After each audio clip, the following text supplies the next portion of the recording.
coming for you. But baby girl, KK, tell me what you do. I said I come from DC, you can't see me. Hey, Chucky B, let them know what I used to say. I would never, not in my days, ever change my ways. Too good at getting away with all them games I played. Smooth walker, slick talker, anything I did. Get out of a jam quicker than MacGyver, you did. Shit, I think I'm sprung now. I seen a dude uptown who makes me want to settle down and have his fun now. He might be the one now. I can't explain it myself. I let my daddy Chuck Brown give you the rundown. I was driving in my car one day. I saw a sexy lady walk my way. A banging body and a pretty face. So I whispered in her ear and said, I really love your style and your dress so fly, yo. I love to see your pretty face in my show. I've been around the world from London to Chicago, but I ain't never met a girl like you. Shorty, you could look into my eyes. Said she heard I was a crazy guy. A hit and run the Georgie Porgy tide. You like to kiss the girls and make them cry. I told her don't believe the hype, cause I'm cool. Enough about me, let's talk about you. I wanna get to know you and make you my boo. It's all on you, baby. And she said, Chuck, baby, don't give up. She said, Chuck, baby, don't give up. And he said, Chuck, baby, don't give up. And they said, Chuck, baby, don't give up. You said, Chuck, baby, don't give up. That ain't true. Chuck, baby, don't give up. I love all of you. Chuck, baby, don't give up. You know I do. Chuck, baby, don't give up. So I shoot a couple of jokes, he laughing, he giggling. Tell by the look in his eyes, he know I'm feeling them. Throw a couple of hints, he act like he can't hear. I say, I'm going to lunch, won't you meet me there? I swear, you would think he on the store in G-Town. He driving a hard bargain while I'm trying to talk him down. Man, you ready or not? I can bring a car around. If not, then let me know so I can go and shop around. So I asked her if she had a man. She didn't answer, so I asked again. And baby, I ain't trying to force your hand. Baby, I'm just trying to understand why you try to play so hard to get. And my name ain't no Romeo, and you ain't Juliet. She said, Chuck, baby, don't give up. She said, Chuck, baby, don't give up. They said, Chuck, baby, don't give up. You said, Chuck, baby, don't give up. Yes, I do. Chuck, baby, don't give up. That ain't true, Chuck, y'all. baby, don't give up. That ain't true. Chuck, baby, don't give up. That's the way I feel. Chuck, baby, don't give up. You said, and they said, and he said, everybody said.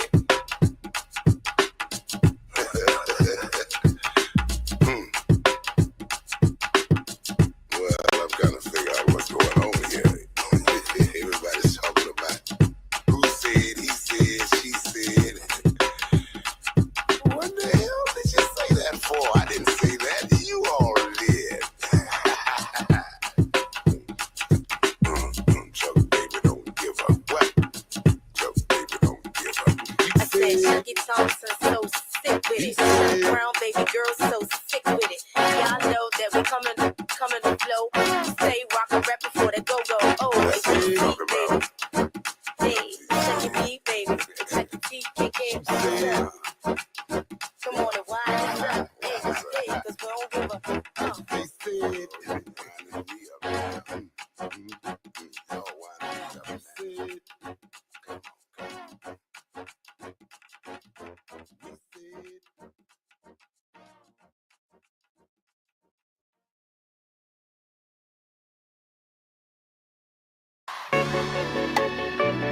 This is for you, you.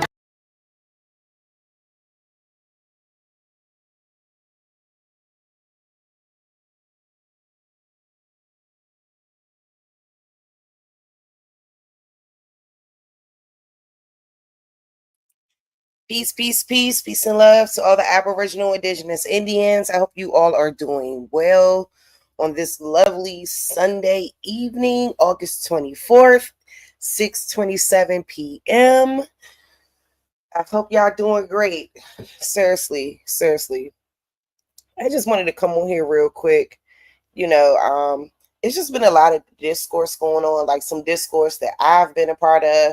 I need to check and make sure it's still up here so I could put it on the screen for y'all real quick. When we talk about in context of relationships, and when we talk about whose fault is it? who's more this, who's more that. I think it goes into a place where, the topic becomes super important, but yet almost nuanced, if you will, young, because I think the discussion around relationships in the Black community sometimes, or the so-called Black community rather, can often be brought with a lot of tension, because I think that it's deeper than the way that we explain things on the surface, right? And I guess today I want to get a little bit into that. I know I usually I like talking about relationships, and then sometimes I don't. You know what I'm saying? Because I think that that looks different for each individual, and depending on what side of a relationship that you've been on, I think that that can influence your how you look at relationships and how you look at women and how women look at men, et cetera, right? So I think that a lot of it also, I mean, because I want to play a little bit of uh Sonetta's live, but then there's also another live that I want to play as well. And then we could kind of, chop it up a little bit, go back and forth about, certain things or whatever. But like, I think people often forget like the historical context around why a lot of things are the way they are, why a lot of women have the independent mind state. Why is there such a high number of the lack of presence in the home when it comes to fathers. It's like most people who even speak on the topic, their father wasn't in their life. I mean, it's just a lot of things that I find very interesting, when it comes down to relationship talk, because I think that oftentimes there's always room for blame, but there's never any room for resolution. And how do we make things better? How do we break the generational curses and the things that we saw while we were growing up, right? And I do think that there's also a lack of communication, like I was saying, just miscommunication and the communication styles. And I think that a lot of us, men and women are two different beings. Like, men, they would say, would be more on a spectrum where they think more logically, in terms of being logically thought without feelings involved. And us as women, we have a more emotional approach to things. I think that it's also like the cultural norms around how men and women should behave in relationships as well. I think that that's a big thing. And, we need to try to challenge these norms. And I think that it's more important to try to have more authentic interactions. I think a lot of us have a preconceived notion about how things are and how things should be, versus, excuse me, how we have a preconceived notion of how the way things should be versus the way things are, and how we can actually go about resolving a lot of those situations. So let me, let me find that clip real quick, y'all. Hope y'all doing well.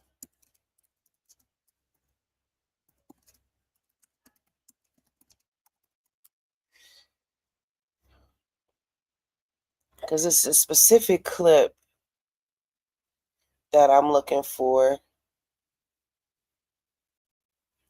And a lot of times, like I said, y'all, I'll have the relationship conversation, you know what I mean? But I think that when we have these conversations, a lot of times there's a lack of accountability on both ends. And I think that we need to have more accountability when it comes down to roles in relationships and who's doing what, who should be doing what. And the dynamics surrounding it all need to encompass one logical understanding. But let me just play this real quick and then we'll continue on. Okay.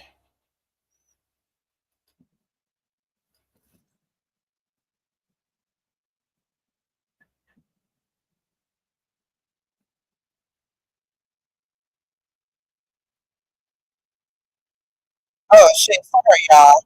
thought I had it on the stage. There has been a stream of articles on this subject, and the Chicago Daily Defender, America's largest black newspaper, began a series some weeks ago on the emergence of the new black woman. Benny Washington, reporter for the paper, surveyed the Chicago scene to report on how black men and women believe the revolution in racial pride will affect them and their families, before the sociologists and experts tell us how we are supposed to react. As a reporter for the Chicago Daily Defender, and as a black woman married to a black man, I become deeply aware of the effects of this new black revolution on the relationship between black man and black woman. I see it among my own friends, and I also see it in my home. But the most revealing and the most vocal statements about what the new black man expects from the new black woman came when I met with a group of young unmarried friends one Saturday afternoon. I think that what's happening in America as far as black men, black women is concerned is that there's a revolution within a revolution. We are fighting our own woman. Our woman will not allow us to emerge as black men. No. But our black women, who has been put in this role of aiding white America, white structure, and castrating the black male, has continued doing this. She cannot live with us. It's not that we can't live with her. Are you blaming us? Are you saying that it's our fault that this happened? No, I'm not blaming black America women. I just said that I'm blaming the system. They are victims of the system like the black male. Well, why do you say that we are castrating you? You say that you want to be the leaders. Okay, well, what about the black professional woman?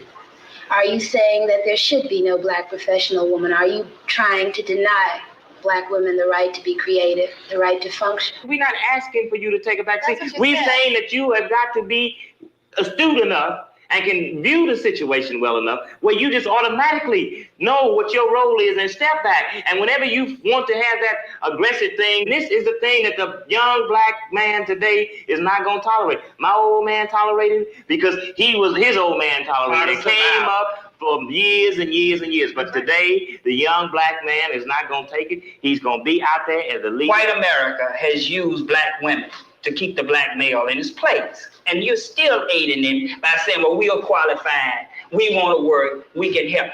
Okay, how are you going to reprogram men so that they don't let us take over what's supposed to be their responsibility?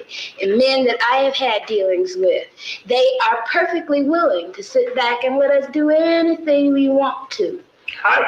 I don't think that you have to reprogram men. I think you have to reprogram women. No, you have to reprogram the man so that he will forcefully take what belongs to him, because you know women, as long as we can get, we're going to get, and it's part of our being. We're going to do anything to you that you let us, whether we want to or not. You don't want to live on the level of income that I can afford you and love me on the basis of that. You want to always be aspiring to have all those things that's a part of the great middle class white American society. And because I can't deliver these things to you, you say that you are not a man. I don't measure a man by. So even observing this phenomenon of black women working, black women assertion for independence, black women's need to see themselves outside of the normal matriarchal roles has caused tension from just observation here, right? Has caused tension between our men and us as women in terms of overall family dynamic, and it's torn us apart versus brought us more close together from what I'm just hearing in this dialogue alone. And, you know, me and my sister were having a conversation too about the women's suffrage movement. And you guys, I mean, I'm sure are familiar with the women's suffrage movement back in the, what was that? Like the 40s or the 30s, one of those, the 30s or the 40s. I could be wrong. I don't know the exact date, but Ida B. Wells led that charge when white women were ultimately protesting because they no longer wanted to be homemakers and housewives and stuff. And then, you know, our women who were perfectly fine where they were in terms of, you know, taking care of things at home and being that motherly figure at home, and the man going out at work, just having that normal balance of what it meant to be a man in their eyes and what it meant to be a woman in their eyes, I think that we kind of messed ourselves up getting involved with that movement. I think that movement did not have anything to do with our plight, but I think it was just a case of us just wanting to be involved with that. I don't think that we should have really been involved with that. I think that it's nothing wrong for a person to want to adventure out and see about things that they could do, and wanting to manifest their talents and their dreams and things like that. I think that it just becomes a problem. It becomes a problem, and it causes division from what I'm just from listening to this. So let's just keep going. Peace and love to everybody in the chat. Hi Nisha, hi Live and Learn, hey Ariana, Black Wolf, peace y'all. I'm not gonna hold y'all long. Like, I've been just seeing a lot of discourse around these different topics, and I think it's important to try to figure out the root of it ultimately. How much money he can bring home. I measure a man by how he treats me. Whether when I'm tired and I'm sick and I'm scared, he's there. For these women, the men are there. But with the feeling of racial pride has come new conflicts and new problems. Across America, they meet to discuss what Black awareness means to their families and to them as Black women of today. There have been a lot of myths created about the Black family. We all recognize that. And one of the most pernicious myths is the myth of the Black matriarch, and this whole concept. And I think this is one of the reasons that the Black community reacted so negatively to the Moynihan report, because we know that that's not true. It was not like the Black woman has not been a matriarch in the sense that it has been defined thus far. And thank God research, and I hope Black research, is being done now to reverse that kind of thing. In fact, the Black woman has been a woman at the head of a household, not by choice, but by necessity.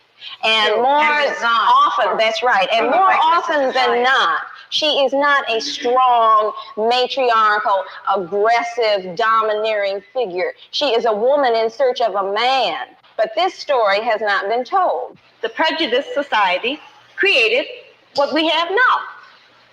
So that's what we were. Okay, we have a revolution going on. What part of the revolution? We're in an evolution. I think the revolution is yet to come. Yeah, it's to come. Well, this thing we keep tossing the word revolution around lightly. Everybody. Actress Val Ward performs the works of our Black poets and dramatists. For her, Black awareness is not revolutionary, but the very foundation of her marriage.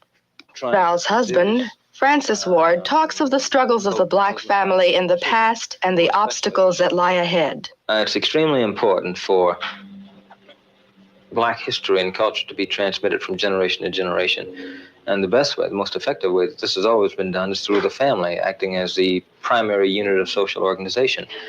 And I think one reason why it has not been done with Black people is because of the destruction done to our family life. Hungry Root is the easiest way to eat healthy. Hungry Root is kind of like having your own personal shopper. So this certainly has to be one function of the Black marriage, to begin to reemphasize and to pick up the thread of Afro-American history and culture that has been left off generations ago when Africans were sold into slavery, when the family unit was purposely destroyed.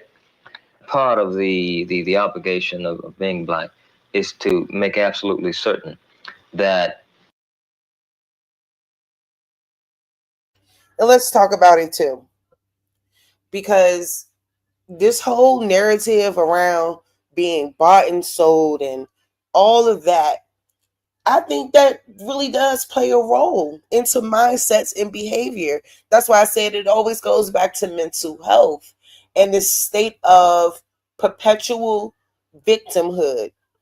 And maybe in 1970, they weren't as educated about the slave trade narrative as we are now, but every time our people get a chance, male or female, we tend to go back to all of this terrible stuff that we want to believe happened to our people. And everything like that. And then we wonder why we can't get out of this certain type of conditioning that we have been not privy to, excuse me, this type of mental conditioning that we have been exposed to. And it's very interesting too, because I like hearing what the people back then really thought. I mean, even though 1970 was not that far off, like this is like a time when my dad is like growing up, you know, in the 1970s. Like he's growing up as a young child, and you know, this is where he's beginning to understand a lot of things about life, and you know, the way he saw things with his father and mother. His father went out and worked every day to support 9 children. And my grandmother was always this homemaking woman. You know, she never, I don't think she had any other type of job. I think her job was taking care of that home base. That's just what it was. I don't think it was anything that was uncommon. You know, I think that in the 1970s, like I think a lot of women were really beginning to rise in the sense of just wanting more than the normality that they were used to, and wanting to be able to express themselves freely. Men too. I think sometimes it just gets lost in translation a lot of times, because, and I'm gonna show y'all some of those She Talk We Listen shows too that I've done, you know, where, you know, some of the men have come on and talk with the women, and then, you know, the men's biggest problem with us as women is that we don't know how to shut up. We don't know how to keep our mouth closed. You know, I mean, I've heard so many different things, and it's just kind of like, well, where is the balance? Because if you're with someone and you only want her to shut up and do what you say, I don't know how that's making anything better. I think that you get with somebody that's supposed to compliment you at every facet. She's just as smart, she's just as intelligent, and she brings something valuable to the table, not just her vajayjay. So I think that all of these conversations are interesting. Like when they brought up how the system played a role in a lot of this mindset and thinking as far as us as women as well. I think I found it all very interesting, because I think that it just all goes, I mean, some of that could be true. Some of that could be true, that the system could have perhaps played a role in why women think the way that they do, and what's being put out there, what's being put out there to the people in terms of media, and in terms of school, and in terms of, you know, everything overall. You know, I just think it's room for all of us, for both of us. You know what I mean? I think that when we put people in boxes and gender roles, I think that that's where the problem comes in at. I think that we all can do better with just being supportive in general. And 2 people make a household. 2 people, because male or female, as a man, you can wash dishes sometimes. As a woman, she can go out and work, and vice versa, whatever it is. You know, I think that the traditional mind state is just very interesting though, because I know for sure our women didn't have a problem with that traditional way of living and being, because our men were out there getting it and were able to sustain themselves up until before like that 80s, 90s crack baby era, that crack epidemic era, where we see a lot of our homes beginning to really fall apart. And I would say even before that too. So I'm going to play this, and then there's a couple more things I want to play as well, because, you know, it's interesting that I hear these conversations around the YouTube spaces and the YouTube streets about who's abusive in relationships. Shout out to Sonetta and them for hosting that topic. You know, I didn't get a chance to go over it all the way, so I guess I'll go over it with y'all, and we'll kind of just have some, like I said, just more dialogue around things, because I think as the world changes, our mindset changes as well. You know, like we're never going to go back to the 30s and the 40s, and you know, it's never going to be like that again. We're never going to go back to those eras. So how do we go about improving what it is that we have now, and trying to make it better and trying to be open to different dynamics, because I guess it's just real complicated. Whoever has any kind of control or jurisdiction over your kid, is not bringing him into conflict with the kinds of things we teach. We try to instill in them here in the home. Most middle-class homes, quote middle-class homes, like I don't even get caught up in that bag. You go into will have some copy of anybody, any white artist, I don't even have to name anybody, instead of the works of Black artists. I think it starts, especially that identity part, the books, the kinds of books. All of these things start in the home rather than complaining about them being in the schools at this point. Unless we're absolutely certain of how that teacher is handling them, then we may have to assume that whole responsibility. We may have to pull them out of school ourselves, and do all the educating ourselves. Say, for instance, when they say to my child to draw, last year Rhonda painted Abraham Lincoln brown and she was put in the corner, We had to go up to the school and deal with that. They must be respectable to their peers in school. And what we do, we handle that. We don't say, you jump up, you curse that teacher out, or you say it doesn't exist. But they see us at that school knocking on the door. You have to be in there. Either we're going to control, their minds here, or at least give them the choice. A lot of this is new to us, and a lot of these things we're grappling with, and we don't want to give anybody the impression that we have the answer to everything. Not only that, let me cut you off again. People go around talking about hate. We really don't have time to hate because, it goose up the bag. We're loving ourselves. Mm-hmm. This might bring around a lot of other different things. To be Black means to love. It's got nothing to do with having to hate anybody. It does determine, though, Francis, and has nothing to do with hate again. It's love. That we might have to do certain things to protect that love. It may bring us into conflict with somebody. Necessary to protect that love. Finally, I asked Francis about the standards of today's Black man as compared with those of 20 years ago. Standards which white society had projected. I think these standards were that he had to become successful according to the white mode. He had to get a good job. He had to buy a good car. He had to move to the suburbs. He had to rear a good family that went to church every Sunday, that did everything that the typical good American family was supposed to do. And I don't think the Black man necessarily is addicted to that notion. I think he sees the falsity of it. I think he sees the total hypocrisy of it. I think he wants to rear a tightly knit family, but not for the purposes that white society says. He doesn't want to rear a family for any sham purposes, just to fulfill some false ethic. But he wants to rear a good family in order to have his children strong, reared in his own image perhaps, and to transmit, most importantly, to transmit the values which he is learning to his children, and to try to ensure as best he can that his children will transmit those same values to their children, and have the same transmission repeated from generation to generation. Listen to me. I am a woman. Black, that is. And there is but one thing which brings tears to my eyes. And that is to hear man, woman, or child stand up with strength and say, I'm proud. I'm Black. And that's beautiful.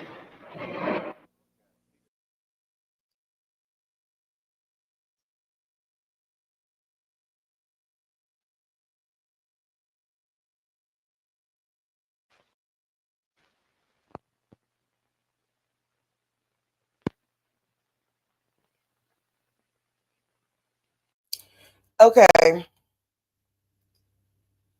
So boom. And even in a lot of that gentleman's answers, I mean, and we're still in 1970, family. So even when she asked him, what is the difference between the standards of Black men today versus 20 years ago? And, he proceeded to state the ideas around white men ideology. And there's a lot of that, I think, in the 70s that mind state was around, where there was this idea around what family units look like in white dominant society, and trying to live up to that. versus trying to create our own family dynamics within our own homes, within our own people. I do think that this idea around being socially accepted as a race by the other race in that time period really was a huge deal. And just trying to keep that overall family dynamic, family unit that looks acceptable. So we all also understand too, y'all, because I really want to go into this. I think that it's really interesting to me too, like how we've gotten to where we are today and why the mindset is where it is today and why we see such a lack of unity within our people. And I do think that, we always speak about wanting to come together, needing to come together. But I do think like the strain on our marital relationships is one of the biggest reasons why we can't come together, because we see a lot of our children growing up in separated homes from dad.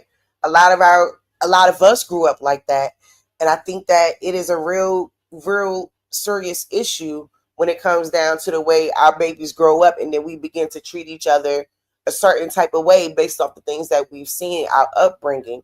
We don't see a lot of that in the home where the family is getting along and where there's a strong dynamic of a family unit.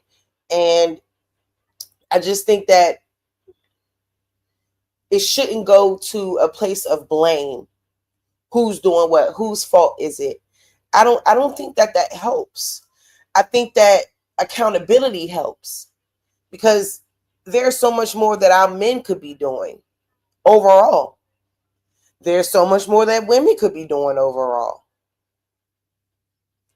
And I think that there's a lack of leadership when it comes down to men, because our men, to me, I look at our men as leaders, as people, as protectors, as providers, as all of those things. And I think that we see such a lack of that now. Like when you hear, oh, I got to think about myself. I got to do this by but you got kids. You can't talk about doing nothing for yourself when you got children. So it's a selfish mindset that's there for me. And I don't really like it. I don't like to see it perpetuating itself today. I would love to see us be able to be more unified and more of a collective unit, and not saying you did it, it's your fault, it's your fault, it's your fault. But we can't. I just think it's a way to address issues without perpetual blame, because we're not moving forward that way. I mean, it's just my personal opinion. These are my views. You know what I mean? I hope that we can do better. But you can see that these things have been an issue for a long period of time when we're talking about our people, and why we have these gender wars and why relationships are complicated. And a lot of times I could honestly think that sometimes we are in competition with one another when it comes down to accolades and accomplishments, and it's just really, it's really something. It's really something, So let me play a little bit of this. I'm not going to play a lot. Your child to think about, and then a whole family to care for. It's a lot of responsibility, and then you don't want the commitments. I wouldn't want no man holding me down, because I think I can make it as a single parent. But don't you think you might need help in raising that baby from a man? Not really. I didn't have a father.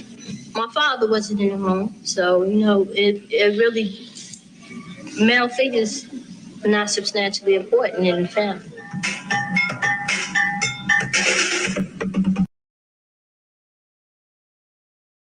And her statement is the problem alone. That statement she just made. Hold up. It really, male figures are not substantially important in the family. I ain't thinking about holding up for no sex, my man. If a girl, she get having a baby, carrying a baby, that's on her. You know, I'm not gonna stop my pleasures because of another woman. What about birth control? What about condoms? Girls don't like them things. And then look, this is the mindset in 1986. This is the mindset in 1986, man. Yeah, I know a lot of y'all leaving. Y'all don't like this conversation. We don't like that harsh truth. But the truth, it will always reign supreme. And this is and I'm showing it from both perspectives, not just one. Where the blame go, oh, women don't like condoms. So whose responsibility is it to use one? Ain't it yours? Ain't it your ping pong? You know, miss me with it.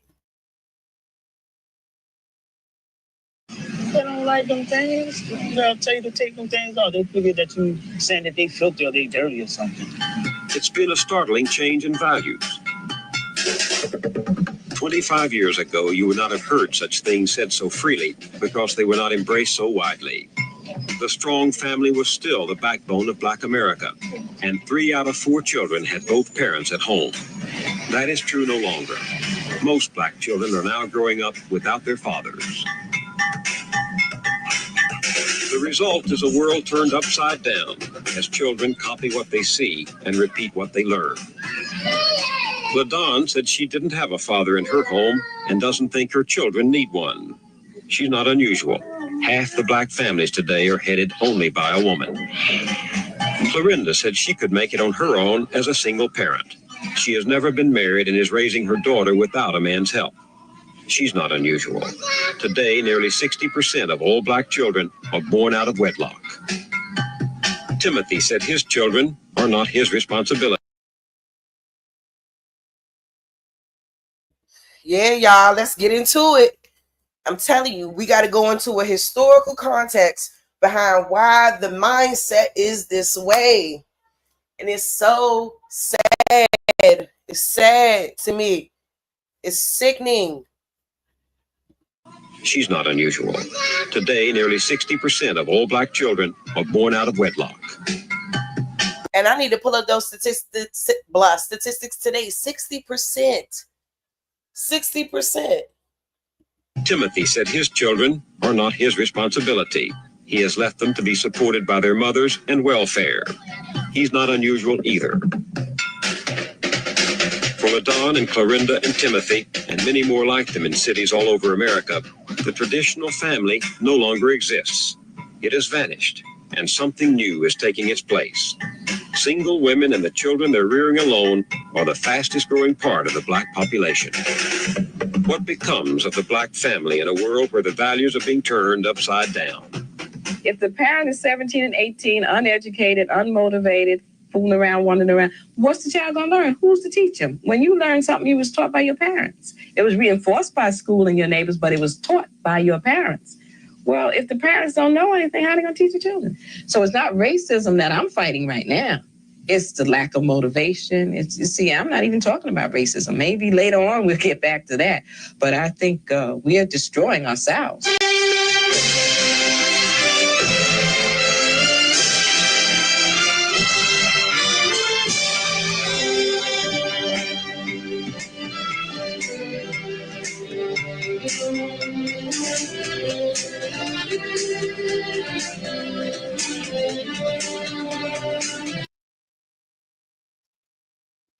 Those are really some astonishing statistics. And we're talking about in 1986. That's astonishing. That mindset is astonishing. It's sick. And we wonder why a lot of our men have this mindset right now. It's shameful. And I think now that we're in moments of enlightenment and embetterment, that should not still be the mindset of like some men have done, have chosen a different path. But for the majority, I see a lot of this mindset going around daily.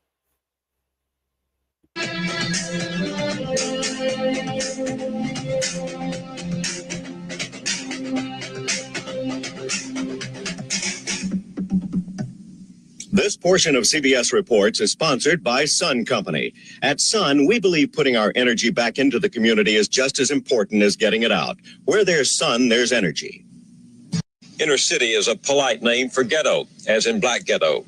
Those of us who don't live in the ghetto are brought here usually by television, and usually only when there are violent pictures to show. But we have to come here if you want to understand those fearsome statistics about the vanishing black family. Now, a lot of white families are in trouble too. Single-parent families are twice as common in America today as they were 20 years ago. But for the majority of white children, family still means a mother and a father. This is not true for most black children. For them, things are getting worse. Today, black teenagers have the highest pregnancy rate in the industrial world, and in the black inner city, practically no teenage mother gets married. That's no racist comment. What's happening goes far beyond race. Why then do so many teenage girls get pregnant and have children? Why do so many fathers abandon their families? The answers begin with the people here. They told us what happens to family when mothers are children, fathers don't count, and the street is the strongest school.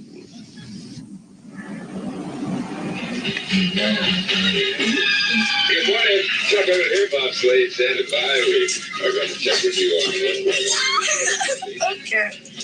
Okay, Baba.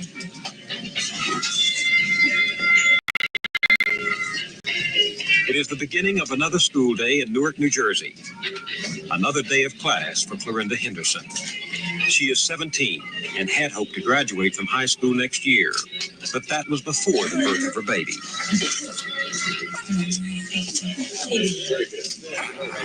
I dreamed that having a little baby, you could just cuddle your arm, just hug all the time, kiss on it, smell it, because it's so sweet.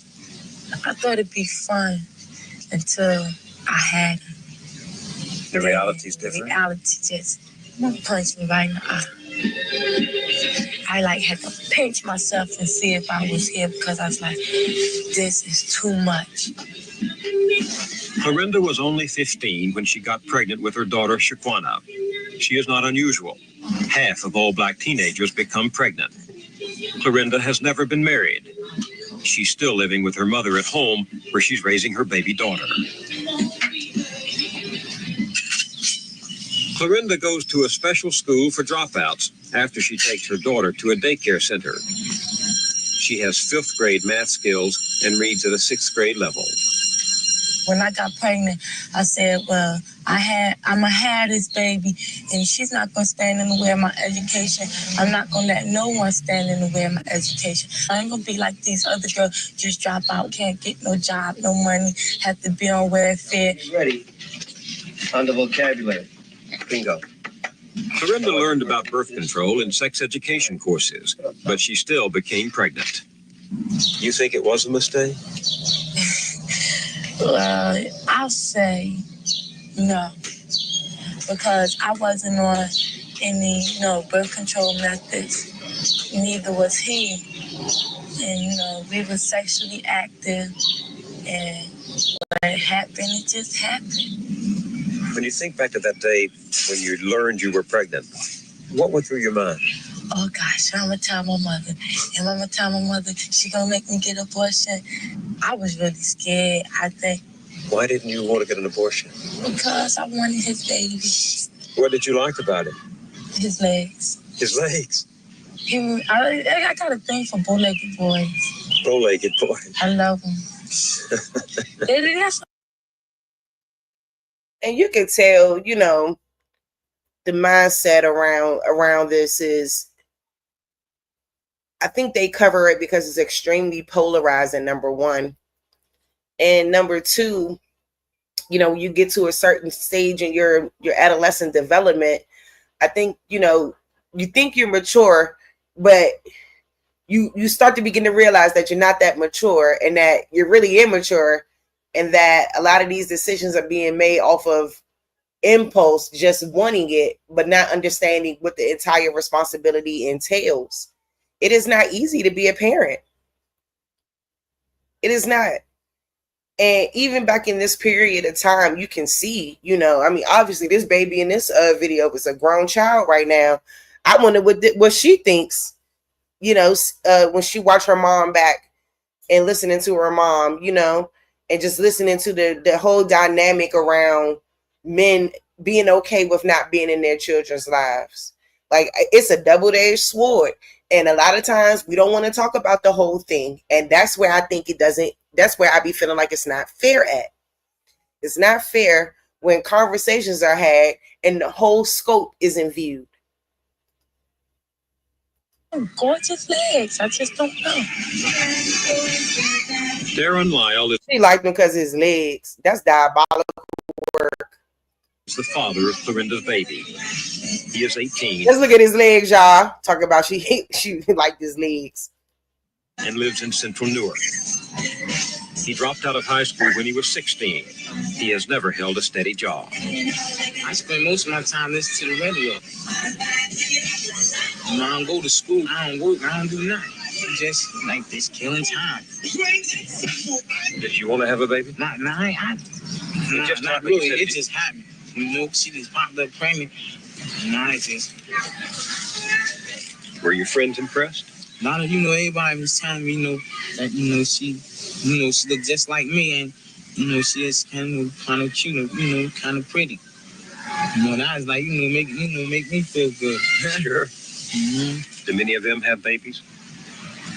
That seems like that's all my baby doing if I is making babies and shit, making babies. Darren told us that in this neighborhood, it's easy to get involved with girls and easy to get into trouble. Darren has been arrested 5 times for stealing, suspicion of homicide, and for possession of a deadly weapon. When you were arrested for carrying a dangerous weapon, what was it? One of them big machetes. Machete? Knives and big knives. You mean you just carried it around with you? I used to bring it to school with me. I mean, that's hard to conceal that, isn't it? Nah, because I had like this blue coat. It was like a blue goose. And I poked a hole in the pocket of it, and I just put it right in there. Isn't that dangerous?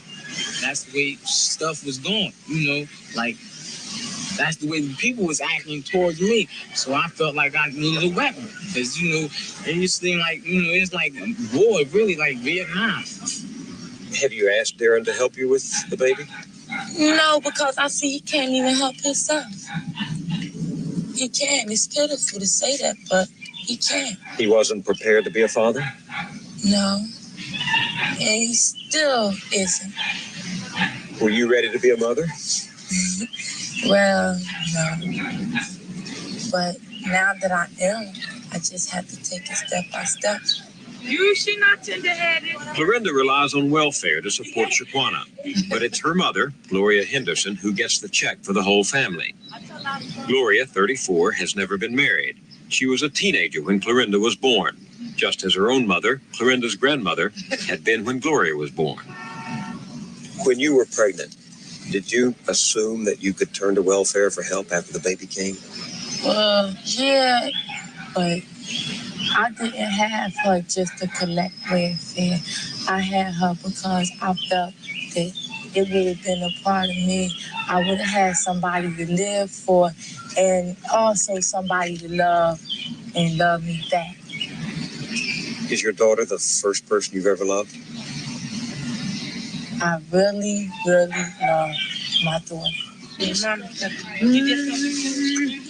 months after the birth of their baby, Florinda was pregnant again by Darren. This time she had an abortion. She didn't think she could handle 2 little children while still a teenager herself. Your grandmother was a single woman with a child. Your mother, a single woman with a child. Now you. Why is that happening? I really didn't plan on getting pregnant, but if I really had somebody to really sit down and talk to, like really express my feelings to them, I don't think none of this would have happened. And then when it did happen, my grandmother's like, I told you this, I told you this. Tell me nothing. Nobody told Darren anything either. He too lives at home with his mother. Where's your father? Locked up. Locked up where? Main Street. What for? Fighting, violence, stuff like that. Had anybody ever told you what it is like to be a father? I like watching other older, I had kids. Learn from them? How did you? I learned that they take a lot of patience. You have a lot of patience. I don't got a lot of patience. Clorinda doesn't always have a lot of patience either. You want to fight? Then don't ask me if I want to fight. If you don't want to fight, don't say to me. You got my question, you know. Come in now. Talk to you. You like going out like that? No, you went out. You shouldn't have said nothing to me. You done already pissed me off. What I do? 2 months after her abortion, Clorinda and Darren broke off their relationship. They see each other rarely now. Once in a while, Clorinda will take Shaquana to visit. Do you ever think about marrying Clorinda? Why not? I ain't thinking about that. Nah, that's the last thing on my mind. You ever feel depressed? I don't be like sad. I just be like frustrated. I be like really like frustrated. What are the odds? Yep, Carpa Goddess. Father locked up. Even her experience. Mom was single and a teenager when she had her, and then the same with her grandmother. The same thing, just perpetual generational bullshit over and over and over again. And I think we do ourselves a disservice when we put the blame in one direction for this, because it's really as simple as having a mentality that you don't want to see your children growing up the way that you did, and you want better for them, and you want to see them grow and develop and be in a happy home. And sometimes even if that means that they're not in the home in the home together, but seeing two active parents that love them. And this is really heartbreaking, you know what I'm saying? Because I know like a lot of this behavior right here is a lot of the roots to some of the issues within our community that goes beyond identity politics. Now, identity politics definitely play a key, but it's also this mindset, and it's awful. And I think when we're young and you're 15, 16, 17, there's no way, you know what I'm saying, that you could be mature enough to even handle the dynamics around what it means to have a baby and to be responsible for someone and to care about them and to take care of them as well. It's just really some wild ass work. But I wanted to go back a little bit so we could kind of dissect this, because I think that we have conversations sometimes without understanding the major premise behind it all and for it all. So, like, and let's be clear, because I'm not here to blame men for shit, but I know today I'm here to hold men accountable for some shit. But I'm not here to blame y'all. But accountability is key. And it's like, as much as y'all want women to have it, I think it goes just as much for you guys as well as men. Odds that your daughter will follow the same route, because there was your grandmother, your mother, and you. No, I see to that. How? She won't. I would sit down, I would talk to her about her being a young lady. Like, Juana, if you go out here, you have sex, be sure you're on birth control. Or, if you do have sex, make sure whoever you're having sex with care about you. Don't just let them them get over on you thinking they got a piece of the action. Now they can go tell Tom, Dick, and Harry. Did your mother tell you those things? No. Do you tell them to yourself? I talk to myself in the mirror. But And you say no? no. And like I said to my daughter, no more.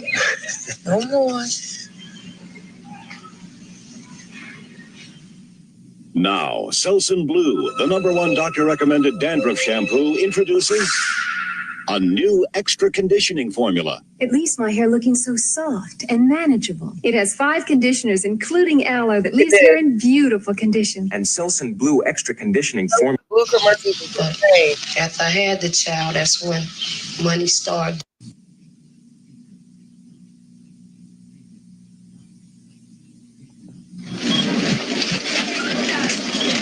Alessandra Jackson is 23. I She's got the you, mother of Dr. two, expecting a third, and is not married.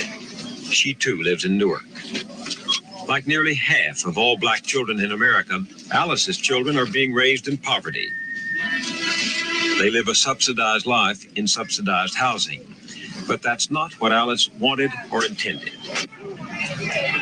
Alice lives in one of the toughest neighborhoods in Newark, in the project where she was born and brought up. But she hoped that one day she would move out of here. She graduated from high school, went to business college for a year, and worked steadily until she became pregnant with her first child. You know, I was doing so good before I was pregnant. I had a little job. I kept money, you know, stuff. But after I had the child, that's when money started going low. What was your reaction when you found out you were pregnant the first time? Did you intend to get pregnant? It wasn't planned.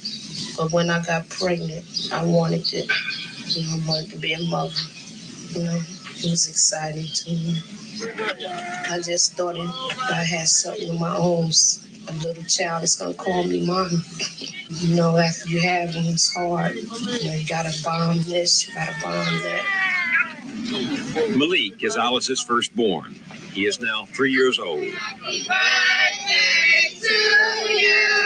Soon after he was born, Alice, then 20, quit her job to take care of him. 16 months later, her second child, Antoine, was born. When we met, she was 6 months pregnant with her third child. Ain't no mom. Timothy McSeed is 26, the father of Alice's 3 children. Though they're not married, they see each other regularly. When I first met him, I didn't like him. But when he started talking to me, it seemed like he was like a man that wanted to have a home, have children, take care of them. Did you talk with Timothy about how you were going to support the baby when you were pregnant? You know, that's what we didn't do. No, we didn't even talk about how we was going to support the child. Timothy McSeed held his last steady job 2.5 years ago. He's been arrested several times on robbery and drug charges. He was brought up in Newark by his mother, who was 16 when Timothy was born. His father has another family in another city. Timothy has a talent for drawing, which he has never developed. He dropped out of high school at 16 and spent 2 years in the Job Corps. He was 23 when he and Alice had their first child. Timothy does not support any of his children. How many children do you have? 6. He fathered those 6 children by 4 women. He also had 2 more children by 2 other women, but one died in infancy and the other was aborted. We asked him about the birth of his first surviving child. It's kind of a funny experience because, like, me and the girl was just messing around, right? And she was going with somebody else. She used to be an old girlfriend of mine. She managed to get popular by me. Okay, that's the second baby. The third was? Mustafa. He was the third. That was by another lady? Mm-hmm. Mrs. Ward. Yes, I go see him every now and then. Woo! Woo! Baby. This really does begin to kind of really put a lot of things in place for me in terms of perspective and just in terms of this mindset, this hood mentality, this glorified way of being, you know what I mean? And just when you see certain things and when certain things happen to you, how you turn around and perpetuate the same stereotype. You know, I find it real interesting. You know, I mean, I would never understand how a person, I'm not going to even say because I do understand. It's just in context of just me just expressing myself. I don't get why you could grow up a certain way, see certain things, and then it happens to you, and then you don't want to change and you don't want to do anything different. You don't want to change the trajectory of your situation. Anyone. I think it's really sad when I'm listening to this because I don't think much has changed today at all when it comes down to single motherhood, why it's happening, why the men don't want to be there, and why that is not being held to task, because I think that we all understand too, like that could create bitterness in a woman. And some women who do see this behavior, they don't want to repeat it. They don't want to be a victim of that type of behavior. They encompass the mindset of being independent and making sure that they have their things together and their shit together for them, because you have to then on the back end kind of worry about whether or not this person will be willing to stay true and take care of their responsibilities. Like, I think that the hardworking man is lost. Like, that's non-existent. And I think that we still see this behavior perpetuate itself today. And I think that that shit is the shit that's not being addressed. All the killing, shooting, mugging, going to jail. You know what I'm saying? Just all of it. And who's going to be accountable? All of that is the woman's fault? Whew. And I don't care how anybody looks at it or think, you know what I mean? Like, I'm not here to cape for anybody. It's really ridiculous to me. And that's why I said a lot of us, really, if we haven't seen an example or been the example for stability, a home where that child is happy, because, and I'm not saying, you know what I'm saying, that a child is not happy in a home with one parent, because a lot of kids who come out of single parent homes do wonderfully. And that's because they've had strong mothers to raise them, strong mothers, you know, because that's just what it is. You know, I think today we see a lack of consistency.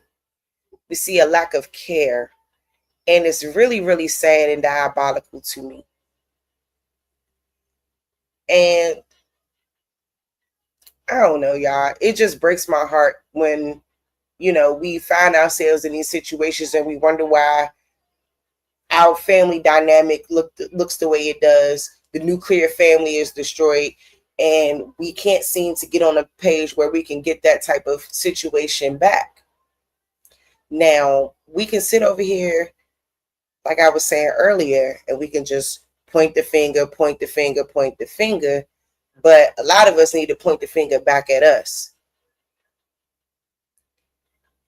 You can't expect people to treat you a certain way when you're not exuding the behavior of someone who needs to be treated like a man or like that leadership figure, because we don't see that being represented.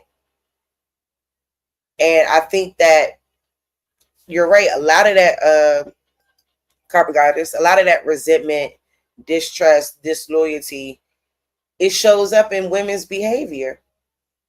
And you'll hear a lot of girls today say, I don't want to end up like how my mother was. I don't want to be bitter. I don't want to be this. I don't want to be that. You know, you hear that kind of conversation often takes place because they've seen their mothers be hurt by men. And the lack of accountability there on a man's part is really one of the biggest issues too.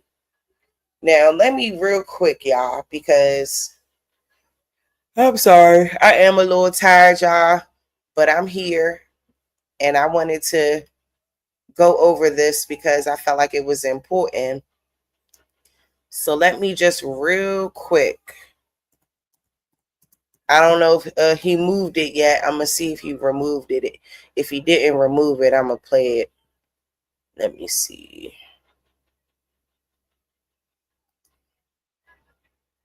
Yeah, he might have removed it. Damn. Because there was a girl on that show And shout out to everybody that be on the show. She Talks, We Listens. And, you know, she was discussing how her father had 32 children. 32 children by 32 different women. Now, he took it over here. Yeah, I'll wait until he updated in a couple days. But 32 women. Do y'all put a one in the chat, y'all? Do y'all think a lot of women today are in survival mode? Like, are we healing? When we see this perpetual behavior bringing itself to the forefront, like, the hell is going on? Now, since I can't pull up that show, we just did that show, though. I know usually he goes back and he kind of edited, but I really wanted to hear y'all thoughts on that because that's mind-blowing to me. Mind-blowing. So give me 1 second. Let's move along real quick because then I'll come back to this. Let's go here real quick. Let's see. Where is it?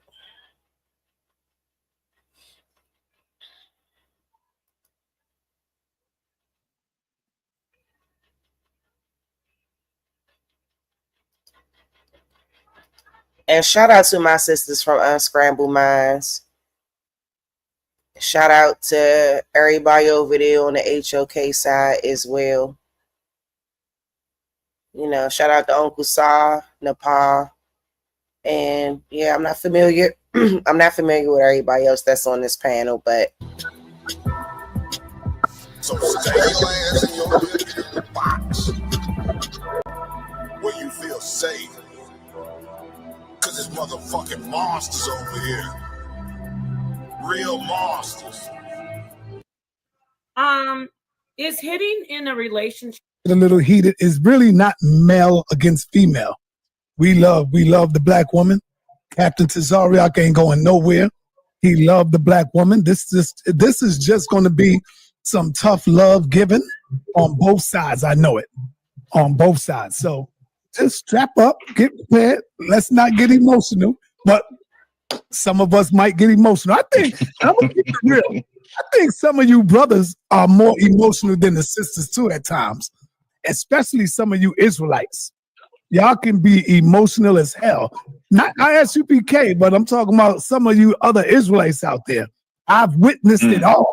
I've seen you, man, get way more emotional than the sisters. So the topic is, who is more abusive when it comes to men or women, men and women? All right, let's get it in. Let's talk about it. And there it is. Let's go. Who want to start off the conversation? I don't have no questions yet, but I will. the questions. Go ahead, Nicole. I know Dots and Sister Freedom are ready to go. Peace to the sisters. Dot. Peace to Sister Wise. We waiting on Tommy and we waiting on Black Sage. They will hit the panel soon. I just want to say to everybody real quick, thank you for being in here. Hit the like. This is going to be a great build. And I did send you the questions. So you can get the questions and start with the sisters if you want. They're in your email. Okay. Oh, the email. All right, hold on for 1 second. Nepal actually looks really beautiful. Give me a second. Because I do need to go back to that particular show. And since you said that, oh dude, you made me think about it when I asked the question. So let me go back to that for 1 quick second. And then we'll go into the build about that particular build. Okay, so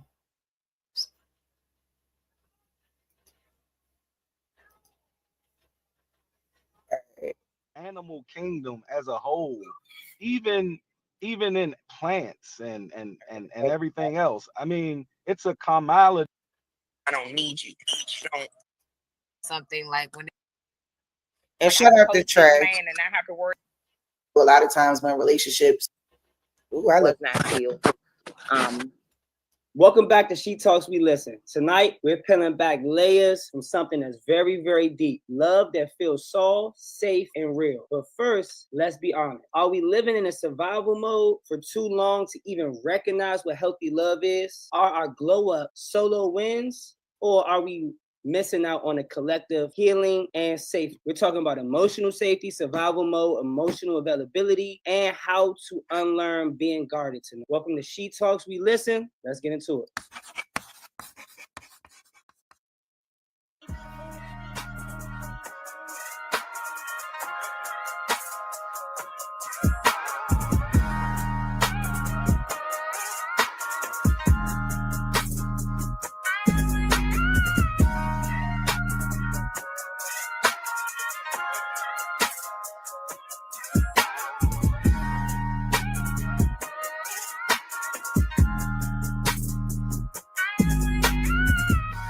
All right, segment one of She Talks, We Listen is called She Talks, We Listen, where the ladies gives us a personal experience that's relative to the prompt. So I want to ask y'all, what does soft love look like to you, or what has it looked like to you in your life?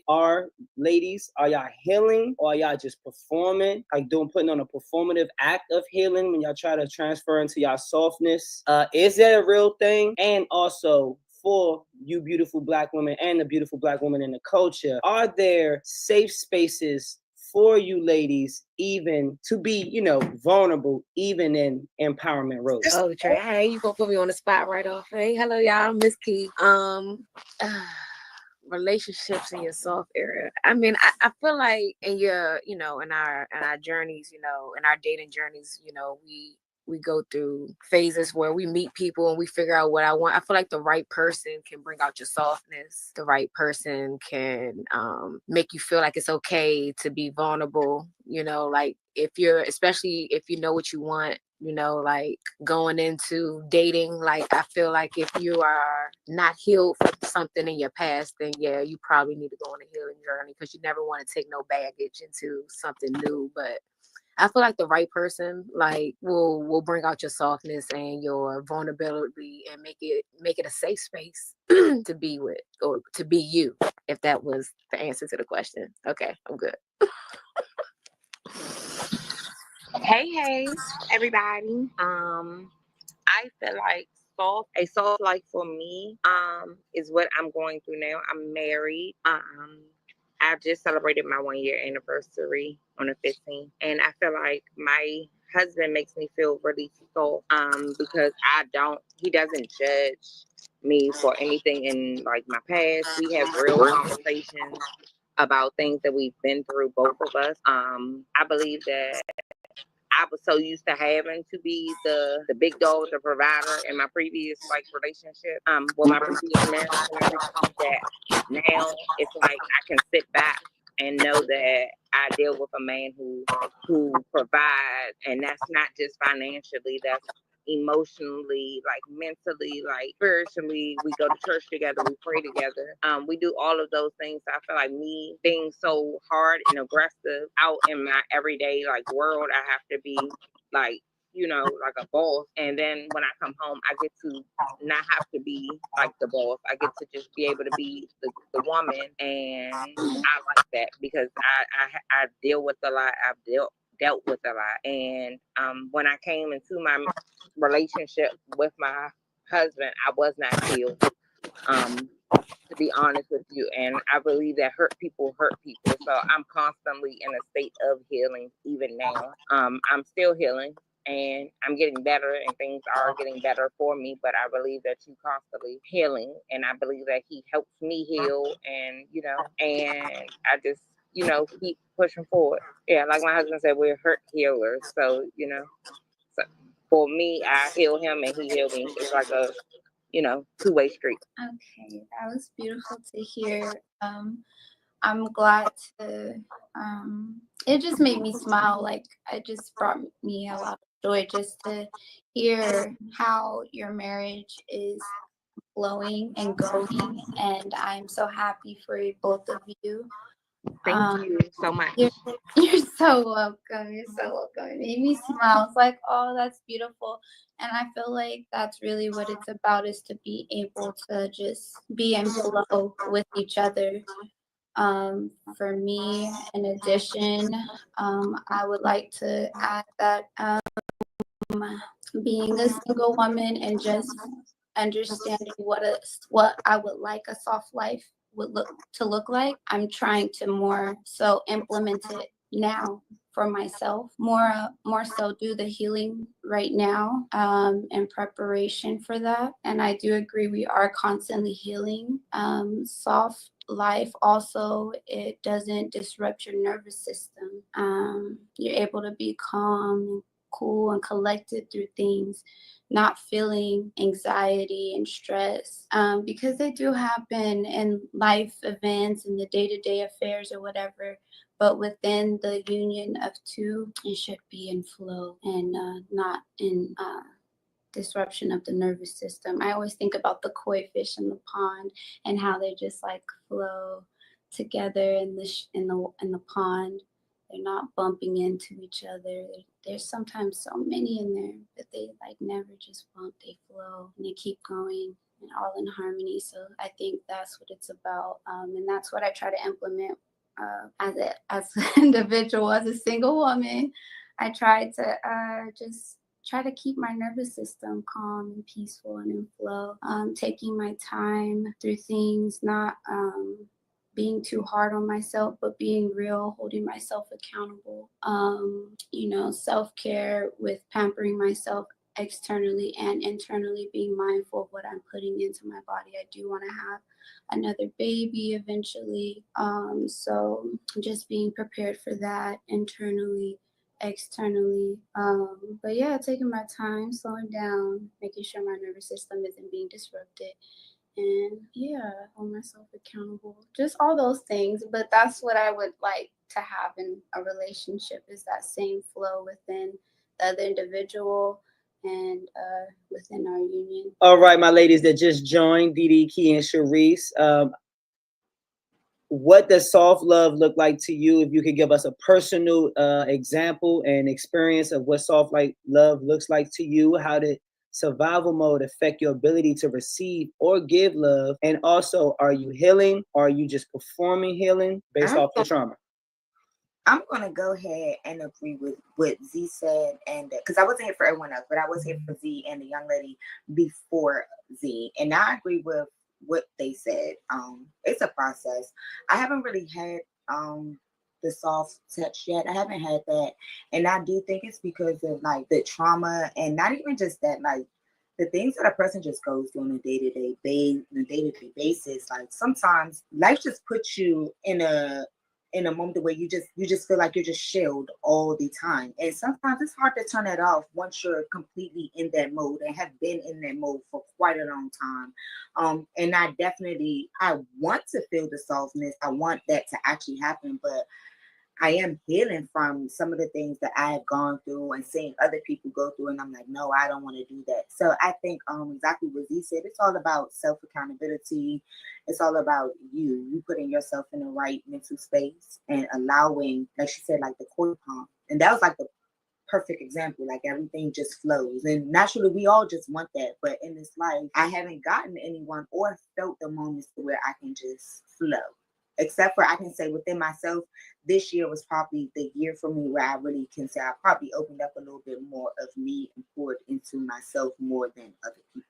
You muted. Sorry. Hey y'all. I think for me, the questions was, have I felt soft love? And what else was it? Am I healing? And what was the other one? Because it was 3.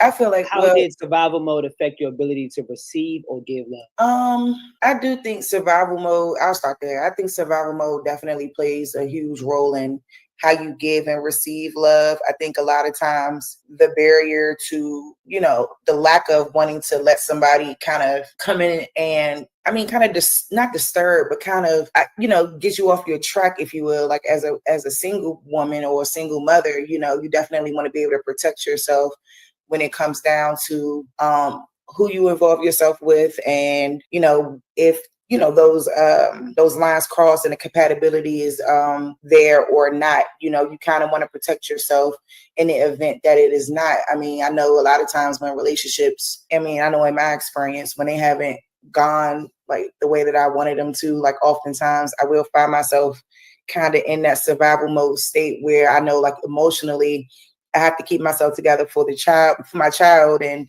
things like that. And I know sometimes it makes it hard for me to want to open up. And like, I think now that, some things have happened and some time has passed, I've been more in a state to where I just want to kind of focus on myself and kind of push myself forward versus, trying to open that door for anything extra right now, because I think that sometimes, like I said, it'd be the letdown of the relationship that will put you in like a form of survival mode. As far as healing, like I think I'm definitely doing that. Like that's an everyday process for me.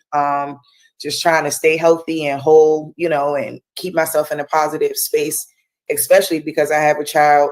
So, I just think that survival mode is just a defense mechanism to negative experiences. And, I think where I am now, I'm just kind of on that fine line of just more so just determined to kind of focus on me and my child and pushing us forward and, trying to leave the door open for love. But at this stage, it's kind of like, if it comes, it comes. If it doesn't, it doesn't. And as far as feeling soft love, like, I don't know. Like, I felt like I've been in love, and I felt like, people like the men that I've dealt with have loved me as well. Now, on the definition of it being soft, I'm not really sure if it was or wasn't, you know what I'm saying? But that's kind of my take. How would you ladies define soft love? Being able to be your natural self, not having to change for anyone, being able to have self accountability, but also having someone to have a partner. Having a partner is way different. Being a boyfriend or girlfriend or being a husband or wife is way different than having a partner. Yes, it's great to have those titles because I'm a wife. You get what I'm saying? It's great to have those titles. But guess what? I want to have a partner. Like, I want somebody who builds in me, who believes in me on those days when, guess what? I don't believe in myself. I don't feel my best self.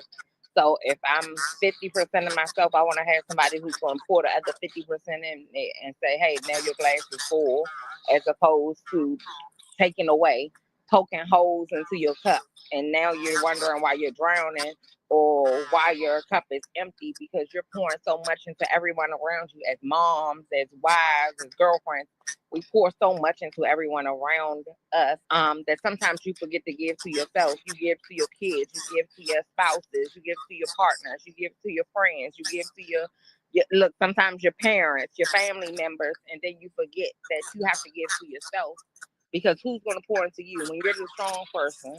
It's a lot of times people want to have their hand out for a plate because you the chef in the kitchen and you cooking up, and they don't care that you had a rough day. They don't care that the day was long. They care that their plate, they got some food on that plate, and it get hot up in their kitchen sometimes, and you still whipping, you still whipping, you still whipping. But guess what? Everybody got to get fed. But who feeding the chef when you feeding everybody else?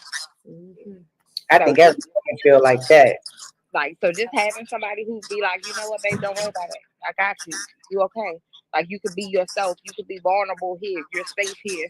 And as Black women, I feel like a lot of times we don't have a lot of safe spaces because sometimes I feel like men, especially our Black men, they don't protect us sometimes, you know?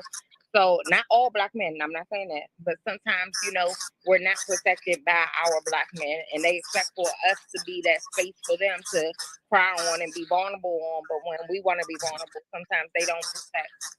us as women. You get what I'm saying? Like Black women, I feel like are the most disrespected group of people on earth. Like I feel like Black women just get disrespected on a consistent basis. So I feel like, you know, just having that person to be like, babe, you good. You could be you here. You could be free here. I'm not worried about nothing. You get what I'm saying? I'm not worried about anything in your past. I'm not using what you told me when you was upset. I'm not using that against you when we argue, and I'm not using you telling me these are the things that I went through. I'm not, you know, I had an ex tell me, well, you told me this nigga did this, this, and this to you. I ain't do that to you. Well, damn. So just because you ain't fuck up as much as him, that make you fuck up any less? No, sir. You still fucked up. Like, that don't make it no different. You still fucked up, man. Like, I ain't do what he did. Well, I'm glad you didn't do what he did, baby. Like, I'm great for you. Because I would hate to have to end up on first 48. Because I done told you that, like, this, I'm not going for that. So, yeah, but I like the space that I'm in now because I'm becoming a different person. My husband made me be a different person. I didn't even want to remarry. I was married for 11 years. I think I was only happy for the 11 years that we was married. So, you know, I just know I'm going to get out. But in this space, I'm with him forever. This is a death row contract. So he knows that it ain't no divorce. You, No, I love baby, go in the upper room and go to sleep. You want a different bitch? What wig you want, baby? Which one? I Cause love you that. stuck. You stuck, baby. It's so beautiful to see a woman so happy. Mm-hmm. Look, Trey Sapp know me, so he's known me for a while, so he done seen different situationships that I was in. But yeah, I think that this the happiest I've been because I feel like I could post this man and not have to worry about a bitch having a story. Oh, well, I used to do this with this man. I don't give a damn what you did with this man. You ain't never did nothing with this man like I did with him. Look, you may have been with him, but he looked better with me, respectfully. Mm-hmm. Yeah, I like that line right there. And of course, Z, all the ladies, y'all know, Sharice, I'm trying to find y'all that happy place as well. That's why we unpeel all of these layers on here, because for all my beautiful single women on She Talk We Listen, we are going to find y'all husband. Husband may be in the comments somewhere. You know what I'm saying? Husband might come up on the last segment. He's got mad fans. So we don't know. I love Trey so much, man, because I think that these types of spaces is needed for women, and we need to be able to express certain things that we feel and how we and what we're dealing with on a day-to-day, a regular basis type of thing. You know, that's why I always hate to hear the versus type of conversations, because we never ever really peel back the layers to what's really going on here, what is the real issue here. And you know, it's interesting. Yeah. I'm gonna play a little bit more of this, and then I'm gonna move along to Sonetta and them show. Sharice's husband might be in the comments somewhere. I'm doing a speed dating event soon for the singles. I am doing a speed dating event for single men and women. I am doing one virtual, so I will send it to Trey 5 and I will let you ladies know. But it's for men and women. It ain't just for women. You know, I want to help my brothers out too. And these ain't throw around the way for ladies. These people who actually got stuff going for themselves and things of that nature. So we want to build things of substance. We don't want anybody who's just trying to come through and hit nobody and who ain't on the same page. We really want people who want to date and who so I have those people coming to the event because I think that all of you ladies are absolutely beautiful, and I feel like y'all all have great qualities.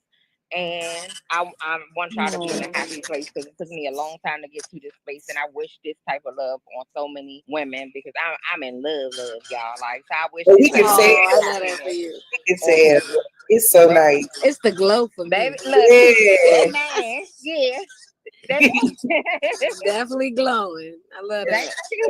Look, that man was sitting with me in the hospital. He don't like hospitals. That man seen me at my lowest point and still brought me up. And now we're going through it again. That man rode a bike, not a motorcycle, a bicycle to the hospital to come see me when I called. Yes, you better ride that bicycle.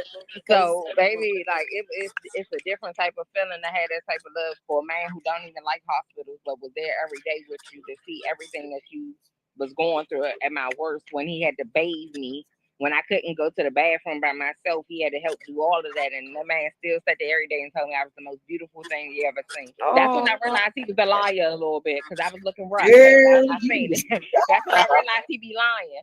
But he told me You every gotta day, trust your husband's vision. and we about to go through it again, and he's still like, okay, come on, you can do it again. Right. So I wish that type of love on everybody. And I'm these glad that beautiful for you. episodes and this village is gonna get these ladies there as well. Hopefully, for the fellas, stuff like this will also help get y'all there. My favorite segment is Pink Flags. Pink Flags is up next. Based on how these ladies respond to these answers, fellas, and other beautiful ladies that are tuned into the episode, we'll see what love look like in their future. On to my favorite segment of the show, Pink Flags. All right. So I think that segment there can kind of like lay out the base and the premise for just the understanding of how modern women of today really feel about a lot of things. And I think that it's important that we continue to add on to those kinds of things. And like I said, I wanted to go back and kind of show, like throughout this stream or whatever, just where we see this happening from the 70s, the 80s, the 90s, and now. I think that it's a lot that we have to unpack and try to understand where this attitude and this mindset kind of came from when it comes down to gender wars, it comes down to relationships, and and whether or not, and why not, why aren't relationships working out in our communities the way that they should be? Why is there a lack of familial dynamic? Why do we have a lack of fathers in the home? Why do we have this surge of, quote, independent women? Why is this going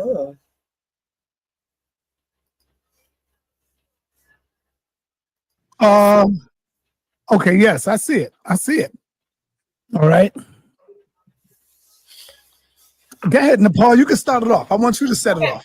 Let me just first start out and say this is for building, not tearing down. With that understood, Sonetta is the one who had the idea to do this particular stream, and I really appreciate it. Who is more abusive when it comes to relationships? Let me just ask the first question, get this going. And I'll start with Dots, and we'll go around to the ladies. If Captain doesn't mind, we'll save the best for last. So we'll get to Captain for last. Okay, so Dots, is hitting in a relationship ever justified? And if you say no, what do you say about hitting your children in disciplinary situations? So please answer that for us. Okay, so good evening, everyone. Peace to the chat, peace to the panel. Thanks for inviting me up on the panel. I think that so it depends on it depends on where the hitting is taking place, because we're grown people here, right? So like on one side of the thing, right, there's some piece to where, people may like that type of thing when they are intimate with their partner, right? And so it works there. But in terms of being abusive and putting your hands on another person, period, is very dangerous. It shouldn't be tolerated. But I also feel like, especially being a mom of sons, also, I think sometimes females, we can take advantage of the fact that we're a woman in a sense, because if we're putting our hands on a man and we just expect them to take it, right? And then if he defends himself, it's a problem. So I think it's two-sided. There's never really anything clear cut, but no, do not put your hands on me. I'm not putting my hands on you.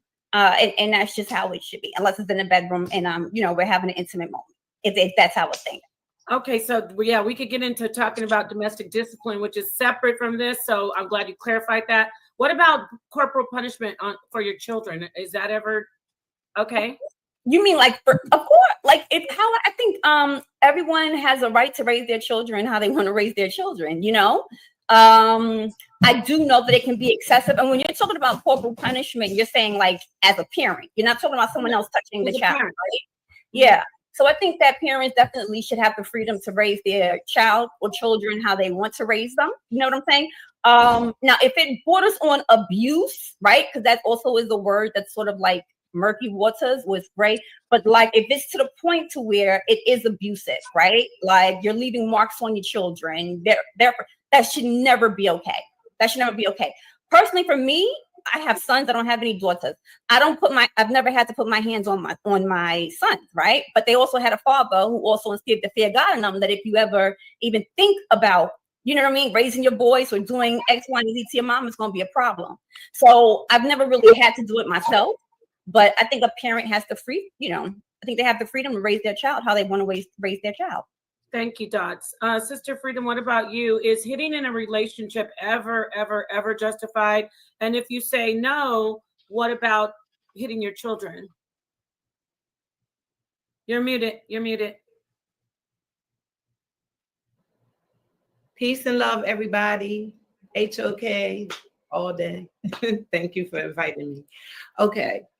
I'm going to say no. Absolutely not. Hitting is never a necessity in a relationship. And I find that the only time hitting comes into play is when one person is trying to have control over the other. One is not allowing the other person to either tell them what to do or stop them from doing something, but whatever it is, they're trying to have control. And that's when hitting may come into play. Somebody's not doing something somebody wants the other person to do.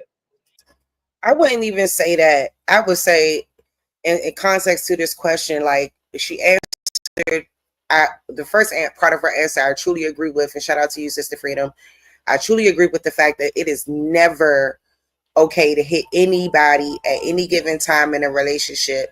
And when you do, on both ends of that, there's hands being put on people, then that goes to show that not only is there an essence of you wanting to control someone, but there's an essence of a lack of control on your end as well, or a lack of self-control, and the lack of the ability to be able to communicate your thoughts and how you feel in terms of a disagreement or whatever might be taking place. Like, that is never okay. And I would say also, it's never okay to whoop your children. I don't agree with whooping your children, because it does get excessive. And I feel like if you got to whoop your children, then it may be something wrong with you, because it does get crazy when you like, especially depending on where you're coming from with whooping them. I don't agree with it. I never agree with it, because I do feel like it's like borderline abusive, and I just don't agree with that. I feel like if you can't talk to your children and they can't sit down and listen to you, you can't make them listen to you as the parent, and then you got to resort to whipping their tail. And like I said, it could get to a point where it's not in the best interest. Like, sometimes when you whoop them, they get worse. So I just think that, in context to asking that, I don't believe that you have to. It's up to you as a parent to parent them, and what you say goes, and that should be understood, and that should be implemented from day one. From the time they start walking, talking, and doing shit, they need to understand who's the parent and who's the child. And what I say goes out here, because these days these kids don't really care about no butt whooping. Take that phone, okay? Stop that social media interaction. It's other little ways, you know what I'm saying? I remember you used to put kids in the corner and make them put up one leg, or I don't know. It used to be all kinds of different things when it came down to that type of situation. Like, but for me, I'll never, co-sign people hitting each other, because first of all, a woman, she does not have the strength of a man. She'll never be able to beat up a man, ever. I don't care what anybody says. And people should just keep their hands to themselves. And I think once you get to a point where you feel like you got to hit each other, then y'all might need to really relinquish that relationship. It may not need to be a relationship there if you feel like you got to raise your hand to get somebody to listen to you or to understand you. No.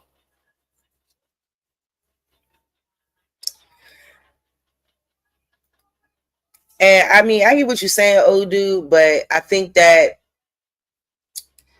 like that could be said in the same context of a lot of situations. What works for one may not work for another.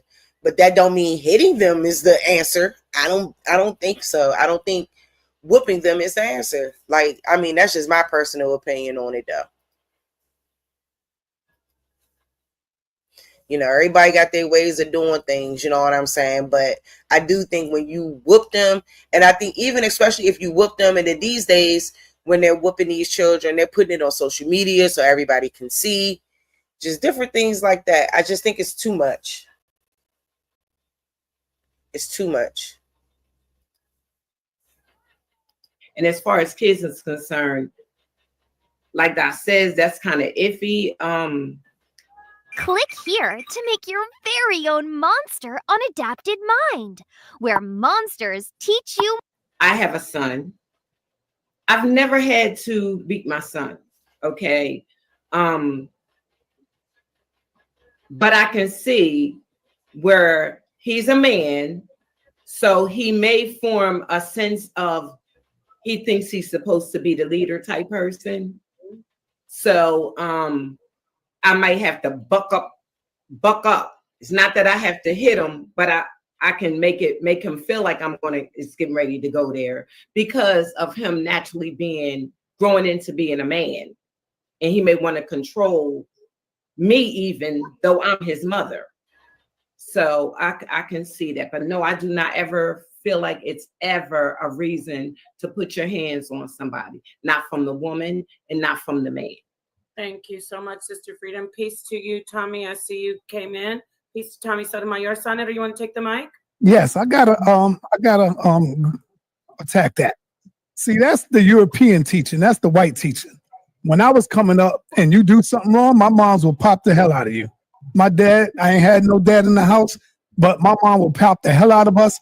And I'm gonna let you know now, if you don't discipline your child with the belt sometimes, guess what? The goddamn government is gonna do it. The police is gonna do it. But see, what he don't understand is that in today's day and age, whooping your child, especially if it's extreme, will get the government involved. It is not like it was back then. It'll never be like that again. You cannot whoop your kids. Like that will cause the government to get involved. And that's just a fact. Like, I think the only type of discipline is supposed to happen is, I think they say like an open hand or something like that. I gotta go and look it up again, but I believe it's an open hand on the butt. But like with a belt and all of that, no, they're considering all of that abuse these days. That it is not the same. See, people gotta get, hip to today and how today works and how things work in this day and age. Because that don't fly. Exactly. I agree.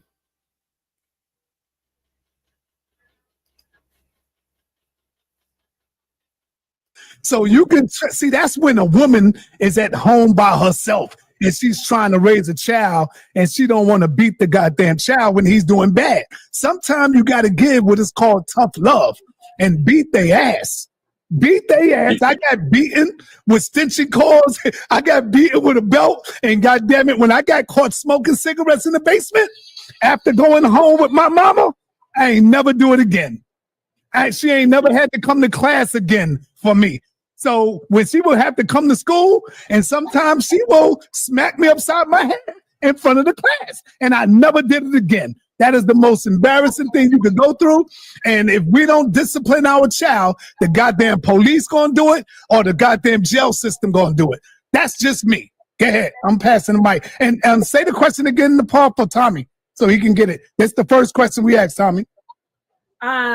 So the question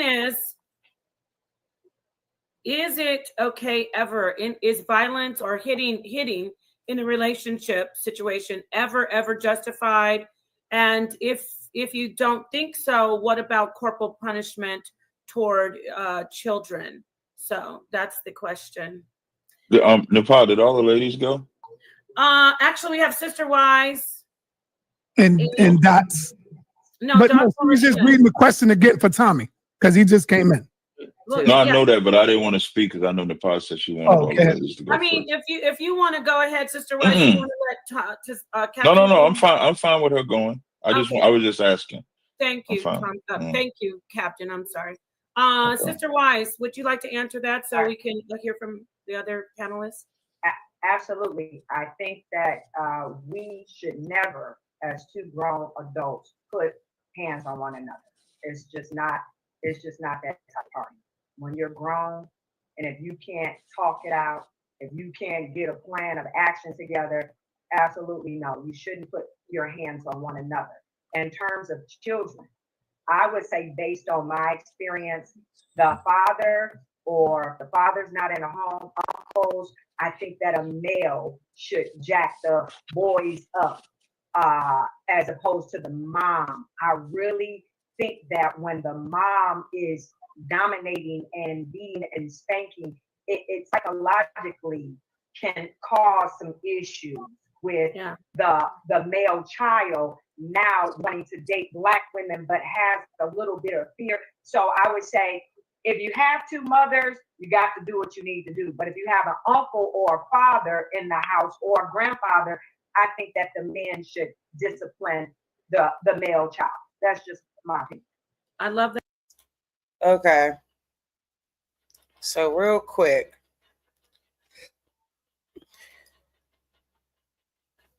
Let me just go to this real quick.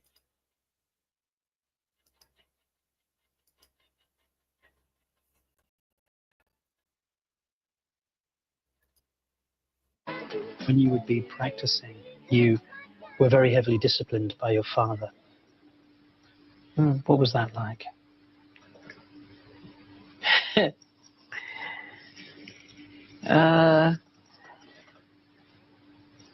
Well, I didn't have it that hard because he used me as the example.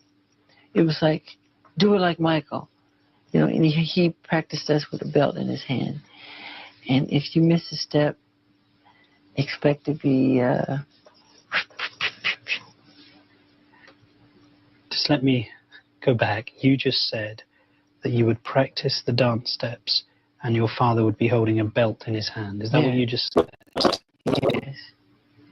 And he would tear you up if you missed. And so we, not only were we practicing, we were nervous rehearsing because he sat in the chair and he had this belt in his hand. And if you didn't do it the right way, he would tear you up, really get you. And I got it a lot of times, but I think my brother Marlon got it the most because he had a hard time at first. And he tried so hard. And it was always, do it like Michael, but the others were very nervous, and I was nervous too, because he was tough.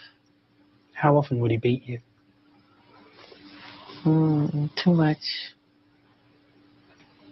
Would he only use a belt?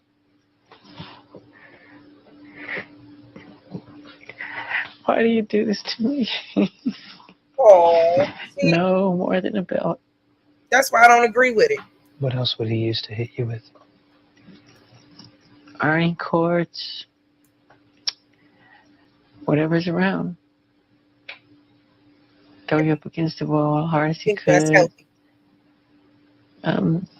See, it's one thing to... But you were only a child. I know. You were a baby. I know. It's one thing to discipline. And you were producing successful records. I know. He would lose his temper. I just remember hearing my mother scream, Joe, you're going to kill him. You're going to kill him. Stop it. You're going to kill him. And I was so fast, he couldn't catch me half the time. But when he would catch me, oh, my God, it was bad. It was really bad. I looked up at the screen and couldn't help wondering what effect this violence had on young Michael.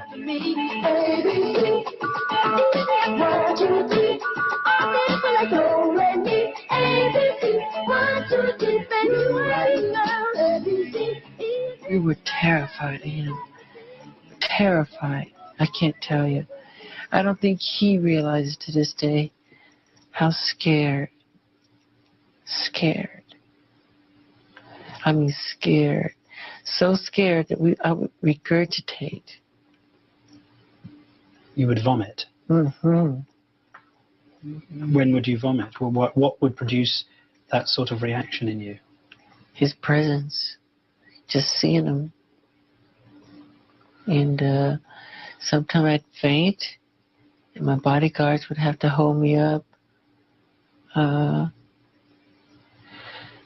When he was beating you, did you hate him? Yeah. Strong hate. That's why to this day I don't lay a finger on my children. I don't want them to ever feel that way about me. Ever. And he didn't allow us to call him Daddy. And I wanted to call him Daddy so bad. He said, I'm not Daddy, I'm Joseph to you, you know? And I totally forgive him for all of it, you know? You have to. But I don't allow my children to call me Michael. I say I'm Daddy. It's just the opposite. So when people say the abuse, that's not true. That's not true at all.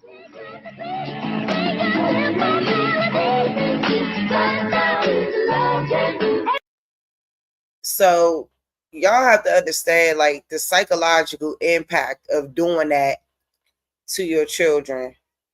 I don't care what nobody say. That answer. Thank you, Sister Wise. Moving on to Captain Tazariak, and then we will last but not least get to Tommy Sotomayor. So, Captain, you don't need me to repeat it, do you? No, I don't need you to repeat it. I think that I do like what the sister said, when nobody should hit nobody. If male and female were raised that way, we might not have the problems that we have, because we're raised that a girl can hit boys, but the boys can't hit the girls back. And so by the time they become adults, they're so accustomed of physical abuse that mental abuse comes right with it. The way they talk to them, the way they disrespect them, the way they put their hands on them. And the minute a black man says the B word, if he says the N word, if he calls you anything, if he defends himself and strikes you because you wailing on him, he's immediately a victim. So I think we got to be careful with that. And then the thing with the parents, that's why I always go back to, you got to be careful with who you have children with, because once you become a single mom or a single dad, you are now handicapped. The reason why single mothers are handicapped, because single mothers are not disciplinarians. You can't do the job no matter how much you try. That child is not going to look at you like you're the discipline authority. Just like a child is not going to look at the father like a nurturing authority. There's a balance that's created when you have a mother and a father actively in a.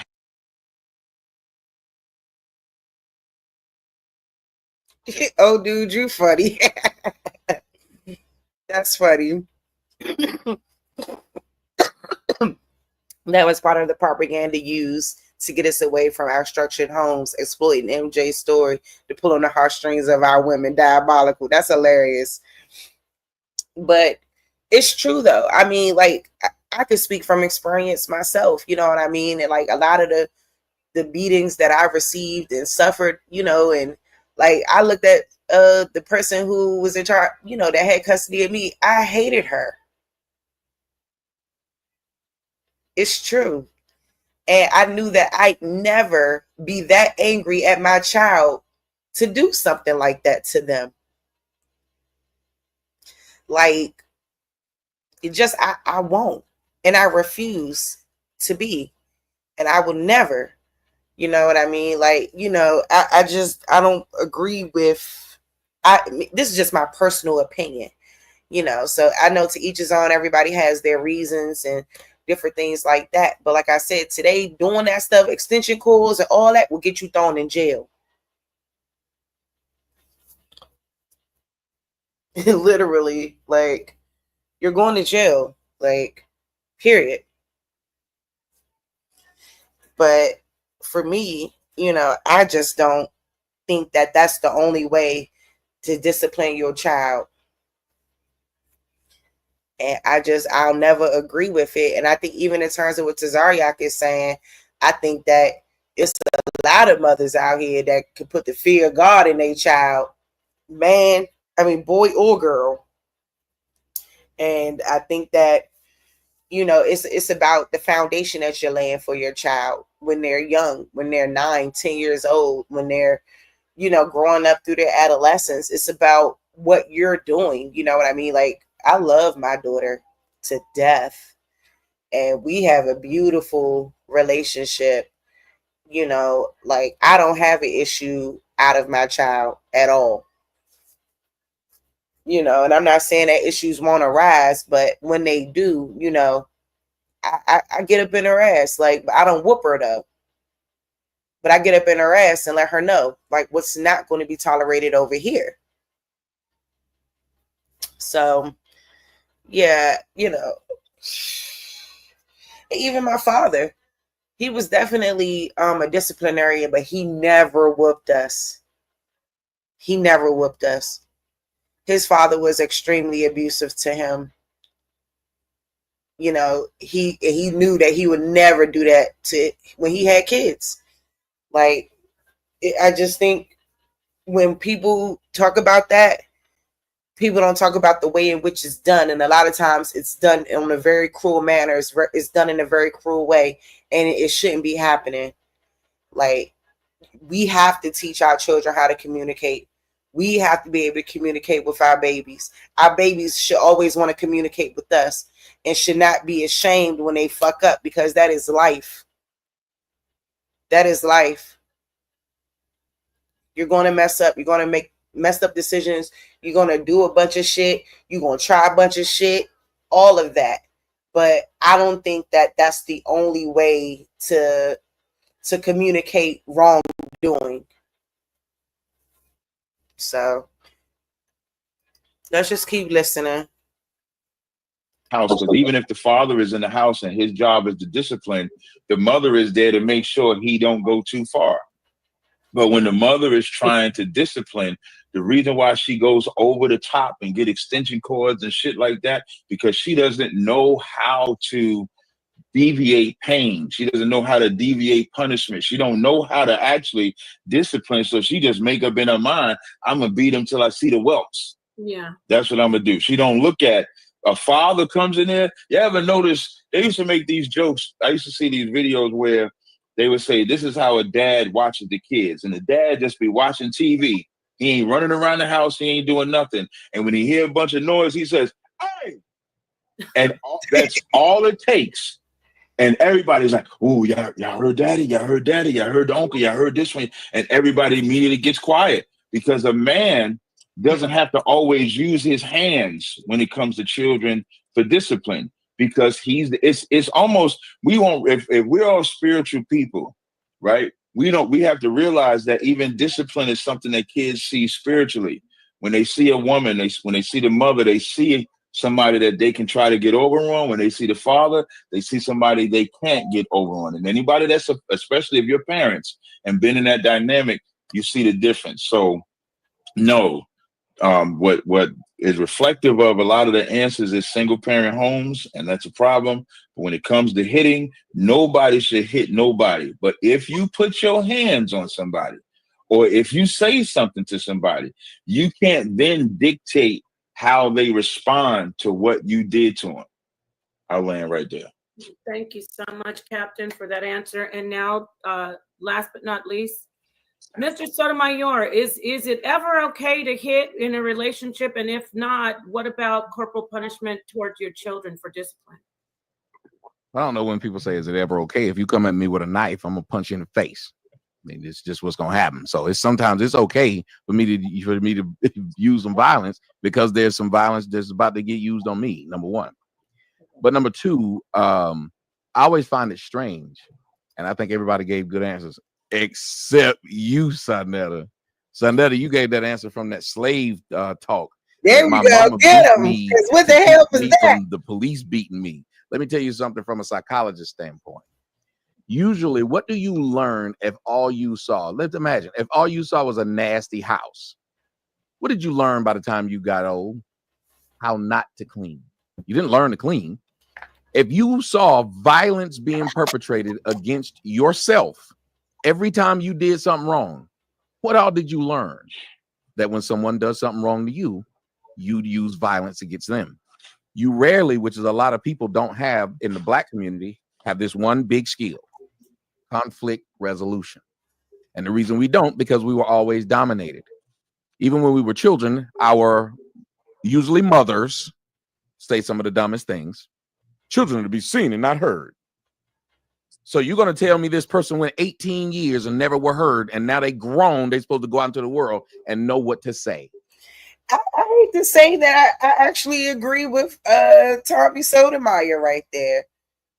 Like, you have to communicate with your kids. They have to be able to communicate their feelings to you. I don't believe in that that talk around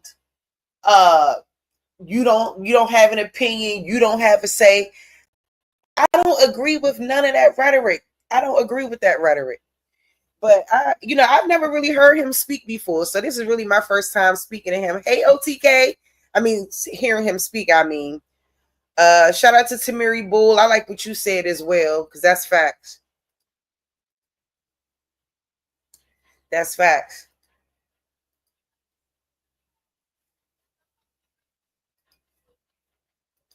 Well, they were never heard. So we send people out into the world unprepared because we think beating them is the best thing. Yep. And especially when we say we beat them because the police gonna beat them. The police ain't just out here beating people. Exactly. So it's a crazy thing to say, because maybe we should tell them to obey laws. If they obeyed laws, they wouldn't get beat. I'm 49 years old. I've never been beaten by a cop. But I remember hearing my mom say this. But you know who I have been beaten by? Niggas. Now that has happened, but no cop has ever done it. And you know why Negroes do that? Because they don't know how to have conflict resolution. When I was at your event, the brother came up to me and asked me several questions. I answered every one of them very thoroughly. After I finished, what did he say to me? Well, I don't like you anyway, nigga, and punched me when I turned my head to my back. And you know what that was all over? What he saw me say on the internet that he didn't like. And he believed, and a lot of people around him believe, that his actions were justified because if I don't like something, I can put my hands on somebody. And do you know where that comes from? Women. Women, like my man Cap just said, well, they believe they can put their hands on a man and nothing will happen. I don't like what you said. I'll throw a drink in your face. We all know that if we do these things to a man, especially when we by ourselves, it's going to be a bunch of scrapping and there ain't going to be nobody that'll save us. So that's why you didn't see me get hit by myself standing there with that man. And that's why you didn't see him stand up and put up his dukes, because he did like what a woman does. They hit you and then the crew come and save him when you get ready to beat her up. Maybe we should keep our hands to ourselves. There's been some wonderful answers. And I'll wrap it up with this, though. When it comes to a relationship, I think it's a funny dynamic that we as adults believe that if children do something wrong, corporal punishment fits, we should beat them. But what is the thing we know about children? Children are just learning life. They don't know better. We say, I told you to clean up that room. You didn't. I'm going to whoop your ass. Cool. Well, lady, I told you to have my dinner ready when I came home, and you grown as hell. You done lived way longer than this child. So shouldn't I be able to whoop your ass because you didn't do what I said? How about you didn't clean that room and you knew you were supposed to clean that room? You a grown woman. So I can beat a child because the child didn't clean the room. I can beat a child because they didn't follow my orders. But because you're an adult, I got to keep my hands on myself. Well, last I checked, in boxing matches, they try to match up people who are closest together for fights.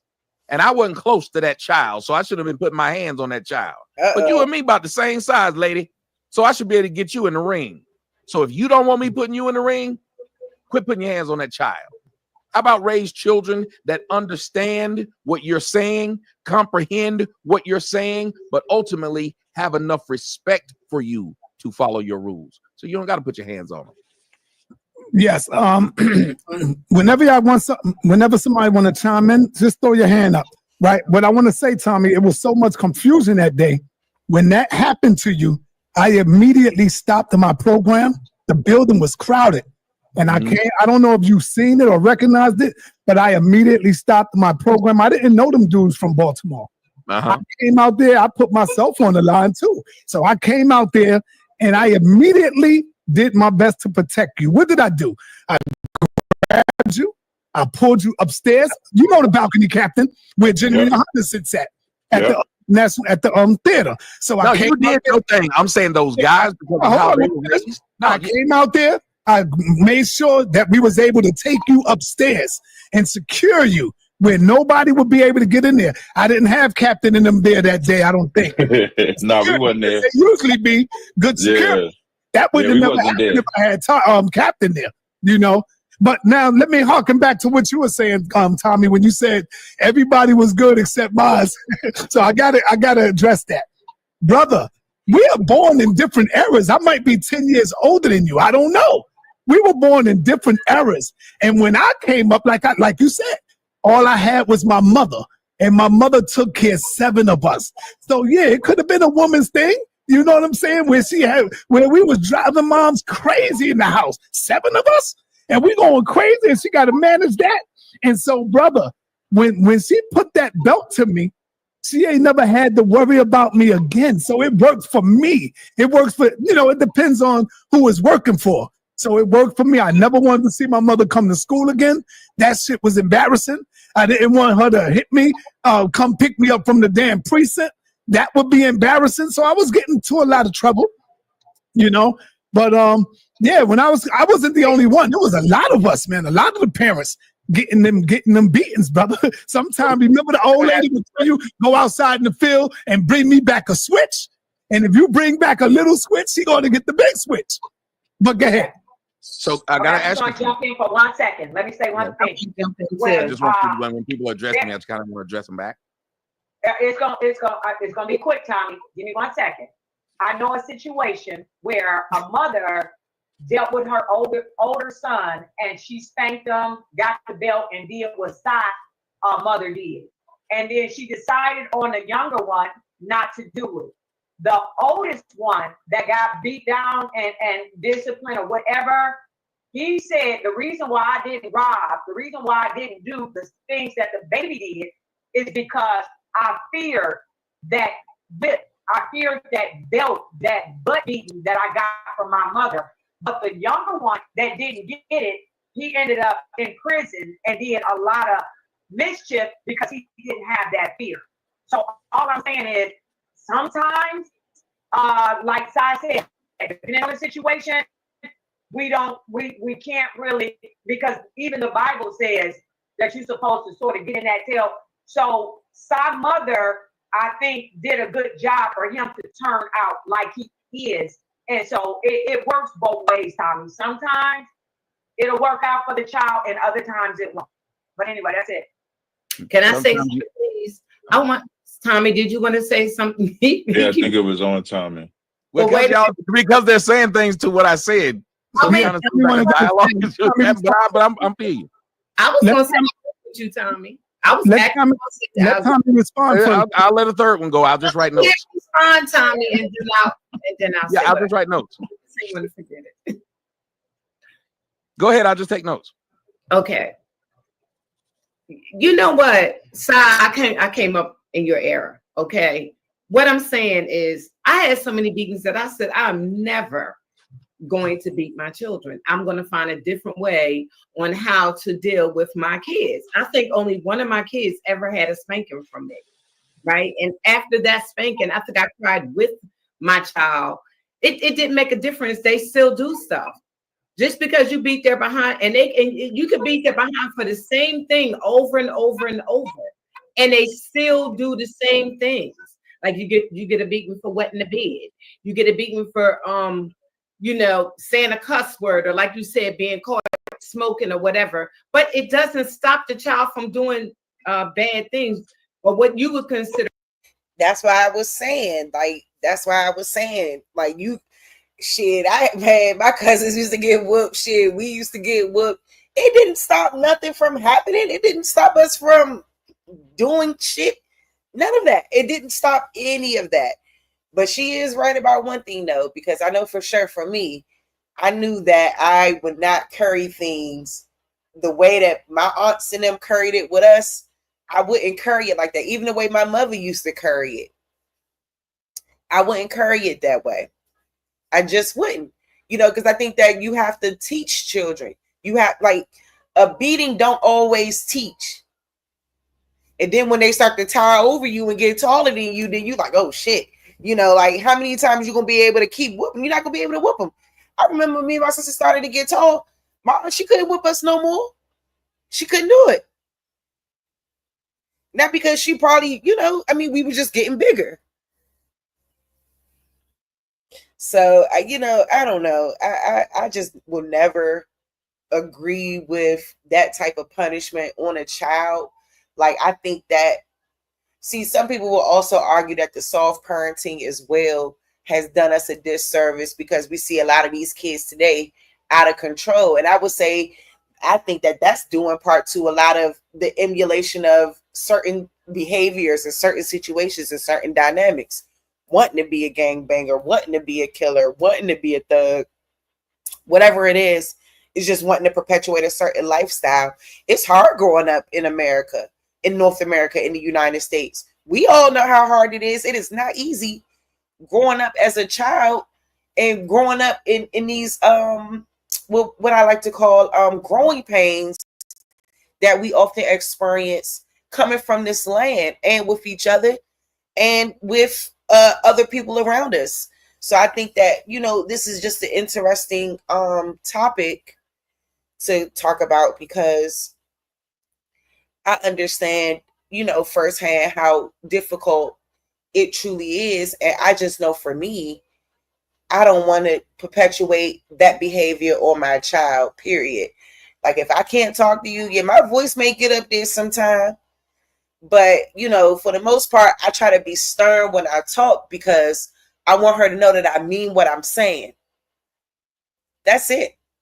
But she ain't never got no butt whooping from me. I ain't never gone and got no belt and whooped her. And I won't. And, that's just me. That's just for me. And I understand when men are speaking about their kids and men are speaking about their boys. And I understand that. I don't have a son, but I did grow up with my cousins and stuff. And, we didn't have a male figure around in the home. You know what I'm saying? We didn't, when we were growing up at that time, we didn't have that. So trust and believe, like my older cousins weren't getting whooped, but like all of us on down, like from my cousin Bud, Travis and Earl, rest in peace to Earl, all of us on down, yeah, we were seeing that belt. And after a while, the lady went and got a paddle.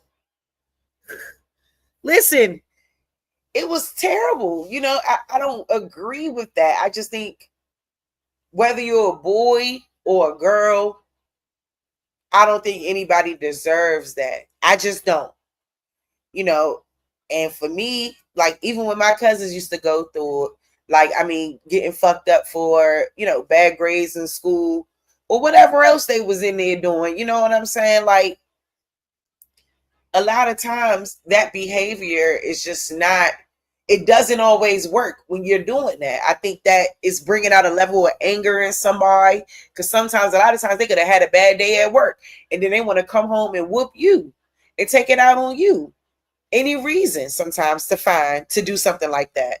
So yeah, y'all, I don't know. Like, I think this is a good conversation when it segues into talking about domestic situations, when people are putting their hands on one another and then trickling it back down to whooping your kid, because you can't turn around and say, you shouldn't be hitting each other, but then think it's okay to whoop your children.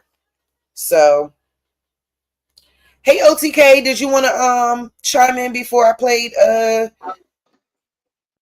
No, go ahead, sis. You going good. I chimed in a second. Go ahead. Okay. All right, so let's keep listening. Because they was on here for 3 hours. I probably do only a little bit of this. Bad. Instead, you could have sat down and talked with the child, told them why you didn't want them to do this, how it can affect their life. I think that there was a different way that we could have we could work with our children without beating them. You know, I just think that there's a different way. I found a different way of dealing with my kids, because I know even though you beat them, they still gonna pee the bed. You could just whoop they behind for peeing the bed, and the next night they pee the bed again. So it don't always work. And you just think about your own life when you grew up.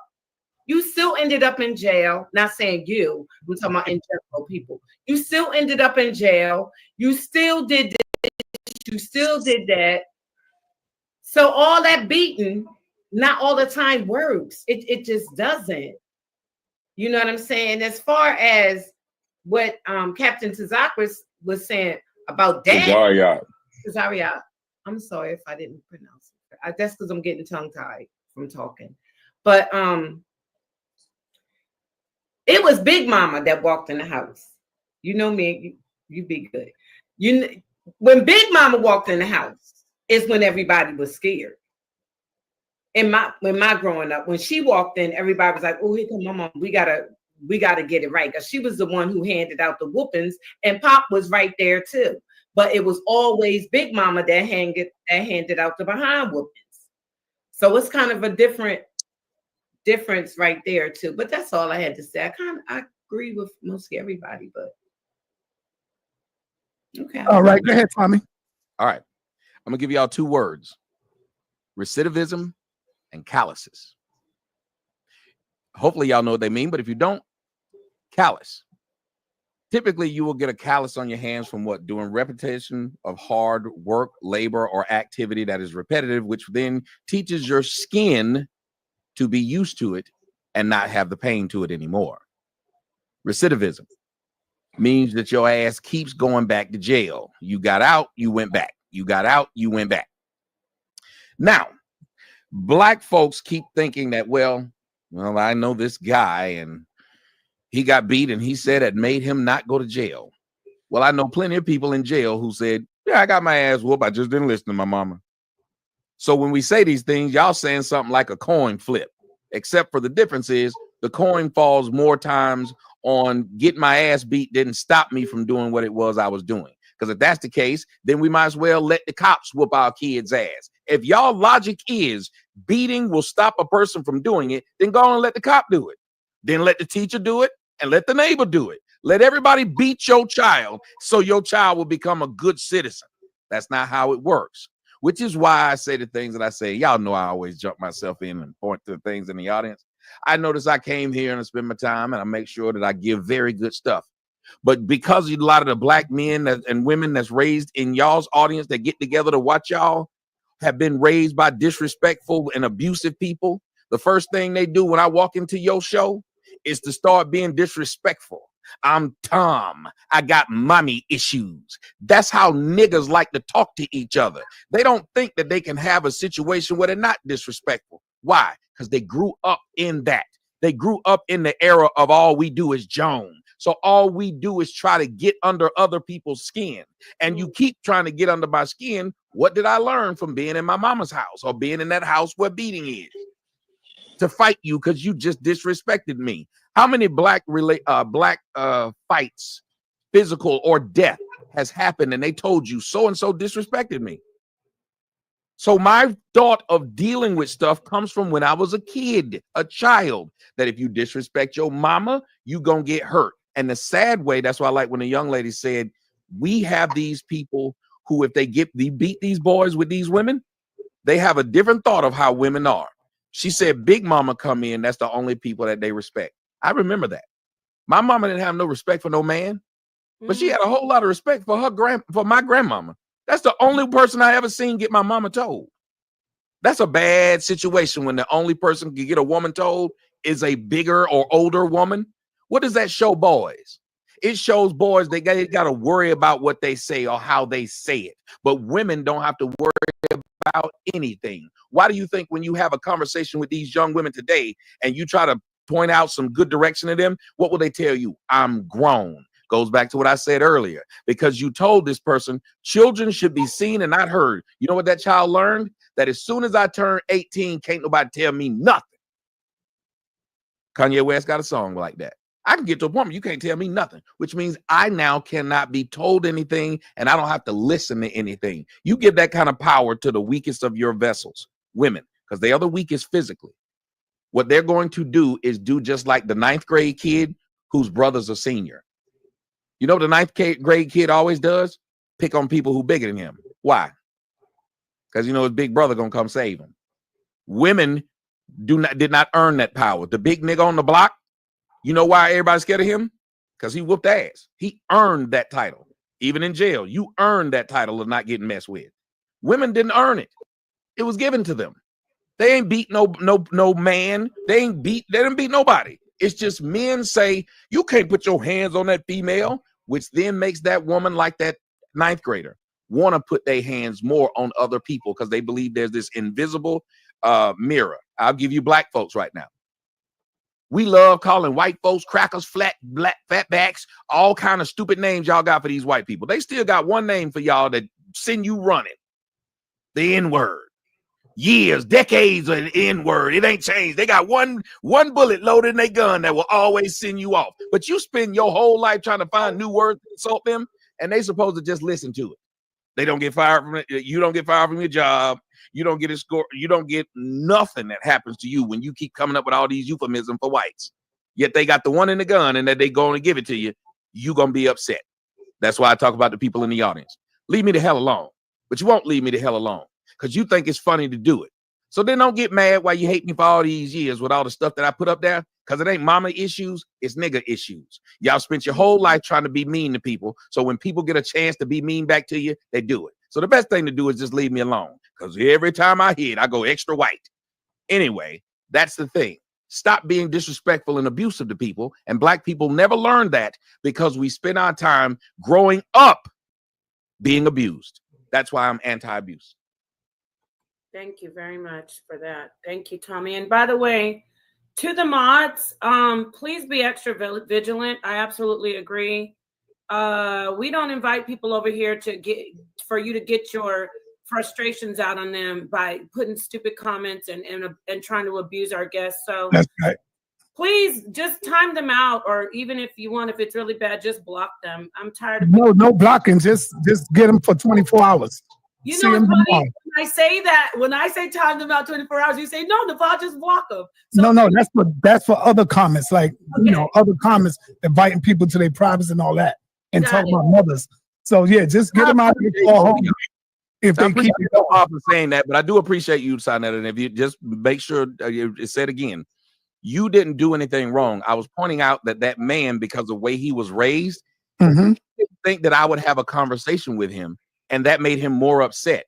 A lot of women have found out when they just have a conversation with their abusive male partner, you know what he'll do? Become more abusive. Ask some women in the comment section. They'll say, I was nicer to him thinking, well, this will solve it. Me cowering made him want to be more abusive. Because a lot of people don't know conflict resolution. They think you being, what is the main thing we usually say in the black community? I ain't no punk. It looks like you being a punk if you put your hand up and say, well, I don't want to fight. Yeah. They'll go back and say, you was a punk. That's why so many dead brothers now, because they don't want to be looked at as punks. Thank you very much. That's absolutely true. So, Sonetta, would you like to go on? I'm hand the mic. No, you can do the questions. You good. You can handle it. Go ahead. Okay. Well, if you want to chime in with answering the questions, that'd be great too, since you gave us your feedback on the, at least we didn't have an echo chamber, right? So let me ask a question back, still talking about violence in relationships. I'll start with Captain Tazariak this time. Should a woman ever forgive a man? Oh wait, Captain's camera's off. He might be busy.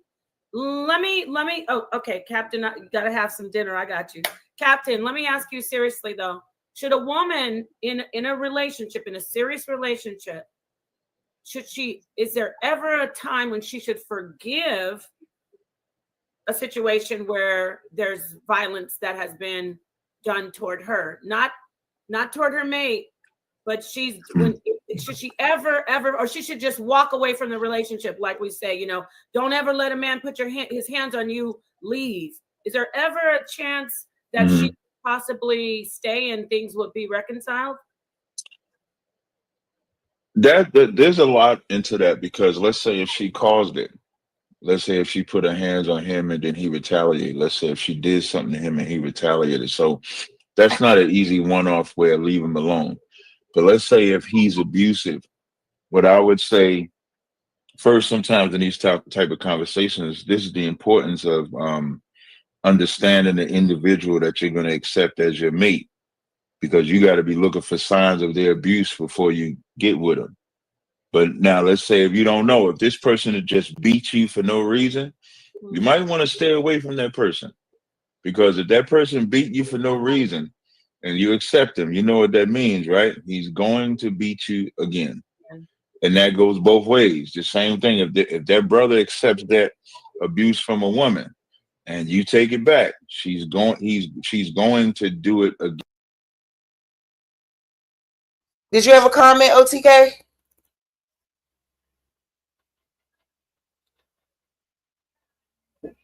Because I had walked away for a second, y'all. I apologize. But I know this conversation did get very, very interesting. Yeah, it did. It got real interesting. You know, when he comparing things. You with the bar? Of course. Oh my God, they ain't gonna be getting me for your music. But go ahead though, and then I'll come back and play it. Peace. Look at this fool, y'all.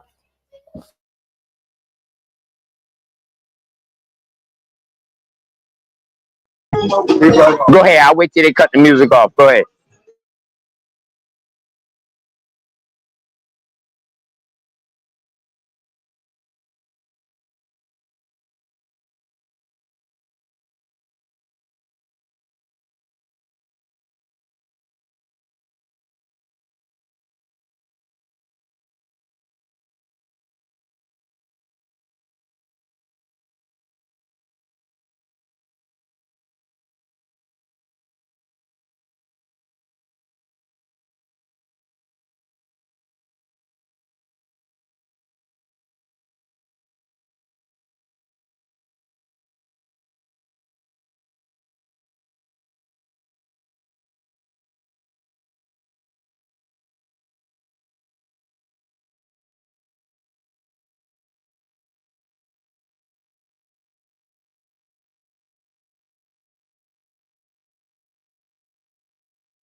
Sis, am I frozen, sis? What's going on? What you say? Oh, I couldn't hear the video no more. I thought I was frozen. Nah, I paused it. So I'm about to keep playing it only for a little bit because they was on here for 3 hours. So, but this was a good conversation. Again, unless there's something in place that can genuinely stop the abuse usually just keeps going. So I would always say stay away, get some counseling, get some help, get some assistance before you just go back, because then you're getting your behind beat. That's better than calling your brothers or your fathers or uncles to come and fight them and, beat them up, and then you're going to get back with them anyway, which usually happens as well. So I'll stop right there. Before I move on, I want to ask you this part. Okay. I want to ask you something else. Mm. And I'll give this question to everybody. What about should I shouldn't say woman or man, just anybody. Should a person stay in a relationship if there's some verbal abuse that they cross the line? You like how I did that, Captain? Yeah, I do like how you did that. That Yeah, there's a caveat with that too, because we all got a problem with our mouth. Our mouth can set off. You know, like even I think it's James 2 and James 3 when it talks about how small the mouth is, but how much of a fire it can cause.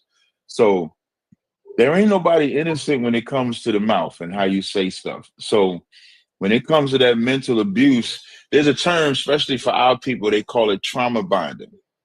And trauma bonding is also reflective to how we're raised. So think about you raised up watching your mama yell with her friends, cuss people out and stuff like that. A lot of men argue like their mama argue. You know what I mean? So now you bring that into relationships where sometimes you feel like the only way this is genuine love is if we're arguing. So I don't think that mental abuse is not healthy at all. But to say to walk away from somebody mentally abusing you, I don't know if it's as simple as that, because you can leave that one mental abuser, then get in another relationship. And if he or she is mentally abusing you, and then the next one, if he or she, at some point, it just might be you. It might be you that's the problem and not the other way around. So mental abuse is a two-way street in some regards. But if you're getting abused, you want to get that abuse fixed before you just willingly accept it again. And that's something you got to put your foot down right in the beginning of what you will accept and what you won't accept. I'll stop right there. Thank you, Captain. Go ahead, Senator, please. All right, family. I need this to turn up. Let's get real now. Let's get real now. Who is more abusive when it comes to relationship, men or women? I'm gonna straight up say the woman is more abusive than men. Most of the time, we run. We don't want to be bothered. We got to leave the house, get in the car, go for a drive, because a lot of us, you can't defeat our women when it comes to arguing. You know, abuse is not always physical; it's mental as well. And y'all will go so deep into really putting us down. Like, you know, the words that y'all say to really hurt us. You know, you say things that really gets into our skin. So I would say the women, I'm gonna set it off, man. I'm gonna say, and it's not about black, male, female bashing. I'm just keeping it real. Women are more abusive when it comes to relationships than the brothers. Because most of the time, what we do, we just run and leave. Sometimes we got to hold your hand, make sure you don't hit us, you know? And if we hit you, y'all automatically call the cops. The cops ain't trying to hit nothing. We getting handcuffed. Yeah, I want to press charges. You call the man on us, you know? And so we just basically get the hell up on out of there. We don't want to hit you, because if we hit you, we're going to leave a scar on you. So I would definitely say that the women is more abusive. I'm setting the tone. I'm going all the way in. This is the toughest environment. Let's turn it up. Let's go. That's my thought. That's my cue on that. Well, can I? So that is just like to tear shit up. That is it, and that is all. That is it, and that is all. Hi, Dots. Hi, none of your business. David M. Peace, y'all. I'm not going to be too much longer. So, you know, I just kind of want y'all to get an understanding of why this topic came about and, you know, like what is the underlying issue of things and why things happen the way they happen and why are they happening. It's like, you know, it's really interesting. So, I mean, I'm glad that they went to this type of talk versus the normal who's an African and all that Pan-African talk, Hebrew Israelite talk. Sometimes it's just important to get on subjects that really matter and things that kind of hold us back as a community and why we see the lack of relationships and the lack of homes, like the lack of familial homes. And, you know, like a lot of us make bad decisions, y'all. A lot of us. And a lot of us make decisions we ain't proud of. But shit, if you ain't learning from them, you damn sure ain't progressing. Religion plays a major part of that too, sis. But go ahead. I totally agree. I totally agree with that. Like the patriarchal mindset, you know, all of that. Sure, I'll drop the link for you, Dots. Yeah, and we come from a matriarch society. So imagine a patriotic society coming in, trying to tell you who you are and all of this right here when you were a matriarchic society all your life. Go ahead. Dots, the link is in the chat if you want to hit it, because I know you're on this panel having this discussion. You know, I think that when it boils down to blaming and all of that, that's the part of the conversation that I don't really like. I think that on both ends, accountability needs to be had, because men ain't perfect.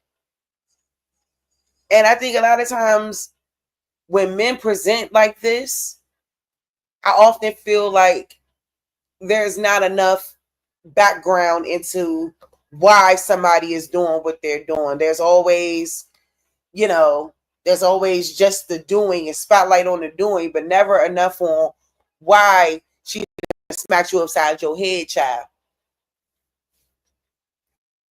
And I'm not saying that is right. I'm just saying that it's the truth. Because a lot of these men be out here cheating on their wives, cheating on their girlfriends, got a whole nother life, babies, everything that you could think of. You know what I'm saying? Just even the lack of sensitivity that some men have towards women is definitely an issue. And like I said, it's not right for nobody to hit nobody ever. It's not right. No. We all need to keep our hands to ourselves.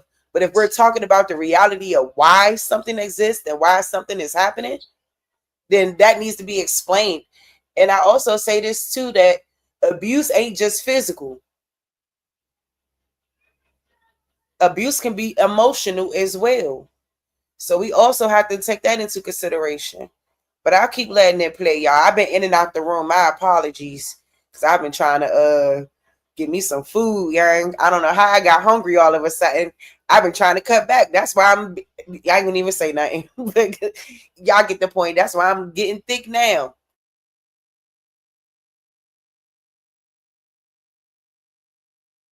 Is it okay if I go next? Yeah, go ahead. Okay. Of course. Well, I'm gonna say the men. I'm gonna say the men, because men have a sense of trying to control you. Okay, so men have a tendency, and most of the time, if you're gonna say a woman, it's a reaction from an action. Most of the time, she's doing something out of hurt, or you done just totally disrespected her, and that's where it comes from. That's where it will come from a woman doing a reaction from your action. But most of the time, it's the man trying to have control. He will even go so far as, like you said, a woman would be saying stuff to try to put you down. A man, just so you can stay underneath of him, he'll say things to try to get to you so you can have some form of control over her. You try to say things to hurt her. I mean, she could be talking to you on the phone, you're slamming the phone in her ear, you know she can't get to you. I mean, a whole bunch of stuff that y'all do that is mental abuse, and it is physical abuse, because you're trying to have control over her. You're trying to show her that you are the boss, you are the leader, you are the one, you it is. That's the reason why the abuse comes, and you have to be honest. You have to be honest and say that this girl is doing what she's doing because it's a reaction from something that you have done to her. And that is the straight. She ain't just coming, because women, we're nourishers by nature. This is by nature. We are nourishers. Okay. We just want to rock. We don't want to hit you. You done took us out of the state of mind of nourishment, and now you done put us in this state of mind is we don't give a care. Now it's on. And a woman fight is a different form of fight than you do with her. You know, and I'm gonna use myself as an example. Okay. If a man even remote, I think I put the fear of God in them first, so they won't even try it. They won't even try it, because it would be best for me to walk away. It would be best for me to walk away if I even thought you was going to hit me. And that's why in my relationships from the gate, do not use profanity. I don't play using profanity or nothing because I know my trigger points. So I don't, you know what I'm saying, Paul? Like, don't do nothing. Don't do that. Don't do it. Because and I want to hear more from you about how we prevent that. I do want to move on to how, okay, but how we prevent it is from is conversation. We need to talk. That's the only way is the conversation. And we have to get an understanding. You know, communication is everything. Communication is everything. And you should know your partner when you with your partner. What is the trigger points? What may make him do this or what may make her do that? You have to be comfortable enough to say, baby, listen. Thank you, Sister Freedom. Tommy, for allowing who's more abusive? I want who's more abusive? Hey sis, is Doc in the back? Women or men in relationships? No, she ain't coming in. Women are way more abusive. Let me explain to you another passage in the Bible, like Kat was talking about. The tongue is sharper than any two-edged sword. As a psychologist, I know that people can get away. As a matter of fact, many of you may have things like I got. I put up a picture the other day of my knee getting drained. I didn't like it, the feeling of it. But boy, I like it today. I feel like I got a brand new daggum knee. It feels awesome. So I don't remember the pain like that anymore because of the joy of the after. But let me tell you what happens when you get your emotion and your psyche hurt. I don't know why me and Cap keep having this problem. I talk to him behind closed doors and he keep bringing up my personal business to these damn shows. I'm really getting upset. I told you I only hit her once and I said that I was going to do it. Now you trying to tell her not to come back to me. What's wrong with you? She is watching. Anyway, he don't mean it, but take care of him still. Anyway, the point is. Yeah, I really don't mean it. I really don't. The point is, when you are physically abusive mentally, that shit lasts. That's why you have all these serial killers and things like that. They come from that type of abuse because it sticks with you. But Kat was right. Like, again, if somebody cheat on you and you take them back, if they stay at the grocery store too long, you know what the first thing your mind gonna go to? Mm-hmm. They're sexing somebody. That mental abuse is really something. And that's why women will do that to men. They will say things like, the baby ain't yours. Then we'll come back later and say, you know, I just said that out of anger. So now you looking at your child like, that's. And there's a lot of brothers that done had that said to them, though. She got mad and she said something that's hard to take back. That's why Chris Rock told the joke. Women have the ability to be able to say something that they know is very difficult to come back from. Abuse, we don't talk about mental abuse that much. And when we do, we try to act like it's only women. Like the young lady said, well, when women do things, it's out of retaliation. You know what we're doing when we do that? Giving them the green light to do things. Ain't that the same lie women tell you when they cheat? But somehow when we cheat, we just dogs. But when they cheat, it was cause, oh, you didn't take me to the movies anymore. You didn't take me to the mall anymore. Well, I should have caught you at the mall and the movies with that man, not with his penis in your mouth. I put my penis in your mouth. You just said I didn't take you to the movies in the mall. So that's all he should have had to do. And then he should have sent you back home when it was time for penis in mouth. But that ain't what happened. But you still use the excuse. Women always have an excuse of why they do. When a woman unalives a man, every time y'all go look at any case, what's the first thing she says? He did something to me first. That's why it was my retaliation. He was abusive. It's never one time. So this adult can't just leave because you were abusive. They got to leave you dead before they leave. We wouldn't allow a man to do that. A man is never able to say, she was mentally abusing me. That's why I put my hands on her. So I'm just going to retort to what she said. Most of the time when a man put his hands on a woman, I'm going to use the exact same thing she said. It's because he's done all he could and he just retaliated. He tried to talk and my mouth didn't work. So I'm going to see what my hands can do. Because men don't just start out beating women, I don't think. I don't know too many men on the first date just reached over and punched a woman in the face. May have, I don't know. I'd love to talk to some of those women what has happened. Women, though, literally start off relationships with men, especially in the Black community, being abusive. Black men have suffered the type of abuse of walking up to a black woman and saying, excuse me, miss, can I get your number? Now, if she don't like the way you dress, if she don't like the way you look, she won't give you the respect of saying, no, sir, thank you for being, kind or enough to ask me, but I'm in a marriage or whatever.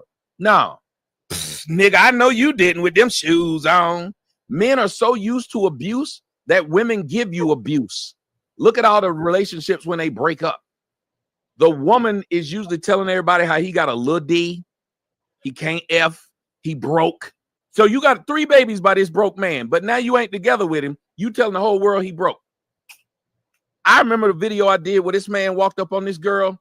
He had the flamer right up to her head, put her on Facebook Live and told her, because she was trying to ruin his new relationship that he was in, kept messing around, telling the girl he had STDs, all kind of stuff. He didn't, but she wanted to ruin his relationship. Finally, he got tired of it. He had the flame up to her head, put her on Facebook. She jumped there talking about I apologize for all the stuff I said. I'm really sorry. And his last words to her before he put her to sleep was game over. And everybody looked at me and I said, and she got what she deserved. They said, I can't believe you're saying this. I said, why did this woman think that it could be her job to ruin this man's life and reputation? And all he got to do is walk on with his life. I don't know if y'all remember that woman from Fresh and Fit. That woman went around just telling all kinds of lies on me. What happened to her? What changed her life? She went from telling lies to they put her on Tasha K. Tasha K knew she was lying. Do they ever stop women from lying on you? Y'all remember that Shay girl went around lying on me. No problem doing it. Women get to do it. Nothing happens. Men's lives have been ruined right now. Brian Banks, 6.5 years in jail off of a lie. What happened to the woman? Nobody's more abusive to women. And finally, let me give y'all some real stats you can look at. You know who the #1 abusers of children are? It ain't men. It's women. Like my man Sinetta said, he said, I grew up in a different era. No. We didn't the same era. My mama used to beat the shit out of me.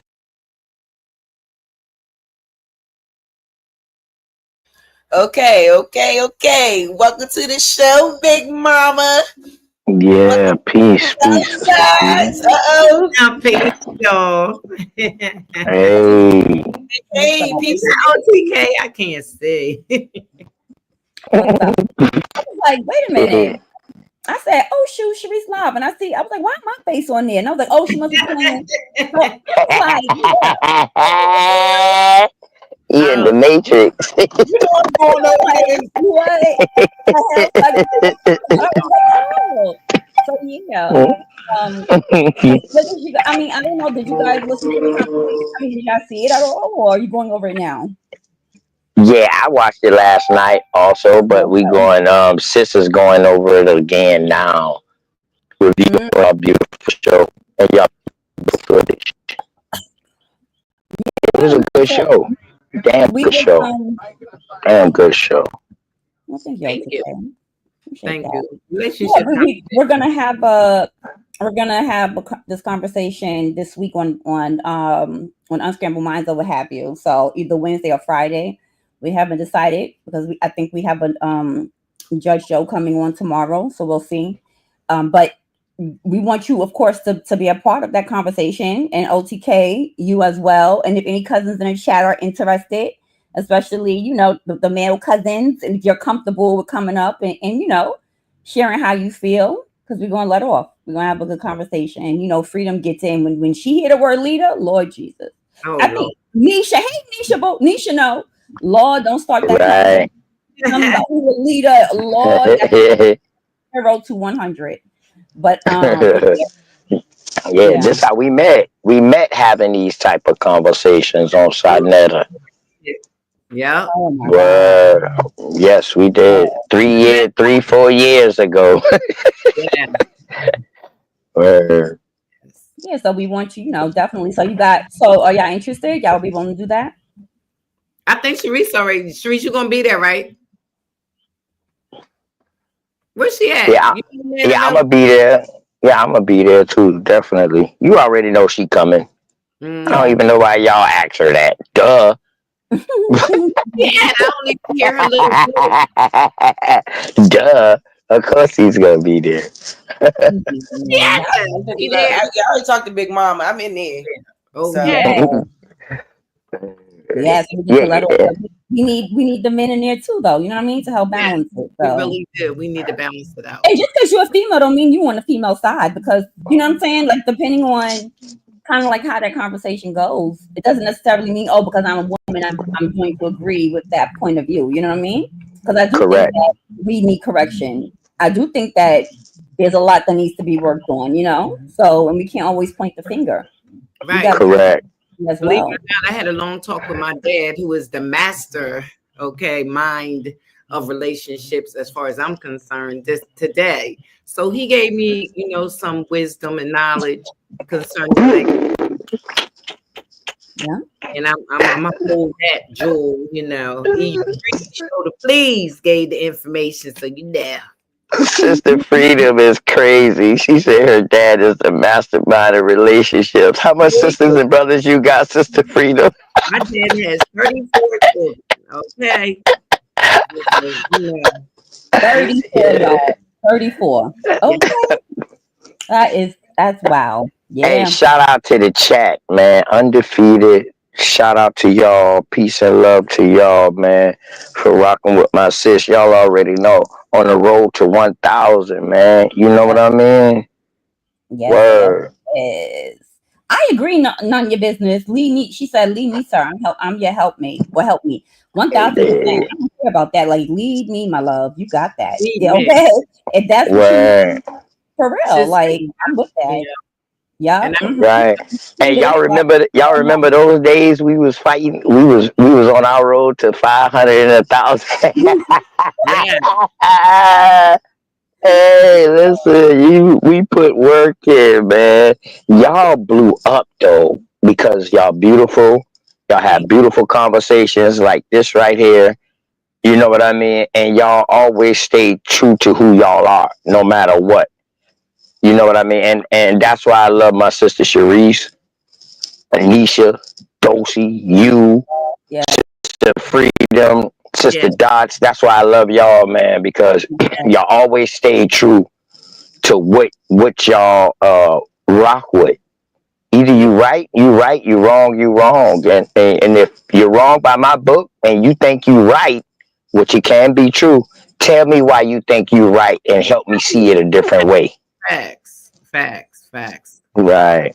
You know what I'm saying? Everybody has their opinion. You know what I'm saying? Everybody opinion is valid to them. You know what I'm saying? And it's also valid to the minds that are listening. You know what I'm saying? This is always a learning experience. And to me, it helps because in these conversations, you get to see where you made mistakes. You know what I mean? In your relationship, hopefully somebody says something that will trigger something in you. Like I said, the story that Tazaria told really kind of hit to my soul a little bit.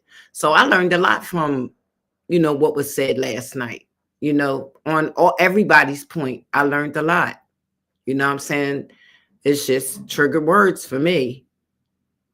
Right. And you know what though, Sister Freedom? That also go both ways. Because when you in a relationship, a woman can trigger you faster than somebody out in the streets. Like somebody out in the streets, you be like, oh man, you just talking.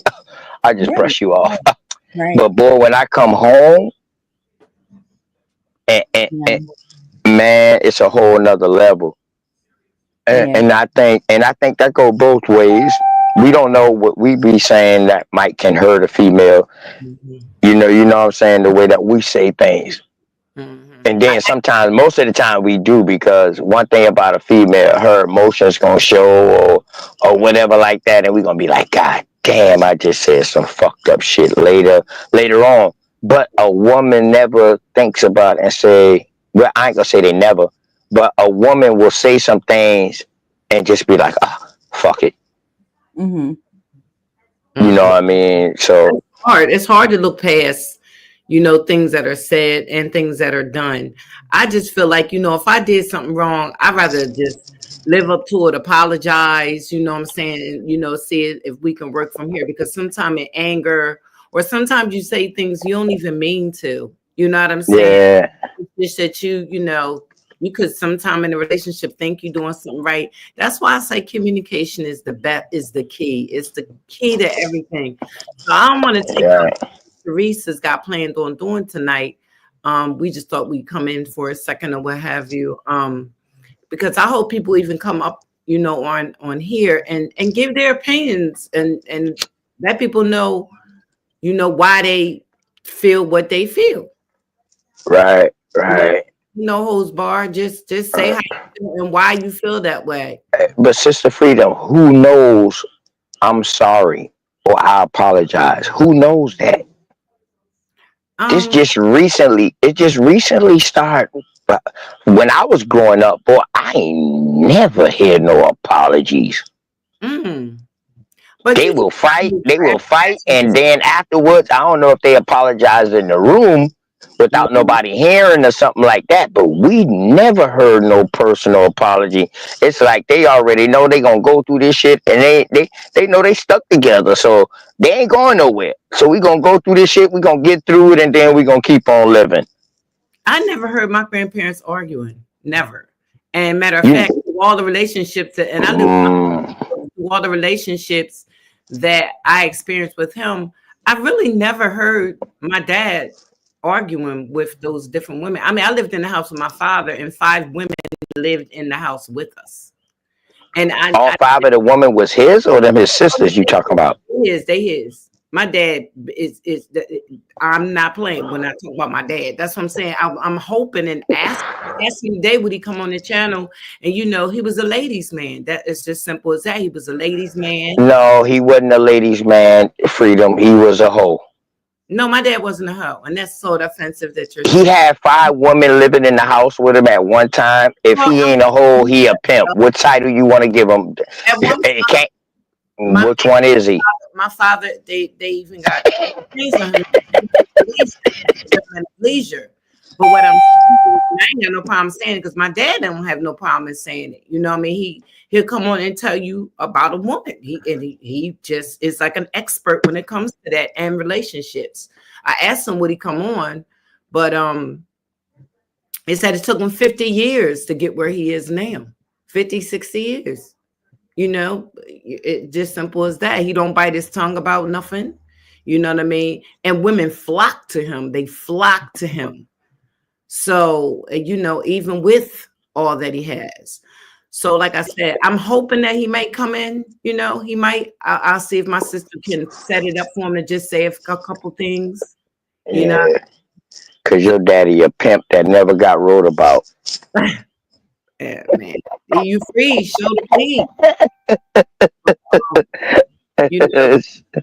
You shout out to Papa Freedom. Then I learned what you should do, what you shouldn't do, what you should say, and what you should not say. And like I said, a lot of times men can't even deal with a real woman. And a lot of times women can't deal with a real man that just straight up say what they want. But because my father was so open with everything, what I'm saying? Nobody had to be mad at nobody. Yeah. I'm gonna tell y'all something. I don't know if my sister Disha saying that's not healthy because somebody said I know you said you never heard your peoples them argue. Never. And you never heard and somebody else said I never heard my parents argue.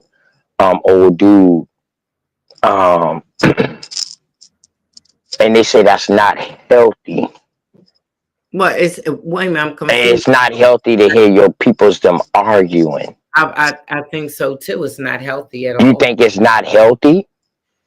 It's not. I don't want to hear them argue, and I don't think you should argue in front of a child. And plus, my dad never allowed profanity in the home. My dad never allowed a lot of things that he thought would be bad for his children, or never even have allowed an argument to take place in front of us. He never. Right. But what if your house only was so big? I mean, they can't run from it. I mean, I think that will all be a learning thing. Like what you don't want to do when it's your time to be the head of the household. I think all that's learning tools. Because if people didn't see their family them arguing or other people arguing, they would not carry themselves not to argue with their kids. They had to learn that from somewhere. Well, this is the reason why I said I learned a lot last night. And like I said, I'm not going to stay on long, but this is why I learned a lot last night. Listening to how a man truly feels or why he may psychologically, I learned a lot last night on how he grew up. And I agree with Nisha. It's not healthy. It is not healthy to do certain things that will cause certain things to stay, mentally, how can I say it, negatively impact you in your later on life. You might think it's okay to do it. I never seen my dad beat a woman up. I never seen it. So how are you going to console or talk to your kids? Your kids never seen an argument in their life. And they go out and they get with whoever they get with. And now they might argue. And then they try to come to you for advice. How can you give them any advice? Go ahead.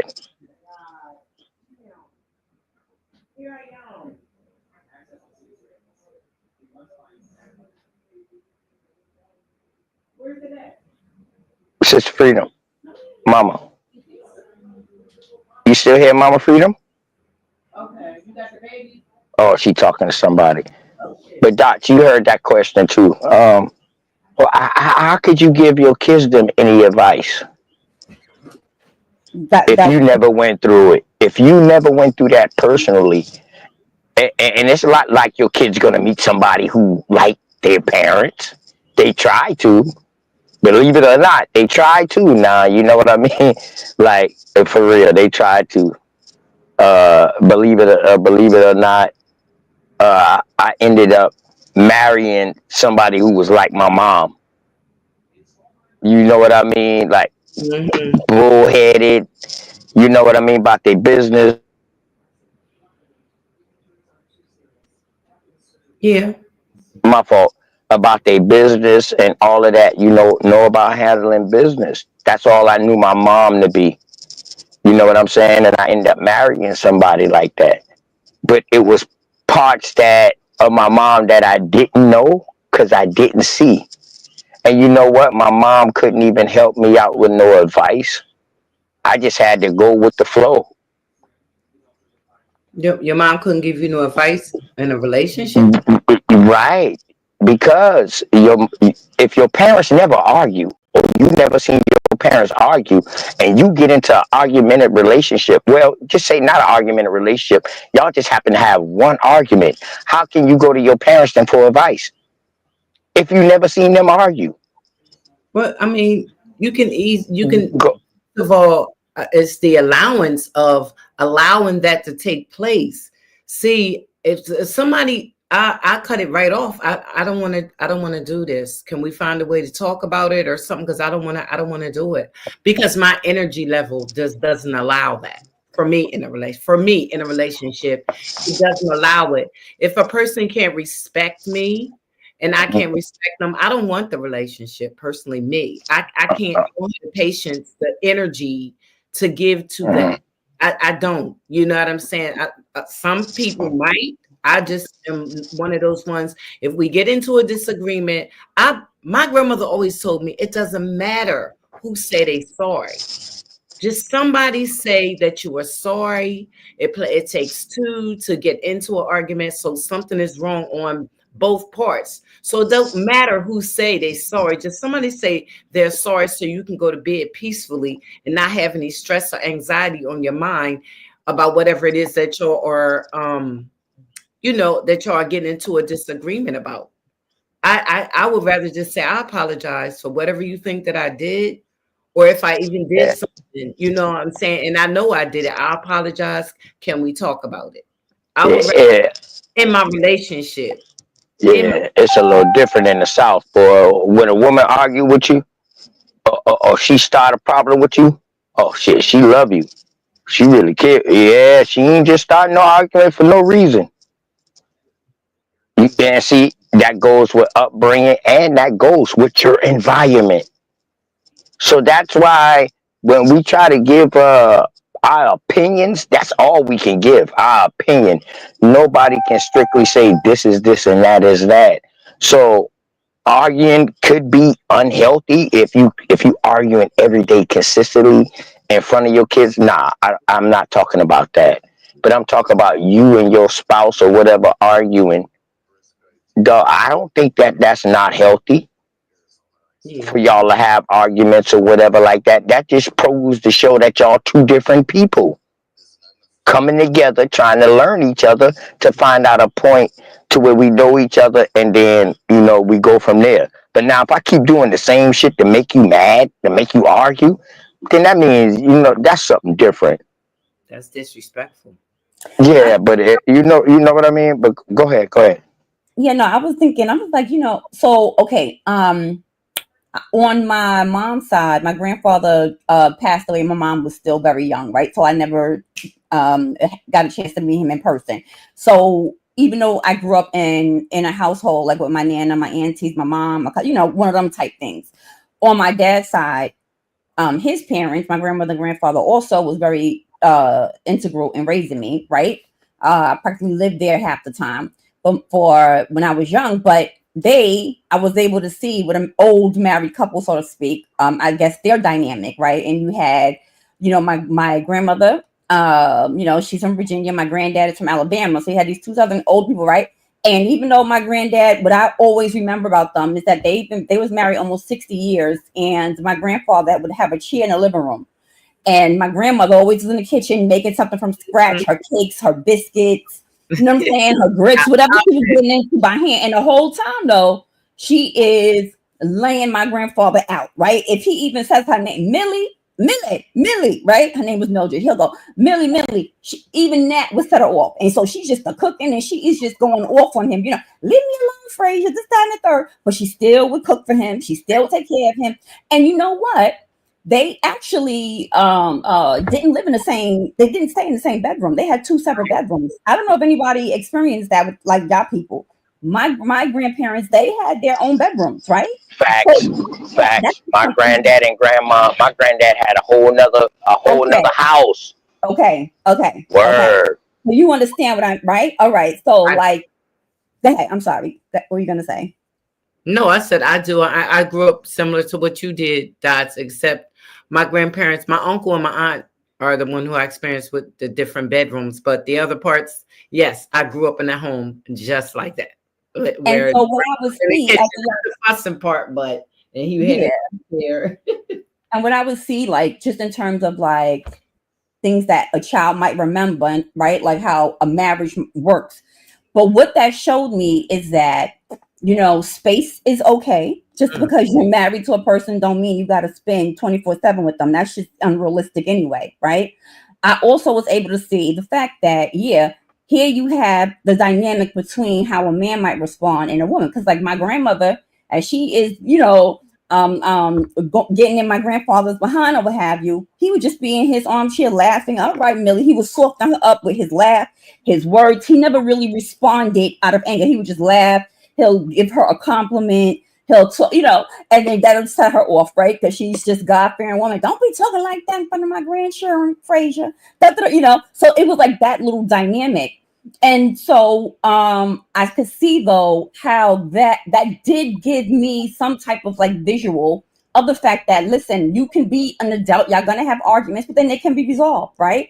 And it's also okay to have space. You could be married and have, and be together and literally live in two separate units. That's okay too. It seems to work best when it's like that, right? So I think that like, even as myself, like I saw somebody in the comments saying something about like, when I come home, I want that to be my peace, right? I don't know if it was David or old dude. Somebody wrote that in the chat, like, when I come home, I'm not trying to fight. And I completely understand that. I wasn't always there though, when I was younger or what have you, right? Like if I'm upset, we going to war. Like, I need to let this off.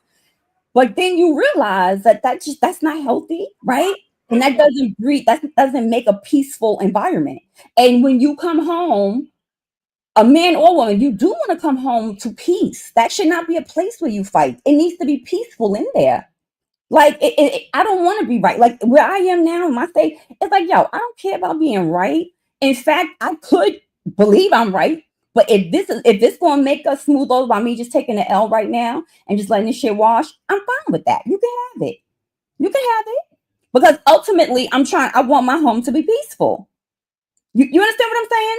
Like, but you know, those are things that you learn as you get older, that everything, you just gotta pick your battles. You know what I'm saying?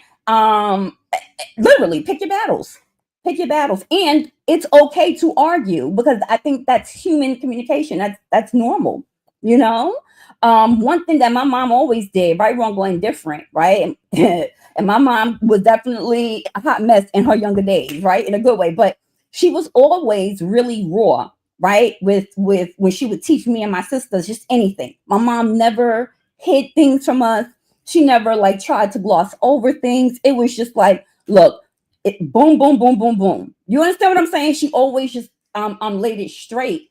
And I'm thankful for that, because that's how that's what I do with my sons. Sometimes they can walk and talk, right? Like, I don't, you know how they say when you're teaching a child about things like, okay, how to protect, you know, your body parts, right? Like, what's good touch, bad touch. And you know how sometimes we'll like give these names for our areas. Like, instead of saying penis, you might name it something else, right? Like, no, it's a penis, call it a penis. No, that's a vagina, call it a vagina. You get what I'm saying? It's just always been like very, and I think that is important when you are raising children, right? Like, so even if you do have a moment where you lose control, you snap, whatever the case may be, have that conversation with them after the fact. Let them know. Like, and if you were wrong, it's okay to be like, yo, I'm wrong. I was wrong. I apologize. Mommy was thinking this way. And you know, you have those conversations with them and they understand. I think that is so important, you know? But I don't think I don't think that it's necessary for a child to always be around that environment where they're seeing their parents go and then get no kind of explanation. You know, that's confusing and that's toxic, right? But yeah, kids grow up in them. Yeah, you're gonna see your mom and your dad let off. You know, you're gonna see them argue. You're gonna see it get heated, but then you're gonna also see a resolve, right? And then having that conversation, because children are very intelligent, very intelligent. You know. Right. So, but you said a major thing. We're older now. The things that we know now, we didn't know as no teenager, or in our early 20s. A lot of people didn't know. Yeah. Everything that we're talking about now is because we done went through some shit. That's right. And sorry, we gotta understand our parents. Some of us was our parents. First kids. They was just going through this shit for their first time too. Mm-hmm. And you know, to that point, you know what I mean? About sorry, Anyway. sorry is a powerful word that a lot of people just, for whatever, there's a lot of people that just can't say it. They can know they're wrong and they just won't say it. But sorry is a powerful word. That's powerful. Yeah. Nobody know how to say I'm sorry. That's why I say that. Nobody know how to say I'm sorry or I apologize. That's something we're just learning how to do. Yeah. Well, not big, but I'm just saying, I don't like argumentative men.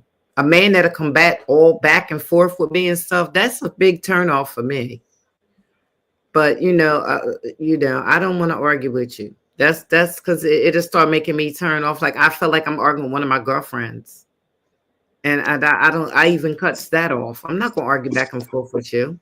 But Sister Frida, me and you don't argue.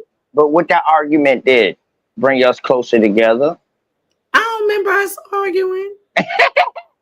Hey, Doc, now she don't remember arguing with me for 3 years. What the hell? Not arguing. Now I'm just tripping. I ain't argue with you.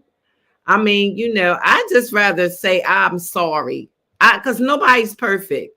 You know, sometimes you do things and you say things and you don't mean to.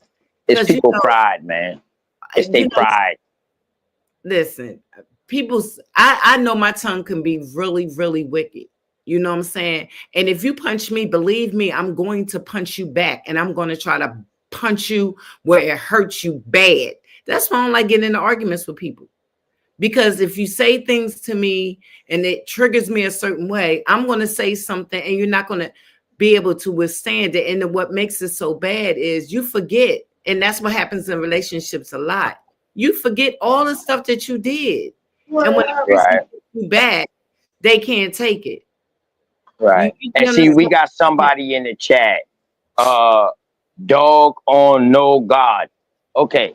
Dog on no God. He said sorry equals sorrow. That's what fucked us up. It took us out of people saying I'm sorry and saying I apologize. When I apologize ain't sincere. When somebody tell you they sorry, like somebody said earlier, that's more sincere. It's even deeper. When I say I'm sorry, dog, if I literally tell you I'm sorry, that don't mean I'm no sorry person. Whoever came up with that logic, dog, y'all can put that shit in the trash, dog. For real. That sound like some religious shit, some more religious shit that just came up to play, and that shit ain't with us. That's what I'm gonna tell y'all like this. When they brought this patriotic society and the woman must bow down to the man and all of that shit right there, that fucked America up. Mm-hmm. Absolutely. Ain't no ifs, ands, or buts about it. Before that, Big Mama ran the fucking chieftain. Mm-hmm. You always had an older woman of that chieftain who you went and you consulted to before you went to war, before you went to hunt for a blessing or anything like that. So they changed all this shit. I don't even know why a man would want a weak woman. I don't even know why a man. Right, Nisha. When I say I'm sorry, that means I'm sorry and I'm going to change my behavior. Yeah. Correct. Exactly, Nisha. Exactly. And then it's also just an expression of like, you know, sorrow for what you've done. It's like regret. You know, Hey, y'all see this? Y'all see this old sorry ass whoever this is right here? Say I need to raise my level, my cognizance of English tongue first, homeboy. My God, one word can mean a whole bunch. Who the hell is you?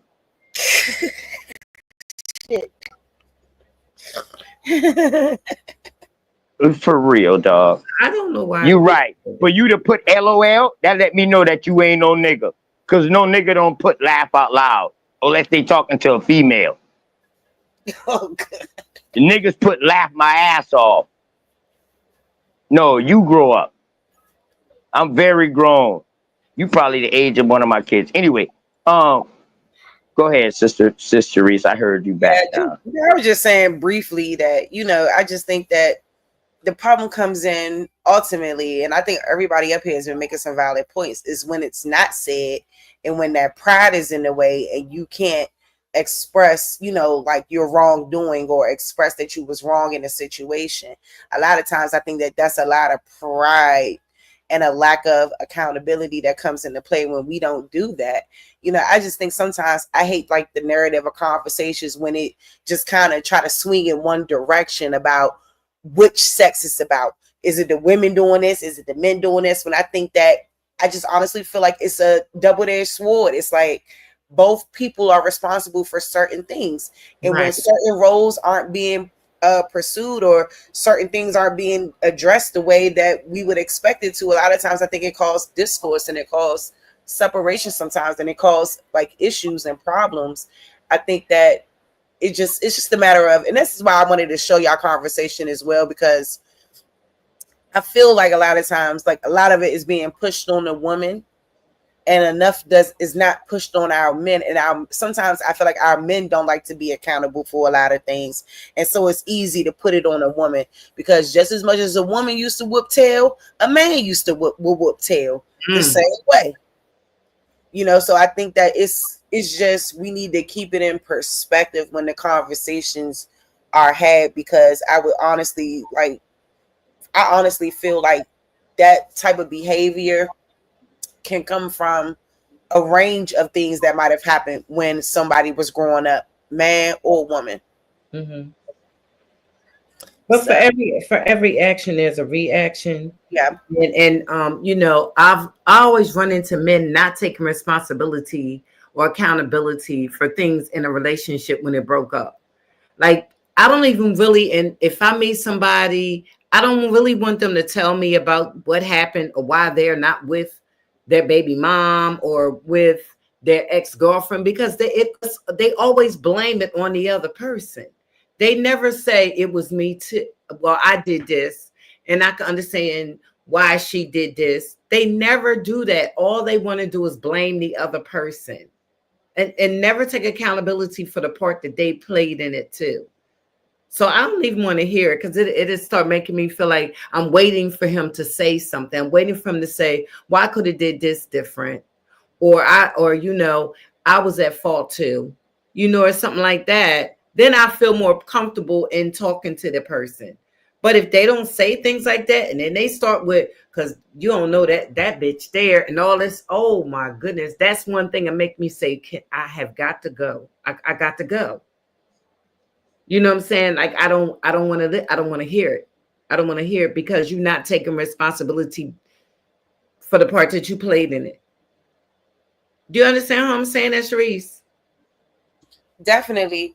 And I think that it's just, I think sometimes when we have the conversation around like who's more abusive, men or women, like I think all of that stuff just kind of causes more divisiveness or more divisiveness, if you will. And sometimes it doesn't lead to any type of conclusions. It kind of just keeps the door open to keep at each other's throat, or more than what it already is. And see, that's why I started this show with talking about how a lot of this stuff came about, when we talk about women who are single moms, and like their parents were single, and it just all goes back to this perpetual cycle of bullshit that has taken place, that can encapsulate and shape a person's personality and demeanor in the way that they are moving. Mm-hmm. I think a lot of times it be based off things that they've seen. And it's crazy to me, because sometimes you would think that if you see this negativity going on around you, that, in your higher being and your higher state of self, that you will want more than that. You wouldn't want to perpetuate the same cycles that you've been through. But here, in those videos that I was showing, that you can really see that a lot of times the behavior was just repeated. And a lot of times they were okay with saying they wasn't there for their kids. They was okay with that. Like, I mean, because their father wasn't there for them. So they had 6-7 kids, and they say, I see him right now and then, things like that. I mean, all of that stuff kind of just, to me, just continues to perpetuate a cycle when we have conversations about who's more this and who's more that, versus coming to a space where we could be more inclusive and try to resolve it. And hey, what can we do to fix this? What can we do to stop this generational cycle of stuff that we continue to deal with? So, I agree with you 100%. The word leader bothers me all the time. To me, it's offensive and disrespectful. That they even say that you're my leader. I mean, naturally, like I said, by nature, a woman is going to nourish her man. We love the feeling of making him feel like a man. And he should love the feeling of making her feel like she's his number one, and vice versa. But when you start getting like words like, well, I'm the leader and stuff like that, it just, to me, it's a trigger word. You know what I'm saying? I've never experienced it, but people use that terminology. Here I come. I think that we give up on each other too fast too. I'll also say that, shit, like that's why I say that any point in time is never right for us to be hitting each other, like talking to each other a certain way. Like it's just got to be a better way. And I even tell myself that, what I mean, like just, the next time I do decide to get into something, like I always want the communication to be clear, concise, upfront. Where we could talk to each other and it's not demeaning and just different. You want to make your partner feel special and loved, and for me, that's how I see it. I don't like that being in competition kind of. All of that. Like, I don't like none of that. Like, if we go grow together, let's grow together. Right. Thank you. Everything else we can really figure it out. Yeah. I'd rather you beside me than behind me or in front of me. Yeah, I'd rather you side by side with me. When I come up with something and I say, yo, what you think about this? Hey, what you think about this? We're going to sit and discuss these things. You know what I mean? I'm going to take your part of it and you're going to take my part of it. And until we agree, shit don't happen. See, that's what most things go wrong at. When I say, hey, you know what? I'm going to do this. Fuck what my old lady say, man, fuck that. I'm the man.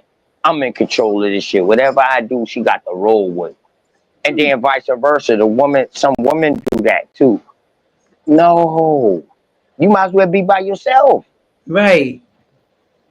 You might as well be by yourself. Quit occupying somebody else's fucking life and their time. You feel me?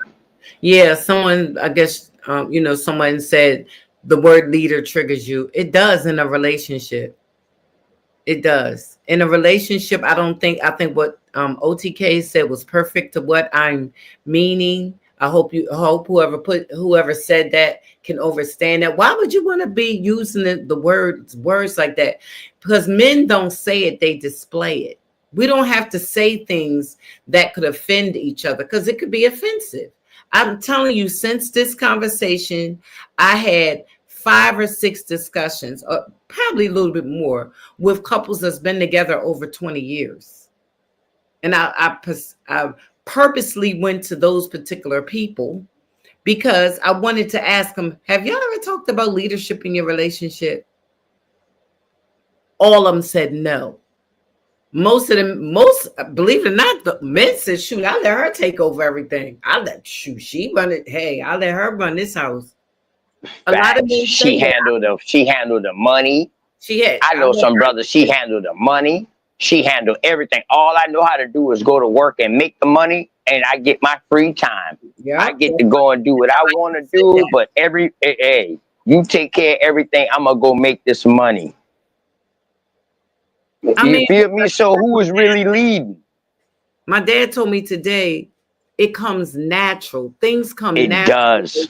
He said things just come natural. And we are, you know what I'm saying, to respect you for your position, just like we expect you to respect us for our position. Right. You know what I'm saying? So right. Because you're a man, you're going to feel a certain way.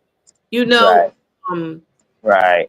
Well, understanding and communication, and as far as holiness, it should be a 50-50. But when it comes down to taking care of majority of the things, it definitely should be no comparison.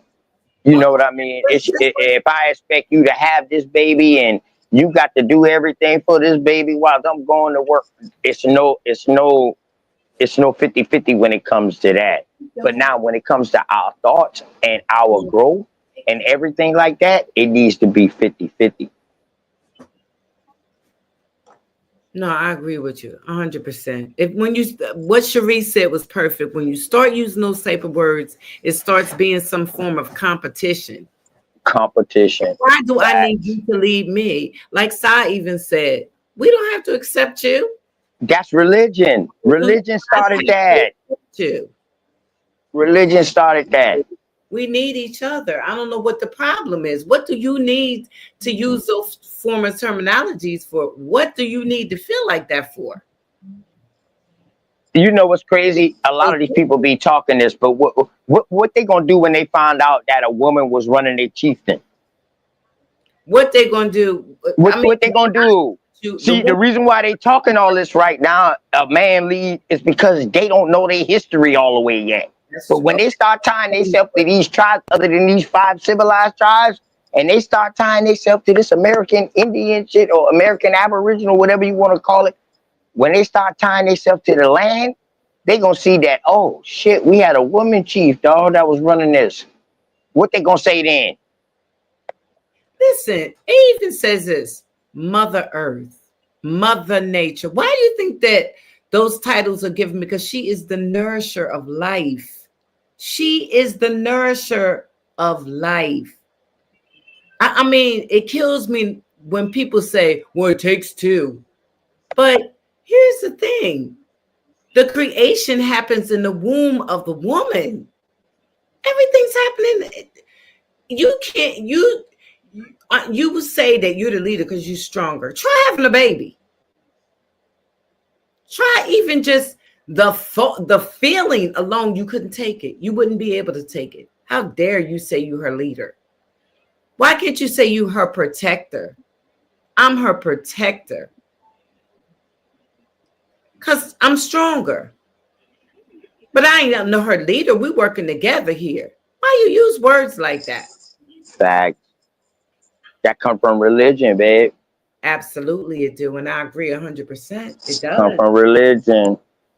It's psychological manipulation. And a lot of people don't even know that some of the things that they be saying, they'll say, oh, I don't believe in no Bible. I ain't no religion. But then turn around and say something that's religious is shit. Is you retarded? This is what's crazy. I don't know. Maybe it's okay because I want a strong man, a smart man in my life. And he got to be strong and intelligent. Somebody I can communicate with. Because other than that, I don't know. Yeah. I love you. See you took your box. Man, that's why they say when you find somebody that's supposed to be your better half, that's supposed to be the other half of you that makes you complete per se in this world. That's why they say you met your better half. Your other half, not your better half, but your other half. And that's because it's supposed to make a complete union. Now, a lot of us have made unions that we thought was our other half, but it wasn't. It might have been our other half in some areas, but it wasn't our complete half. And that go vice versa. I might have not have been her complete other half. You feel me? Man, this is life, man. Nobody knows the answer. That's why we come up to these things right here. And we think about things and we say things of how to treat a man, how to treat a woman. How, you know what I mean? And all these things because we're still learning. Indoctrination got us messed up on how to treat till we lost our fundamental roots. But the ones that had the fundamental roots is our great granddaddies and our great grandmamas and our grandmamas and granddaddies, them who've been married for 40, 50 years. Or been together for 40, 50 years. You ain't gonna see that today. I know she. Why? Why you don't see that today, Sister Freedom? I don't know why. We just manipulated mentally some type of way. But, you know, I even talked to somebody that said that because my son will protect me if somebody did something to me, that I should look at my son as my leader. I thought that was the stupidest thing I ever heard in my life. My baby? My son, yes, he is a good man. He's strong. He's going to protect his mama because that's his duty. Yeah. That's how he's the head of the family because he's the head male of the family. He carries on the last name. No, that's only why. That just because he's stronger. I don't know. I mean, I can look at my son as my son is another form of protection because that's his position in life is to protect his mama, his sisters, and he could even be the baby of Big my facts. children. But big facts. I could never look at him and say he's my leader, my son. Facts. How could your son be your leader? He's my son. He would be less than a man to let somebody do something to his mama. Right. That don't even make sense, but to say he my leader? Apparently somebody else that noticed this scenario too, that a man protect his mama quicker than he protect his daddy, because if you go to child support court in South Carolina, I know down here in Berkeley County, they will grant a son to his mama quicker than they are granted to the daddy. But they will grant that girl to the daddy quicker than they granted to the mama. Now look at this. Okay, my son could protect me, but guess what? I could still get in my son's butt because that's my son. You see what I'm saying? If he was doing something that I felt was disrespectful or wrong or however, and if he needs some advice, I'm his mama. You understand what I'm saying? But his job is to protect me. Big I facts. hope I raised him right enough to know that he's supposed to Big protect me. facts. I mean, it should be natural, but he's still my son. Hey, listen, a daddy gotta earn his love by his kids. You hear me? And take this from a daddy, a father. I earn my respect and my love for my kids. Yeah, they might love me because I'm their daddy or whatever, but they got a different type of bond with mama. They've been with mama 9 months, 10 months, or whatever. They got a different type of vibration with mama. A daddy has to prove himself to the kids. What y'all think about that? I don't know. Of course he got to be dad, but I don't know. I don't know how another person feel about certain things. Someone said in the Yeah, daddy gotta prove himself. Yeah. Go ahead, John. Somebody said in the chat, my son tells me to come in the house when it's too late. He is very protective of me. It's the same way for me too. My son stands 6'3", 200 and something pounds. Yes, my son does say he's protective. I don't care if I got a man, my son still is going to do that. If his father was sitting right here, my son's still going to be that way. But that don't make him my leader. Because your daughter say to you, Daddy, you shouldn't wear that out, or come in the house, Daddy, or something like that. Does that make her your leader? She's protective. Most girls are very protective over their fathers because I'm one of them. Very protective. Big facts. I would Big never facts. look at my father like I'm his leader because I'm protecting my father. It's just a natural instinct. Big facts. My daughter flip out over me. Yes, I know she do. But yes, and the same person's protection requires leadership. But on both parts, underneath the definition of protection comes a lot of little definitions, like a lot of little definition to the word, that one word protection. Okay, but that doesn't mean that that person is somewhat well. Okay, if you're going to say it, you have to have a form of leadership, which I was trying to explain last night. But that can be on both sides. That could be on both sides because we know as women, we'll stand in front of a bullet for our family. Rather that's right or wrong, a woman something could happen to her child. She'll darn near pick up a whole Mack truck trying to get her child from underneath the truck, and even including her husband. Women are very overprotective of their husbands. Why do you think they're out here knocking on other women's doors and kicking a big facts? Women are protective over their on what they feel as though is theirs too. Big facts. Admit it, but it's like they know their son could be guilty and still say, "Oh no, he ain't do it." Yes, I know I'm that type of mom. I say he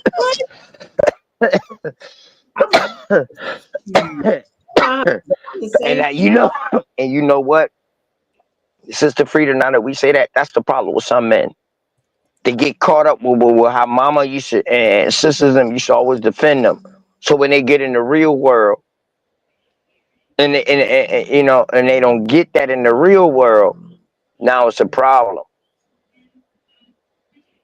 So that's why I say we got a lot to work on, man. It's society, it's your environment, and it's who you deal with.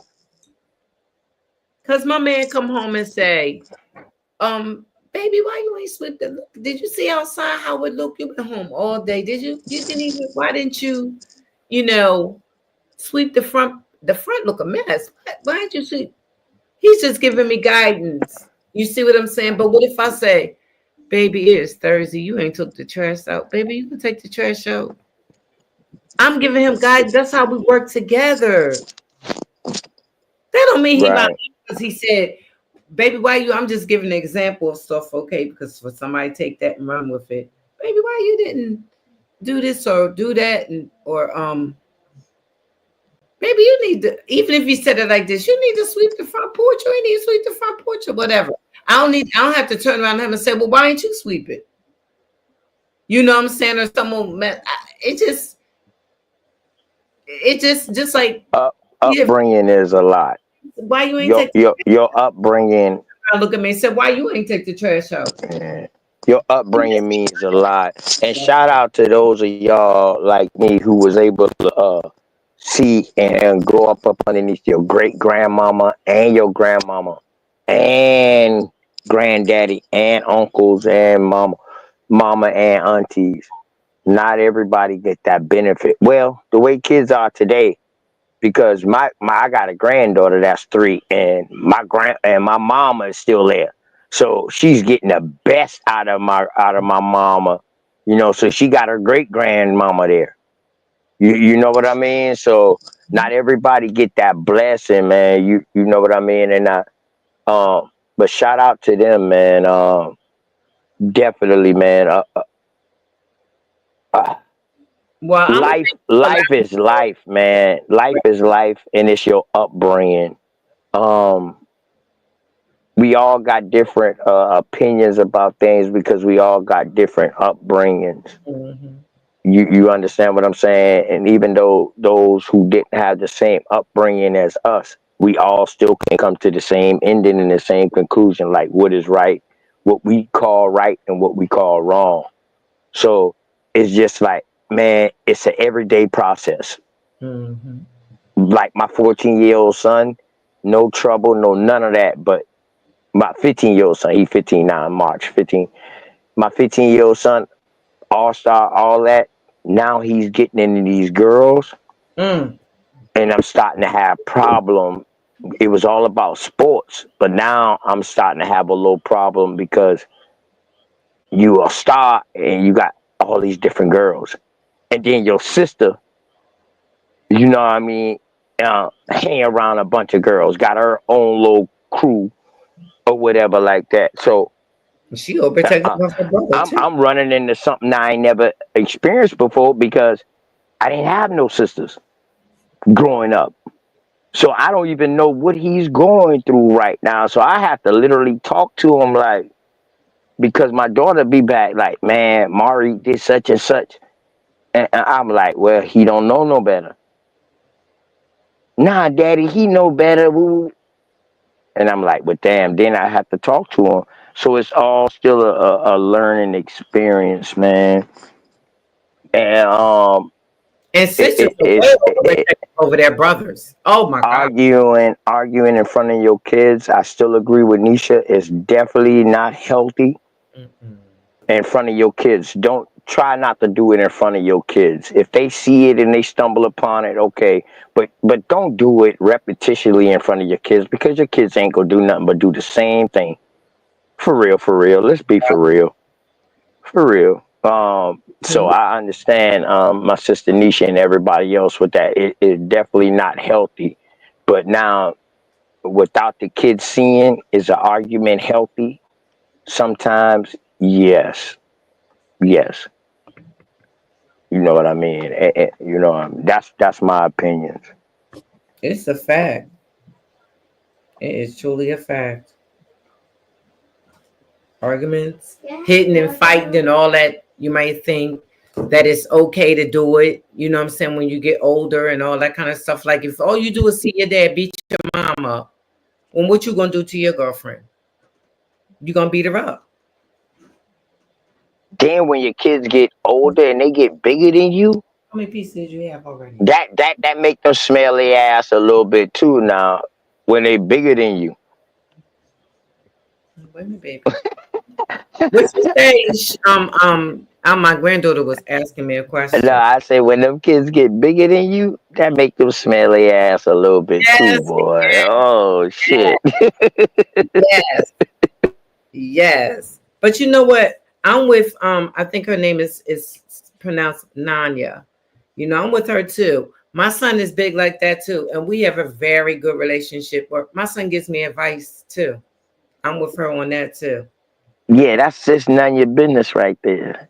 None of your business. Yeah. Nunya. I like how she got that name. Yeah, none your business. What you got going on? None your business. I like that. I like that. That's that country talk. Yeah, none your. We just have to be, like you said, OTK, we have to be careful with what we do in front of these kids, the decision, everything needs to be thought of. You know what I'm saying? When you make decisions, you got to think about what you're doing. But I know Sharice want to get back to Sean and that more people up on the panel to give their advice and things of that nature. Because, you know, we're going to have our own little panel talk about this, and hopefully people learn from where we're going with it, because hopefully we come up with some solutions, you know what I'm saying, on how to treat each other. Yeah. The only solution is to talk. Yeah. Is to have communication with your kids and all that. Sometimes you got to play good cop, bad cop with the kids. Like one parent more stricter than the other, just so they can talk to the other parent. Or they talk to the grandmother. You know what I'm saying? So sometimes you got to do it. Sometimes you got to do it, man. But communication, that's the whole thing. And understanding. Don't shoot your kids down for they understand it. We got to understand the youth changes everything. Everything is changed by the youth. They take old shit and turn it into new. So the things that they're creating, we don't understand until they break it down to us, and we be like, oh yeah, well, we used to do this and do this right here. And they be like, yeah, but we do it like this right here now. And you be like, oh, okay. Now I understand. But without communication, you're not going to have that. Well, okay, let's get with this granddaughter of mine. My oldest granddaughter just went to college. Yay! Yes. Oh shit! Congrats! Congrats! Yes. My oldest granddaughter. This was so crazy, actually. You know, seeing this happen. Like, oh my God, Nate is in college. It's like, you know, man, you ain't that old. I was just a little girl. Word. Running the You street. ain't that old, Sister Freedom. You ain't that old, Sister Freedom. Do you know how old Sister Freedom is, OTK? She up there. Whoa. Hey, Sister Sharice. You damn. See now I can't put my goddamn quarrels back down. Damn, I can't. Yeah. I can't put my quarrels back down. No. Congrats, sister. And guess what? I'm glad to say I lived long enough to see it happen. Yes. You know what I'm saying? That my grandbaby is in college. It still seems remarkable to me because I look in the mirror and I don't see it. You know what I'm saying? I look at myself still wearing crop tops. I'm still wearing crop tops. Like, what? You know what I'm saying? Like, pop the top. Pop the top. Oh, my bad. Oh, you say pop tart. I'm just no, she said she can wear a half top. That means she can still show her back. I'm still. I know what she's saying. Okay. You know, I haven't gotten up there yet. Like I'm not. It's like I know I'm their grandma, but it ain't registered up there yet or something. You know what I'm saying? But it's crazy. She went. It ain't never gonna register because you probably treat them like they're your sisters, they're your brothers, or something like that. That's because you down to earth with them like that. Yeah, I am. I really am. I have a good relationship Word. with girls. You know what I'm saying? And my son, that's my ride or die. You know what I'm saying? My son is my ride or die. You know, so yeah. good. But that lets you know that Indian in you is a motherfucker. Yeah. And I'm still Big Mama. You see my title. I kind of couldn't wait to get to that title. You know what I'm saying? I'm at that title, Big Mama. You know, I'm there. I think I've always been like this. Still. You ain't my big mama. Oh, okay. All right. Honey. But I'm just saying, Sharice, it's a good feeling. It's a good feeling. I know, and I'm happy for Not you. yet. Not my yet, baby Sister only 9 Freedom. years old. I be cringing that she's about to be 10. I'm cringing off all of that in 4th grade. So I'm tripping off all of it. So, you know, I do think they say it's different when you become a grandmom. Like that you really love being. I mean, I can see my dad. He loves being a granddad, like completely. So I get it. Like, I mean, gosh, it's a complete 100%. different feeling. It's a Hey, complete shit. because you want to beat your kids Right, over them. You know what I'm saying? right, It's right. don't Right. do this. Being a granddad and a grandmama in this age and time is no different than like you the mama or the daddy. Yes, You just can send their ass home. That's it. But it's like you still a mama and daddy, like for real. Daughter Cherie, 6 granddaughters, no grandsons. Now I don't know how that. Oh my goodness, that red in blood, I tell you, because it's a lot of girls. I got a lot of sisters. You know what I mean? But woof, my sister just told me. She said, "Rob, you won't believe it." I said, "What?" She said, "Me and her was running neck and neck on the girl thing, you know." You always want to be on top. Guess what? My daughter's having a son. Oh my God, you just don't know. Girl, to the jump to the, don't tell me that. You know, because I want a boy so bad. I need a little Malcolm X. I want a boy grandson so bad. You know what I'm A saying? little Malcolm X, a little Garveyite. You just don't know. I used to have my people used to laugh about how I used to have my son. Mm-mm. You know what I'm saying? I wanted my little, but he went his own way. He's still Muslim, but you know, when they grow up, they like OTK said, they get with these Kafirs. Well, I'm gonna take that back. They get with these girls, you know what I mean? And Yeah, man.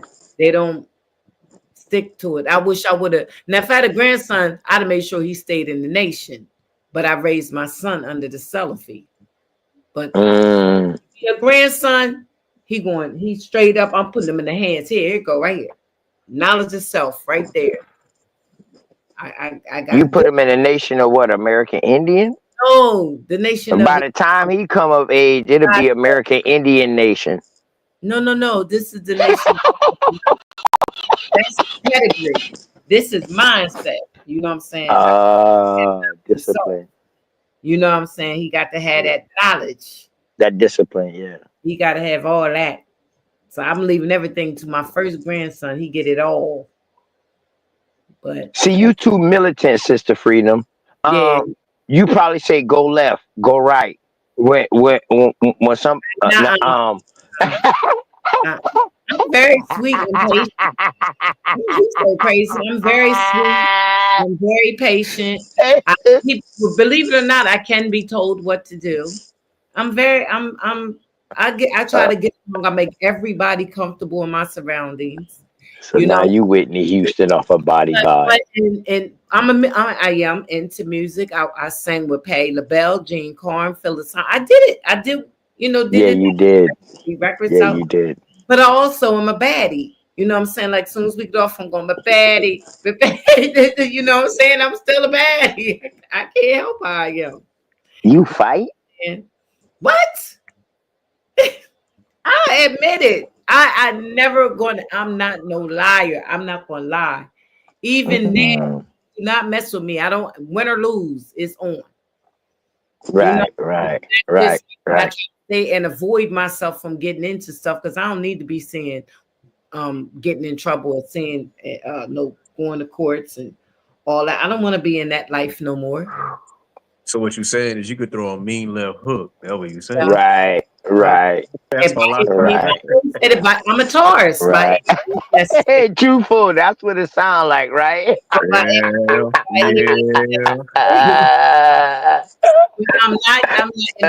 not in a relationship where a man will be hitting or even want to hurt or want to. I ain't no killer, but bitch, don't push me. I know that's right. Her combination is left hook cross. Right. Left hook crash.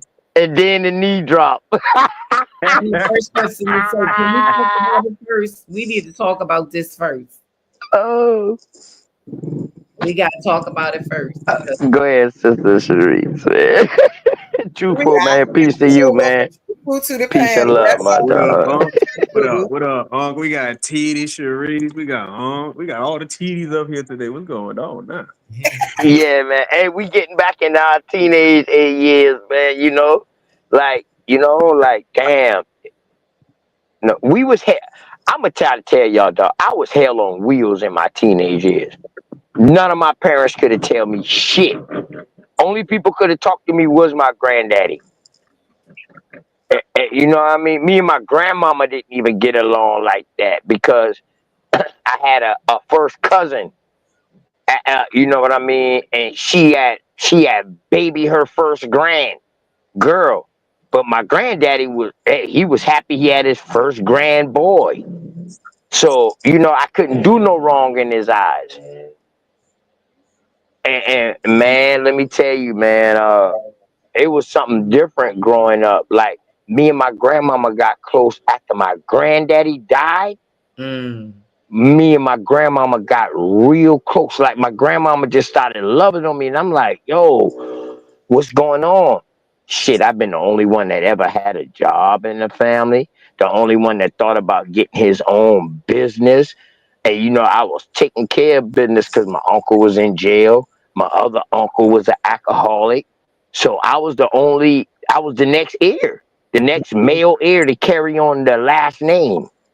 So she did everything she could to protect me. And that's true what you're saying, because with me, I got all them girls.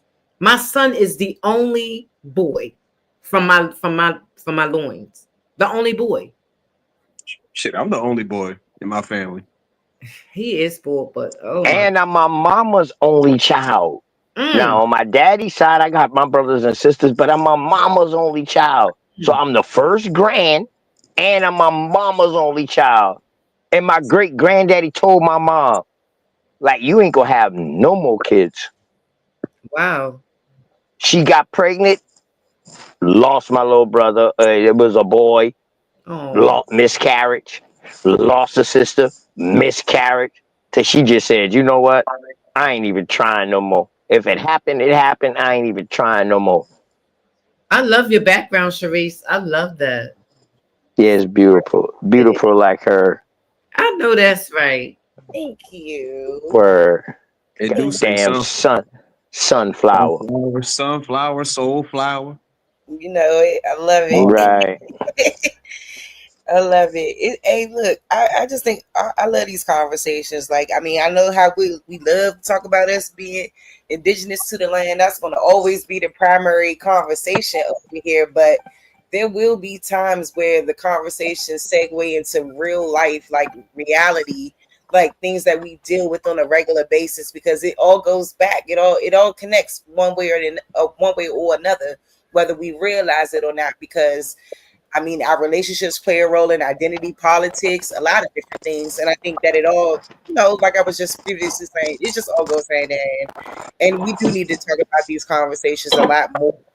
And because it always starts with us as the people here, and our relationships and how we handle ourselves in relationships is important. And I think a lot of people could use you know, hearing about others' experiences so that they can handle their experiences a little bit better and, you know, try to just do better and grow. And I think that it's important, you know. So yeah, y'all, I mean, look forward to having more conversations like this. I can't wait to go over there and holler at the Sisters of Unscrambled Minds about these very topics, because I think that, you know, like for me, I know, like personally, it was tough for me, the last relationship I was in, because I was really beginning to really enter this space full on as standing proud on the business of being American Aborigine, being indigenous to the land. And it was causing conflict. You know, it was causing conflict in terms of just having normal conversations around the truth and what that looks like. And I think that it really, you know, I can't, where I am now is like, no one can try to combat my genealogy. We're not going to combat what's in my line. We're not going to be arguing about anything like that. Like, because where I am now in my mindset is that we've always been home, and we've never been anywhere else. Whether one way or another, you can't look at it any other way. You know, and I feel like until, like, some of our men got to grow in this area of like learning that we are true to the land. A lot of them haven't really grown into that understanding and in that space yet. And it's like, for some of them, it's taking a little bit of time of getting used to. So, like, you know, it's like for me, I just kind of set the boundary now. Like, hey, if they not hip up on this paradigm, I can't do it. You know, because most of the time I find myself talking about this on a regular basis. Yes, and I understand, just because if somebody's not equally yoked with your thinking, it ain't gonna work anyway. If I can't have intellectual conversations with a man, it's not gonna work. It just isn't. And if they stuck in their ways that we African and all this here kind of stuff, girl, Hey, Nene, how you doing? Hey, Nisha. We can't hear you. I can't hear. You can hear me now? Now I can. Girl, I'm great coming to Florida not too long now. I want to go to Busch Gardens. You been there? I don't know her phone. Nene, can you hear? Yes, I've been to Busch Gardens. Freedom. You like it? They said it got animals. On. Huh?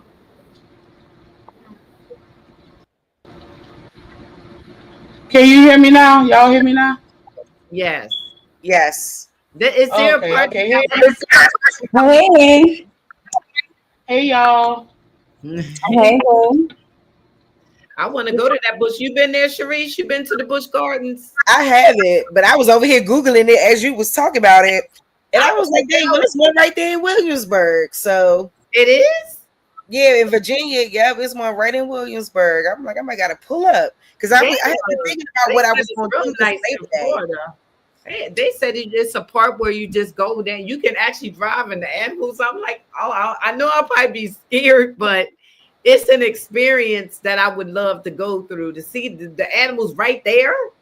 Like, you know. Because I said, shoot, I was trying to figure out what I was going to do for Labor Day. Since they're going to be out of school, I was like, shoot, I might need to plan something quick. Take my baby real quick.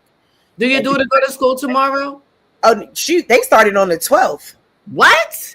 Yes. So she's been in school since the 12th. Yeah, my kids already been back too. My kids done been back 2 weeks. Hell yeah. When we was kids, we didn't go back till after Labor, in September, the early part of September. Oh shit, no. Yeah, it used to be like that in DC, but like now it's like for DC Public, it's a week before. And I think DC Public Charter, more specifically the KIPP school system, they are always in 2 weeks early. So if she goes to KIPP, so they're always in 2 weeks early. So yeah, my nana and my girls, they start tomorrow. Oh, y'all got 2 weeks in already. I'm telling you, and traffic about to be terrible. I already know. Woof. With all these kids going back now, I already know it's about to be a mess out here in these streets. It was cool. Yeah, that's why we smarter than y'all. That's why we smarter than up north now in the south, because we start school early now. Oh, please. School combo. I want to let Nisha get in there because I'm sure. I mean, third coast. That's why we smarter than y'all now, man. We start school earlier. Third coast, best coast. Word. Yeah, I was about to get Sharice some pushback. Hey, Sister Freedom. Yes, Go ahead, sis. Hey, Mama Freedom. Hey, honey. Okay, please let Okay, my bad. I stop. Not the kissy. Oh, Lord. Hey, cousin Nisha. Oh, swamp nigga. That's my swamp cousin, y'all. Swamp cousin. Am I Go clear? ahead, sis. Yeah, you clear. Tell me what's good. Okay, so you said that now, relationship wise, that if he's not really on the same page as far as just having a conversation about genealogy, your heritage and stuff like that, then you don't even waste time. But then you said that we give up too fast. So explain that. Okay, so when I can only base this off my last relationship that I was in. And that's where it's coming from now, because I had been with him on and off for a very long time. And when I started to get in, so it was never a point of giving up on him in particular, but like he's very bullheaded and strong. So I already know like certain things he just not going to ever agree with. I just feel like now I just much rather deal with somebody who understands this journey that I am on versus being on the journey with somebody and I'm arguing with them all the time about shit that I don't think that we need to be arguing about. So I understand where you seeing that contradiction at, but I will say this to what you're saying. Like, I tried to talk to him for years about, when I used to see Dane Calloway videos, I used to try to sit down and watch videos with him. I'm talking about Dane Calloway could say 5 words and he done cut in and he already talking over the man. That ain't true. That's pseudoscience. Ain't true. I'm telling you, he was bad. I'm telling you, he was not here for it. So it was definitely a long process of trying to get him to really see where I was coming from with it, because it like I said, it was just causing a lot of disruption. And like now where I am at my age, I'm not even that old, but I'm old enough to know that like it's cool, and it's okay. I'd rather much be with somebody who understands who we are, and when we have these conversations, they're more sound in mind versus always at each other's throat. So I didn't necessarily give up on them. It wasn't until like last year I was like, all right, I had enough. So that's kind of how it was. But like I didn't give up on them for a long time. But like when you see that for years and years it's not going nowhere, then it's like you got to choose your peace over potential. Exactly. And all I can say to that, sis, if it don't fit, don't force it. That part. Simple. I agree.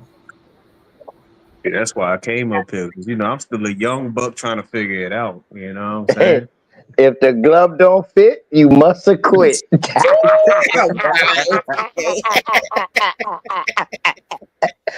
the glove don't fit, you must have quit. Where? Go ahead, Truthful. My bad. 1,000 parts. That's all I had to say. Nisha, I'm are still you trying to saying figure it that out. we as women need to be more patient with men?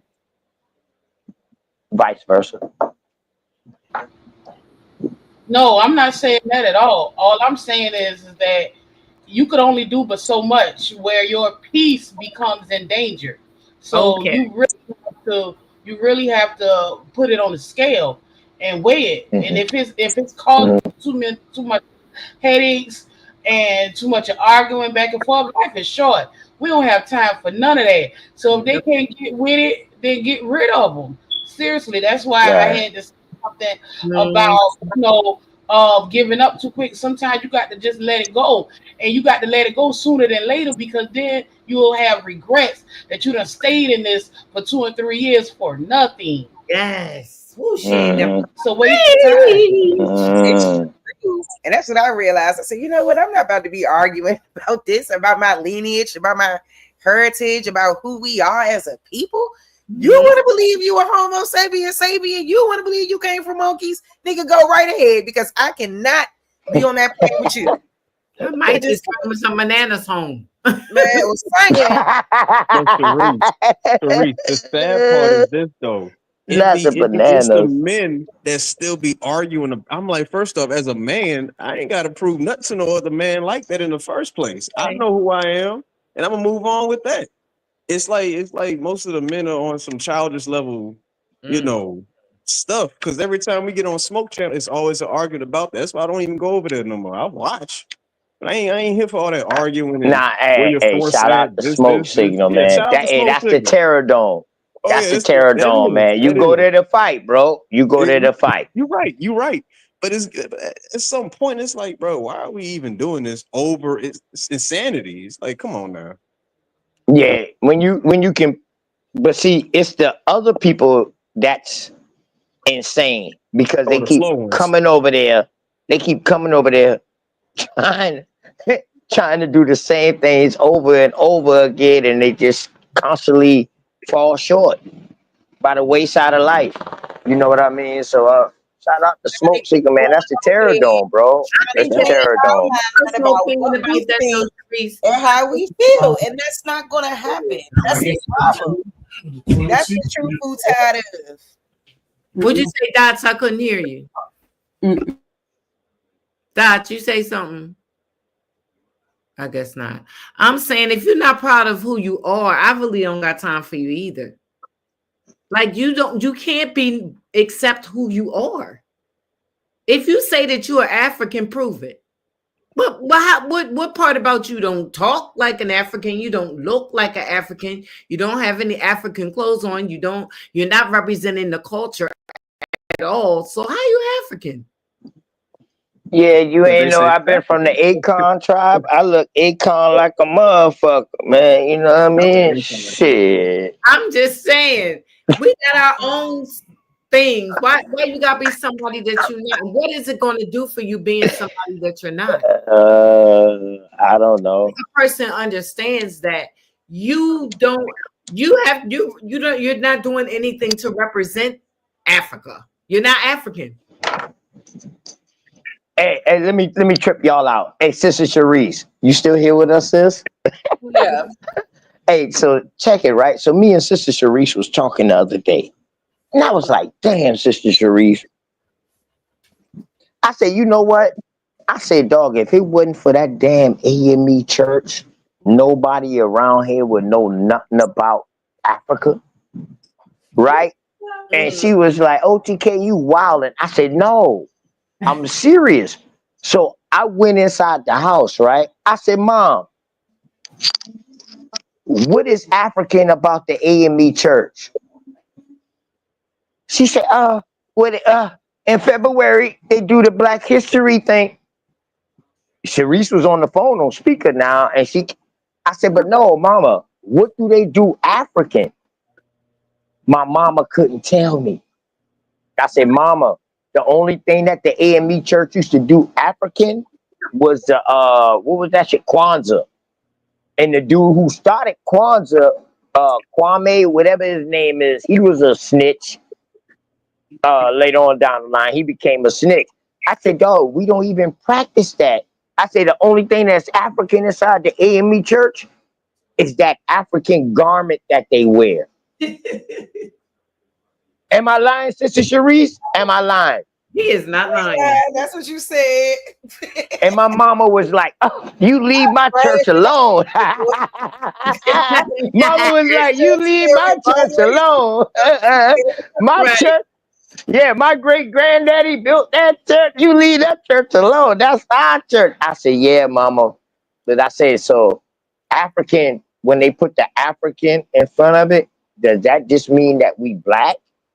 And she was like, I made her think. Because when they put the A in front of the E, the ME, which it was Methodist Episcopal first, and they put the A, it was doing Paul Cuffey, because we got to remember Richard Allen, Paul Cuffey, Epsilon Jones, all them boys been rolling together during this time. You feel me? So, yeah, so I asked my mama that, man, and I was like, yeah, and she was like, well, you just leave my church alone. If you feel that way, then you need to come and tell them. I said, nope. But you ain't lying, Joe. Them churches ain't teaching nothing about Africa, really. They sure don't. Yeah, it's interesting too, because they said I was listening today, and I don't think I could show Vlad on my channel, but I did see some clips of what's the man, Tariq Nasheed over there. He was doing an interview with DJ Vlad, and he was giving him some information or whatever. Like, y'all know how long we've been teaching. I say, who the hell Tariq Nasheed been listening to? I say, because I know for a fact we've been teaching that smaller number of slaves that came over on the slave trade to America, the 300,000. We've been preaching that for the longest time. Yes. So he was spitting that. But see, he made this claim too also that some of those Africans that came over to America via this transatlantic slave trade, I guess we're talking in the sense that this is a real type of situation that happened in that sense, right? That they mixed in with the Black Indigenous that was already here. Mm-hmm. And then we have what you would call a ethnogenesis. So that's what he said. I thought that was interesting. And I just said to myself, I was like, man, I said, no matter what, you know, like that African thing, it just almost seems like you'll never be able to shake it. Right. Because transatlantic slave trade narrative. Even down to Sarnetta finding out his roots and finding out his focus, Shinnecock, and finding these different revelations out, you know, it's like the attachment, the mental attachment to Africa is really interesting. It's mind-blowing. But there's a mental attachment that's there. And people because they make it seem like Africa is better than America. Yeah, but ain't nobody. You know what it is? You know what it is? It's because it's psychological. Yeah. It was programmed into us as a child. It wasn't even programmed into the adults at the time, because my grandmothers, both of them, would say they never heard of no damn slave trade story. It isn't until you get past 1960 that's when all of the elders who went to school at that time grow up with that African mindset. And so when you try and tell people now that, oh, you're not African, they still hold on to that what they were told as a child, because that's the most major time for programming a child is. It's psychological. That's the hardest part of it all. And don't forget how they sprinkle some emotional connection to it, because now you got these people that look like you, and they drive that sense of anger or sadness or hope or redemption or whatever. There's some type of emotional attachment to it as well. Right. But we got to understand the people who were saying that we had looked like Ethiopians and we had looked like this and right here and this and that, they were missionaries. That part. They was part of the church. They was missionaries. They was fucking you know what I mean? They was French Huguenots that was missionaries. They was Spanish, not Spanish. They was French, and they was fucking English and British missionaries. Protestants and all of that, telling us who we resemble. That's all they was doing. Like, yo, I know some people that look like y'all that got the same complexion as y'all where I came from. That's all they were saying. But OTK, and that's the funny part. People still don't put that together.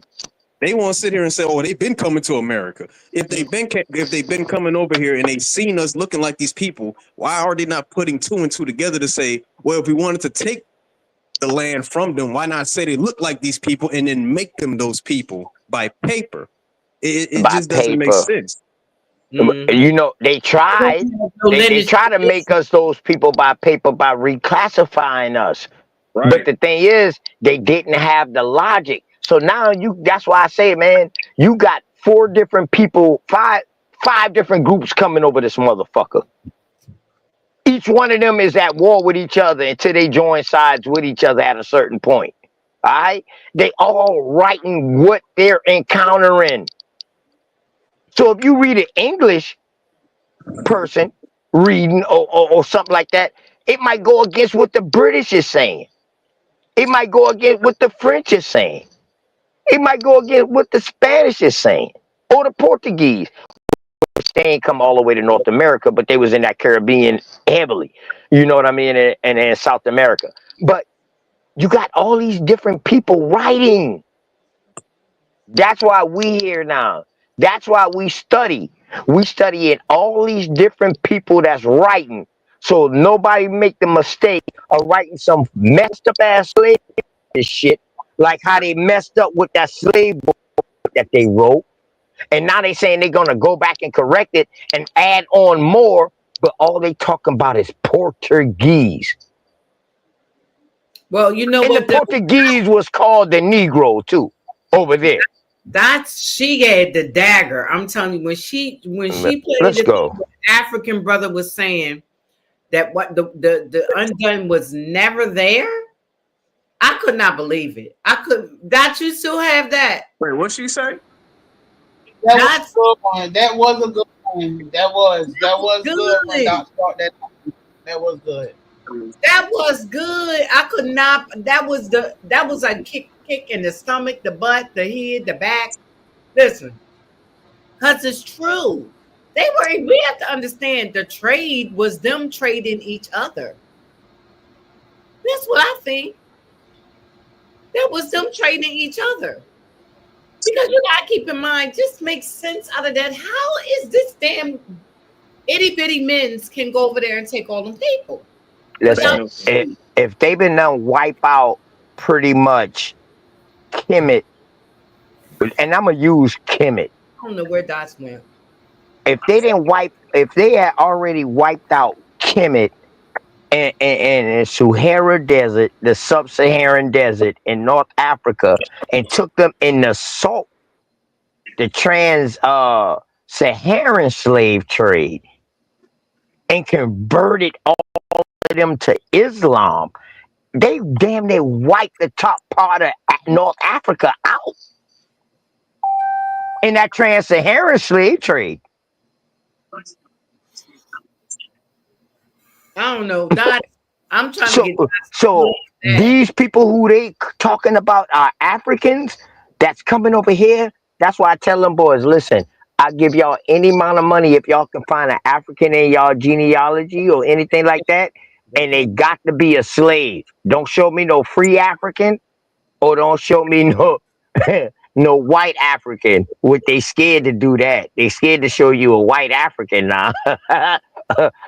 Or an Arab African who came from Saudi Arabia way and moved into Africa, and now they considered African. You know what I mean? Like your boy Gaddafi and his family. But let's be for real. Like, where the fuck is all these people coming from? That's in this slave trade. Where did they come from? And you trying to tell me Africa is still the most populated country today after all this slave trade happened there? How? You know, and that question I'm always going to ask: who was feeding them? Who was cleaning them? Who was giving them water? Who was doing all this on them boat rides? Man, listen, man. That boat that they show, sis, that was created by your abolitionists, and that boat never was constructed. So now, once that boat never was constructed, now we got to go back to the boats that they was using, which they call merchant ships and schooners. So now you look at the capacity of a merchant ship and the capacity of a schooner ship.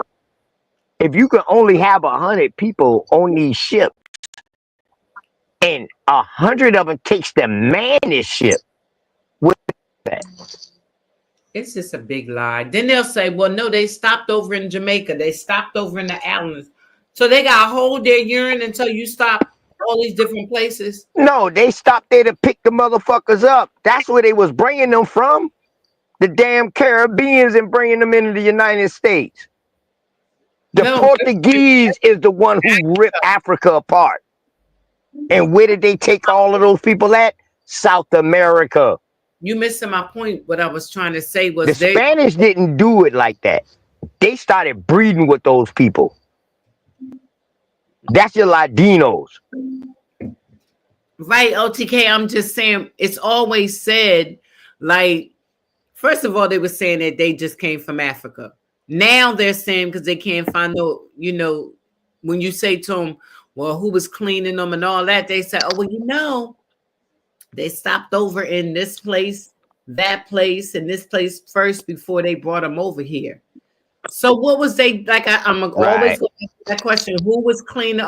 Because you telling me I gotta hold my pee for days till you get to the next place. Yeah. The thing is, sis, we done eliminate that whole story till they don't even ask that question. We don't even have to ask that question: who was feeding them and washing them no more, because the narrative don't fit the story. It don't make no sense. What you call it, Sister Cherise? Oh, Sister Cherie's daughter. But she called it quantitative and qualitative or something like that, she said. The numbers don't match up with the story. It don't add up. That's why they say it's estimates, it's guesses. They look like sardines on them boats.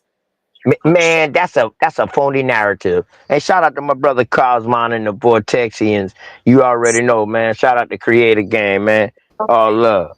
Sister Nisha up here, Sister Freedom, Sister Dots, True Fool up in here, man. My good nephew. You know what I mean? Who I respect to the fullest, because my brother tell me, hey, chill out real quick. I got this, All right, bet. I love that type shit, man. Shout out to y'all, man. Peace and love to y'all. Wait a minute, I ain't trying to be nasty, but what about when the woman come on her menses? Who was cleaning that up if she's chained with them cramps on that boat? Lord have mercy. Oh, not just all over the floor. Just They didn't have those back then. Yeah, they didn't have those back then. They didn't have what? They just started having menstrual cycles when they came to America. Oh yeah, you know what? Hey, Nisha, you dumb. Hey, Nisha, you dumb. Hey, you don't hear nothing about no menstrual cycle unless you talk about the Bible when they say that she's unclean and we can't touch her. But you don't hear nothing about that until they come to America. Punishment. No, but I'm just saying, really, let's just keep it 100. Who was cleaning all that and the cramps? Oh my! I mean, all the women on here know what I'm talking about, but ain't nobody laying there like that. Oh, crushed up in fetal position, chains on your ankles, chains got me cramping. down and stuff. I'm in there. Lord have mercy. I mean, come on, that just doesn't make any sense. And then some of y'all like to blow up toilets on y'all cycles too. So ain't no goddamn way. Well, it doesn't make no sense. y'all know that niggers don't have feelings. You dig what I'm talking right. about? Like, no feelings at all. You dig what I'm talking about? They just go through birth and just spit the baby out. It ain't no thing. You dig what I'm talking about? It's crazy. Right. It's crazy. What about the pregnant ones that was probably on there too? Yes. No, you don't get pregnant till they hold it like a reptile. Right. Right. Hey, Cosmon. Black women have eggs. They don't right. have eggs. Sorry, truthful. Right. And it's another thing too, right? Let me tell y'all another thing too. They was not capturing or bringing that many males. They wanted the kids and the woman. That part. That's who they wanted. They didn't give a fuck about no men. That came later when they, you know what I mean, to work the fields or try to do that or whatever they thought about that. But dog, they was bringing the woman and the kids. So the kids can be born inside life servitude. That's when you see these people who used to say a patriotic society start switching and say you are what your mother is. But here's the thing too. They put the picture on like, the slave women was breastfeeding. How much milk? How long did her milk last? First of all, but you hate us so much that you want a black woman milk inside your undone baby's mouth? Yeah. I ain't gonna lie, man. I ain't gonna lie. I suck on grandmama. I ain't gonna lie. My grandmama still had milk in her ninny when I was born. Oh, wow. And I ain't gonna lie to you, bro. I don't know what it is about American Indian woman. But my grandmama, I was a ninny baby, but I was a ninny grandmama baby.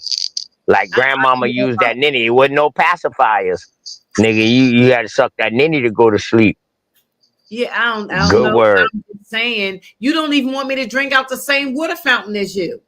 But you want my ninny in your baby mouth? Grandmama Ninny might have been to her stomach by the time all my other cousins came. Grandmama Ninny been down to the stomach by then now, but I know I'm just kidding. Yeah, big mom, you gotta understand. This what happened, right? This what happened, right? They selected black women, especially the African black women from Africa, right? Because they had apparently the chocolate milk, so they gave the white babies chocolate milk. Chocolate milk. Yep. That's how I go. And then they raised little Billy as little Kunta, but he ain't know. He got a little seasoning in him now. They got the nerve, though. They got the nerve. But hold up, though. The chocolate milk had to come from our indigenous woman first, because when me and Cosmo and them boys look up that court case in the 1700s, we see that These people was just being hired just to be a milk feeder. That's Remember right. inside that? Remember Cosmon inside that case? What they call it? Not a nag. What they call it something else too. Oh shit! What they call it inside that court case, dog? A winch. A winch. A winch. A winch. That's what a winch is. A winch is a breastfeeder, bruh. That just don't make no sense. Man.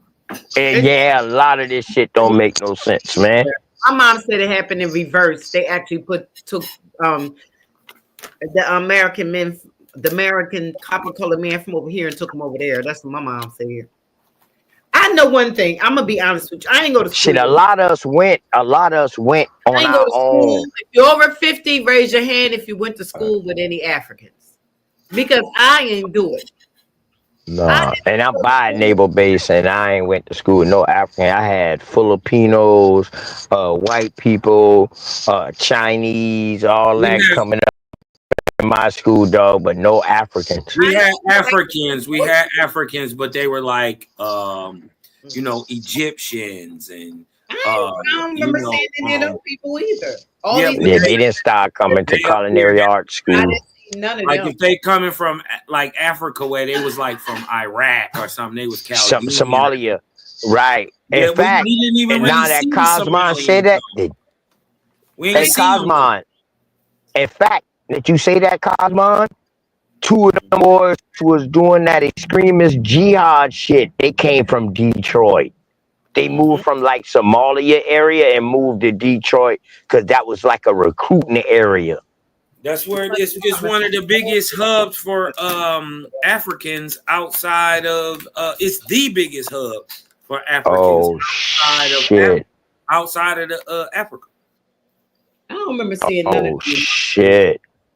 Yeah, they was up here. He in Detroit though. He in Detroit though, sis. Everywhere is different. Yeah, but you see more, Sister Freedom. You see people who will call themselves West Indies. Yeah. Where you from though, right? Well, I have to admit, in my school, I remember seeing a Puerto Rican girl named Lucy, and I remember one white girl named Mary Ann, and it's a specific reason why I remember her, because we must have been around 6, and the kids used to beat her up in school. And one day I stood in front of her and I fought for her.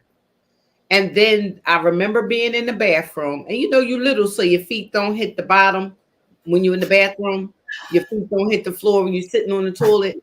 And I heard her out in the foyer part of the bathroom, and people was asking, well, why was Rara taking up for you? And she was like, I don't know. She said, well, y'all friends? She said, no, I'm not her friend. And it hurt me so bad. That's the only reason why I remember her. That's the only reason why I remember her. But other than that, I never seen no Africans in my school at all, ever. I didn't meet an African until I was 15 years old, 14, 15 years old. Yeah, Sinetta said that too. He said that too. But yeah, y'all would accomplish more West Indies people. People that talk like me, more Caribbean people. Yes, definitely. Right. You, right. But I never looked at y'all to be any different. Like New York, now you have to wonder why they were skipping past South Carolina. Why they were skipping past South Carolina, Georgia, South Carolina, North Carolina, Virginia, and coming to Delaware and in New York. Why was the Caribbean people heavy up there and not in the South fully? I really don't know, but I encounter people like Georgia and stuff like that because my dad's because of their family members. Huh? They had, Yeah, because I'm trying to understand what you're saying. You saying the African? No, are you talking? No, wait a minute. I don't want to misunderstand because it almost sound like you said they was putting there for the Africans' family members. No, I ain't never say no Africans. I say Caribbeans. The West Indies people. Y'all had more people that was from the West Indies. Yeah, their narrative was that they came from Africa because that's what they was taught too. We talking about the first indoctrination was getting taught in the Caribbeans first. They was indoctrinating them way before North America, saying that we was from Africa. You know, they was coming here and saying, yeah, man, yeah, we all from Africa, boy, and all this. They was coming here with that. They was missionaries too, on the low. I don't remember no Jamaicans either when I was growing up. Jamaicans is Caribbean, baby. Yeah, but I'm trying West Indies. remember any of them. Just say West Indies.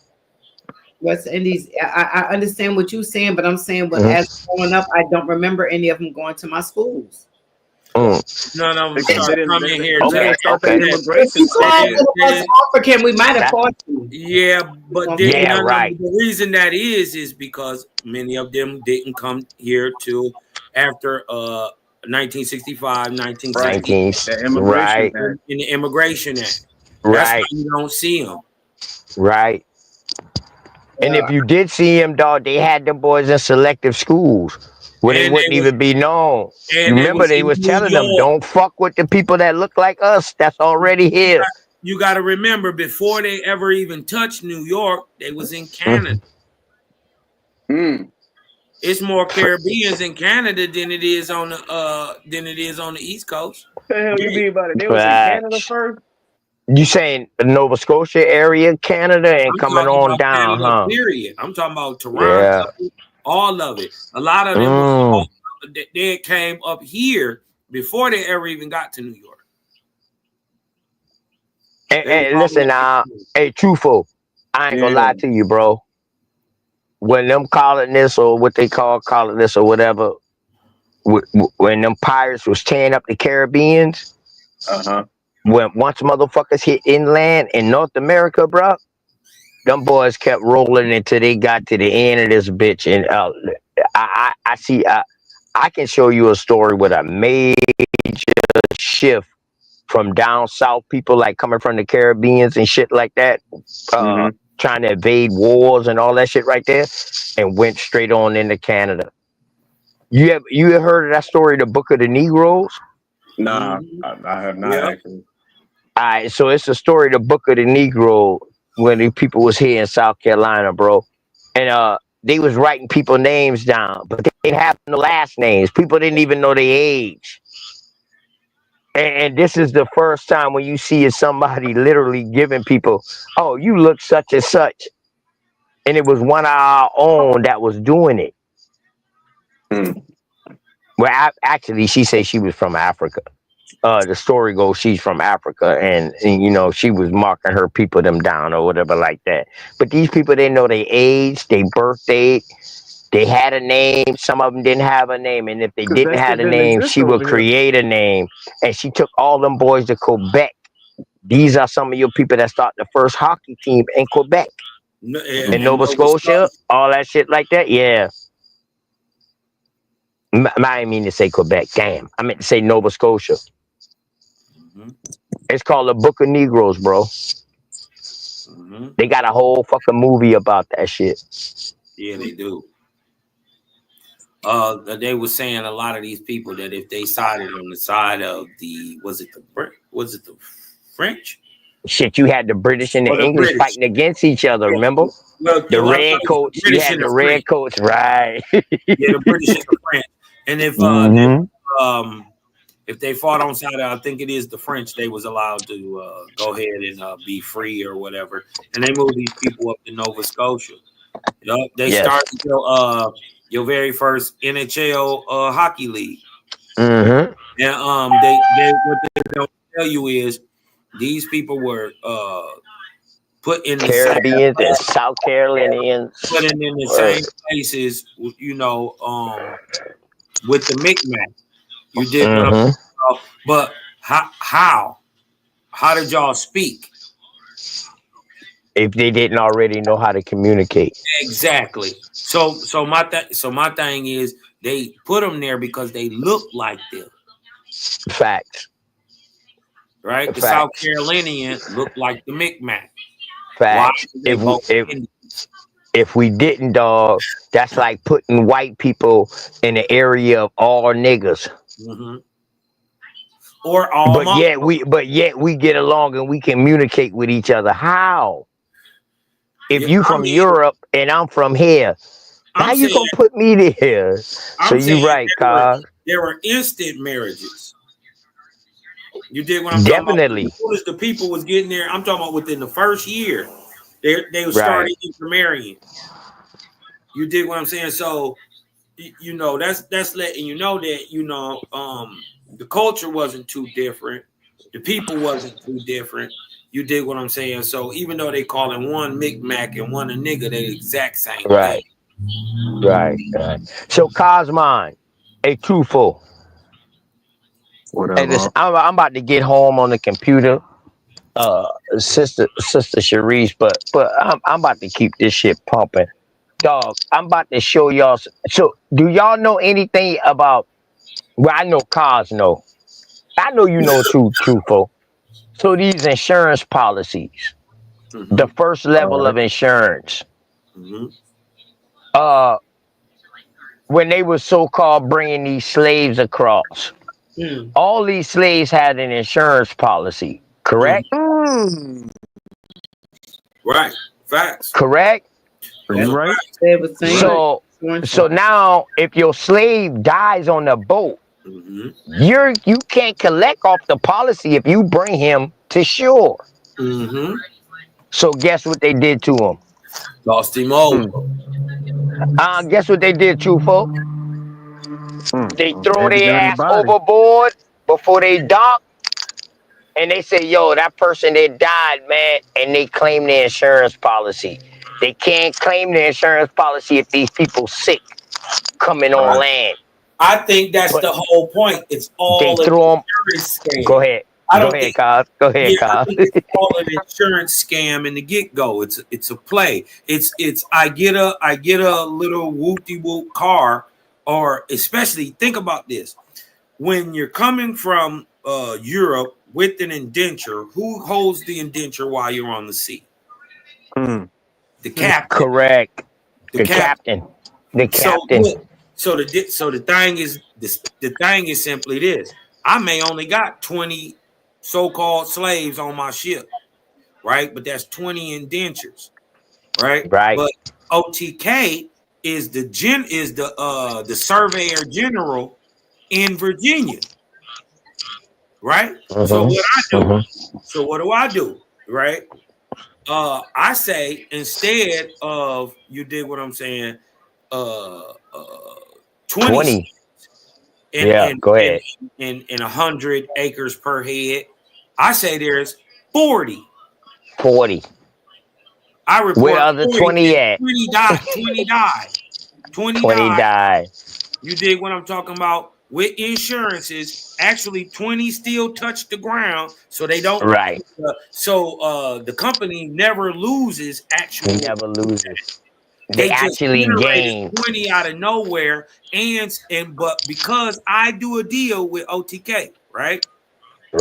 So we split everything. He get a quarter of whatever I get. So on these 20 extra people that we just made up, we get 100 acres per.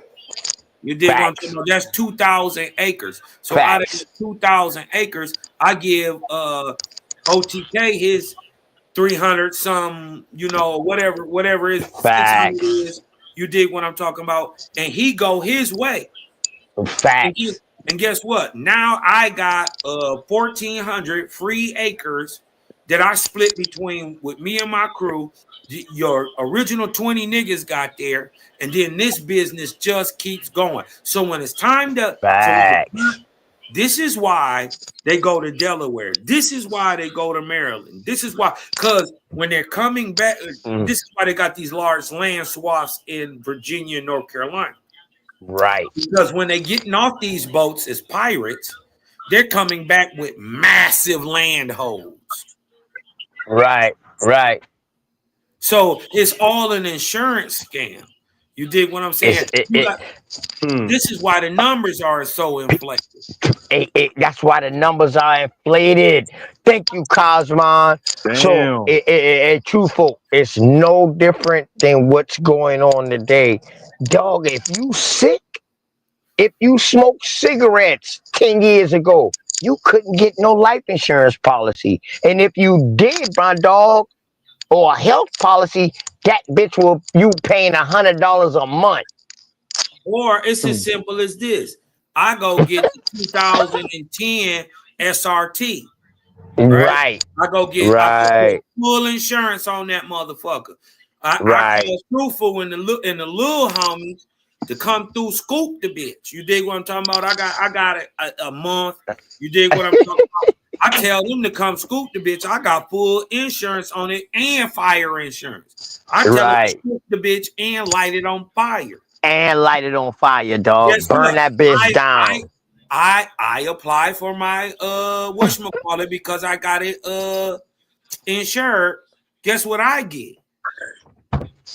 Double.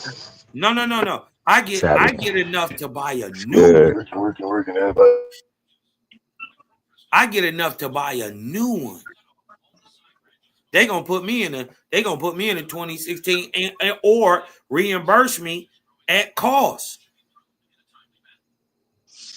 So I can get another one and I still got money in my pocket. I didn't care. Right. So in other words, truthful, the whole narrative of this slave trade was a big land grab, insurance policy, all that, bro. All that. And I'm gonna tell you, bro, some American Indian chieftains, dog, put one of their family members who was a mulatto or what they would call mulatto because he might have been mixed. And you know what they did? Put them at the head of their negotiation because they say, you know what? These people more understanding than you because you look more like them than you look like us. So they'd be more understanding with you. And don't you know them along with these Indian agents pretty much fuck the whole East Coast up? Oh yeah, the infiltrators. Yeah, but with our own peoples, bro. Yeah.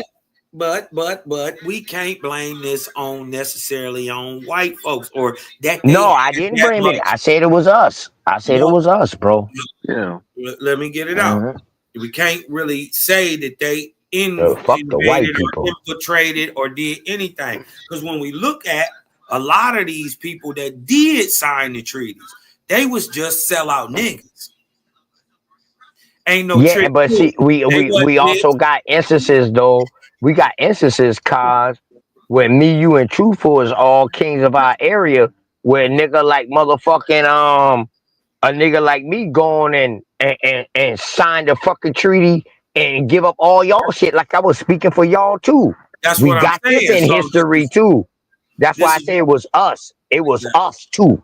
We the major part of it. None of that. What I'm trying to say is you can't give these people too much credit because when it is that motherfuckers was just being greedy and being outsmarted. Oh yeah, I don't give no cracker no credit, bro. Straight up. No fucking European. I don't give them bitch not a nan, not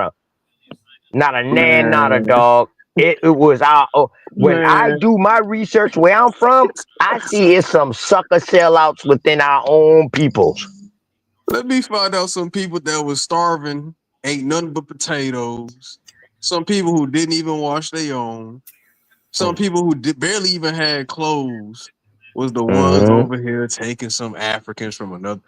Ain't no goddamn. It wasn't your pilgrims, bro. It wasn't your Puritans.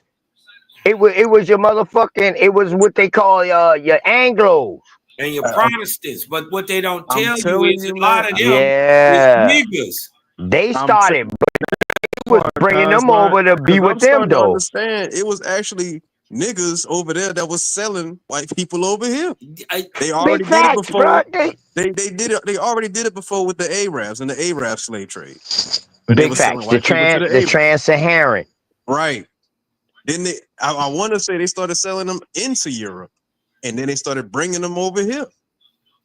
Right. So they didn't have to sell them into Europe. The Greeks, when them boys came down and helped Kemet run the Muslims out of Kemet, shit, them motherfuckers started breeding with them. That's where you get your Ptolemy bloodline from. I don't even know about that one, OTK, because the Greeks were Oh already shit. us too. The Greeks were No. already us too. And But see, remember I said it the other day. I said, look, bro, let's stay over here in North America. You're right. Let's not get into all that Greek, Yeah, because Phoenician. it ain't my people. It ain't my It's history. too wide. It's too wide of a stretch, bro. Because You see what I'm saying? Because I get you, because it seems like every time we start adding another group of people in, that's when they try to attack us. Exactly, my brother. And that's the only reason why I say that. We know the truth. We know what's going on. But let's just stay here in North America, bro, where we great at. Big facts. You know what I mean?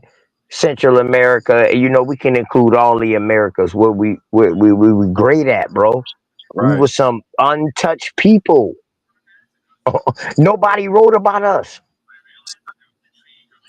Nobody wrote about us until after 1492. If anybody finds something of somebody writing about us and they literally spoke to a chief or found a tribe in South America or the Caribbeans before 1492, bro, hey, listen, I'm all down for it. I'm all down to hear it. Good word, bro. You understand what I'm saying? No, I get you 100%. But they didn't know nothing about us. Right. They didn't know nothing about us. They might have seen it was lands over here, but they didn't know people occupied the lands. You feel me? Mm-hmm. Good word. And until I see otherwise, till somebody show me otherwise, bro, then I'm a roll with that. Go ahead, Cos. My bad. Pod. No, I mean, you dig what I'm talking about. It's just about how you look at it and what's going to tell the story. You dig what I'm talking about? It's not necessarily that, somebody's going to sit down and write the pen with a pen this story. It wouldn't play out like that. It would play out something more like this, that copper from, millions of tons of copper was moved up out of Michigan. And the dope part about it Hey, is, Wild Savage, hit the link, man. For real, man. I'm kind of tired of your rhetoric. Every time I say something, dog, I feel like you going against me, bro. For real, bro. I'm kind of tired of that shit. Indians don't roll that way, especially a wild motherfucker, because we some of the first wild Indians ever recorded. Before Tennessee, before all that shit. That shit later on. That's the other side of the Appalachians. Yeah, so us on the southeast coast, dog, is some of the first wild Indians. Yeah, they warred on the East Coast for 400 years before they even touched damn the other side of the Appalachians. So hit the link, Wild Savage, man. You know what I mean? Word, dog, because I'm kind of tired of this back and forth with you in the fucking chat. Wait, we're not gonna bring that to the sister platform. Oh, allow Sharice to put the link in there. Never mind. No. Hey, truthful. Truthful. She a wild ass Indian, truthful. She a wild ass Indian too, truthful. She a wild ass Indian too. I'm not getting to be it, so thank you for letting me be on the panel tonight. You hear me, Reese? Okay. Yes, all right, Sister Freedom. I love y'all. Hey, Sister Freedom. Yes, Sister Freedom. yes, baby. If you ever need a need, you can call me.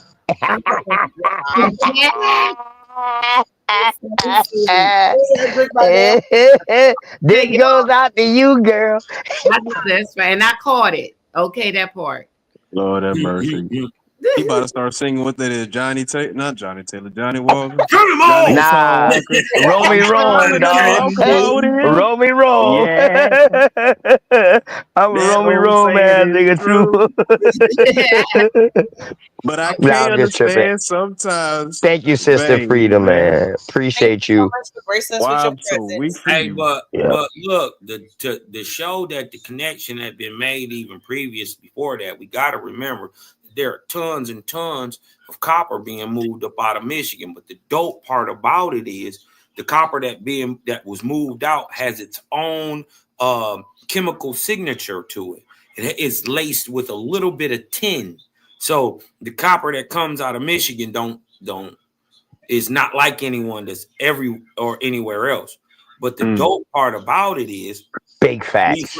We find that same copper not only in Mesoamerica and South America, but we find it in earlier Minoan, Egyptian, and even in Carthage. Well, not Carthage, but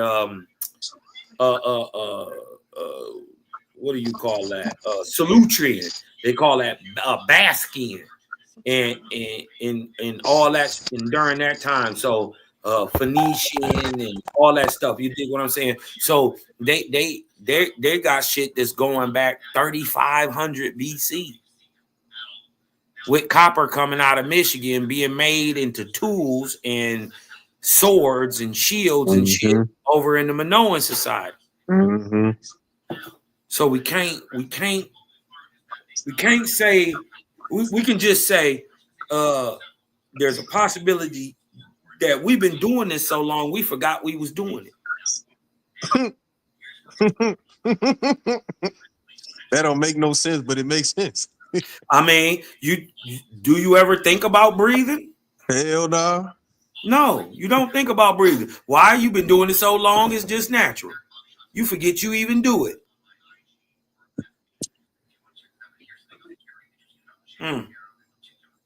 What if we've been practicing our culture that long? Cosmo, we still practice our culture to this day, man. That's what I'm saying. And they still say, and what do they say? Oh, they don't have no culture.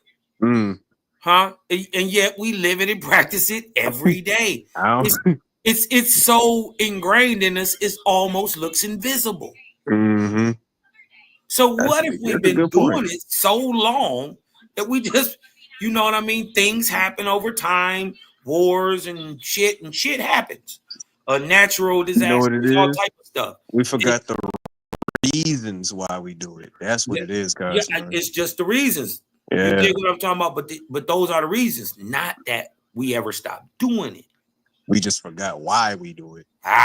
Now we give it some give it to a spooky god or to a planet or to stars, or you dig what I'm saying? Instead of tying in and trying to understand what the fuck was this for anyway. I'm laughing because Sharice out here showing off. She flexing. Look at her. Look at she flexing right Moving the thing. Let me show my picture off real quick. Yo, stand where my nigga Dot says, sir. Word, B. Oh my goodness. Word. Yeah, Dot's been silent for a minute because we was up here a conversation that they was having on Sonetta's show last night about a quote, who's more abusive in a relationship and stuff. So they was having a real interesting conversation. I think it was Dot, Sister Freedom, Nepal, Sonetta, the guy Tony Sotomayor, and Captain Tazariak. So they were having an interesting build over there last night. We was going over that. So that's probably that was their main reason for hitting the panel. That's why I came on the panel because I saw the title. If you going for the male against the female, okie doke, you're already a dupe. You dig what I'm talking about? The whole point for male and female is to work together. They opposites for a reason. You dig what I'm talking about? So if you trying to compete with each other in each It ain't other's gonna work out. role, it's never gonna. As a matter of fact, you are the cause of your own demise. That part. So don't fall for the trap. The whole our men. Listen, no, real men are never going against women. It's just you, them gay niggas. That they the only men in the world who even think of this shit. They really be competing. That's the Right. crazy part They too. be competing with the women. Real men do not have these issues. We ain't worried about a woman doing shit. Do you? That part. Nothing. We've been doing this. As a matter of fact, we've been doing this without you, faggot ass. Excuse me. Without you, without you flipping suckers for millions of years. Just fine letting our women do what the hell they want to do. Huh?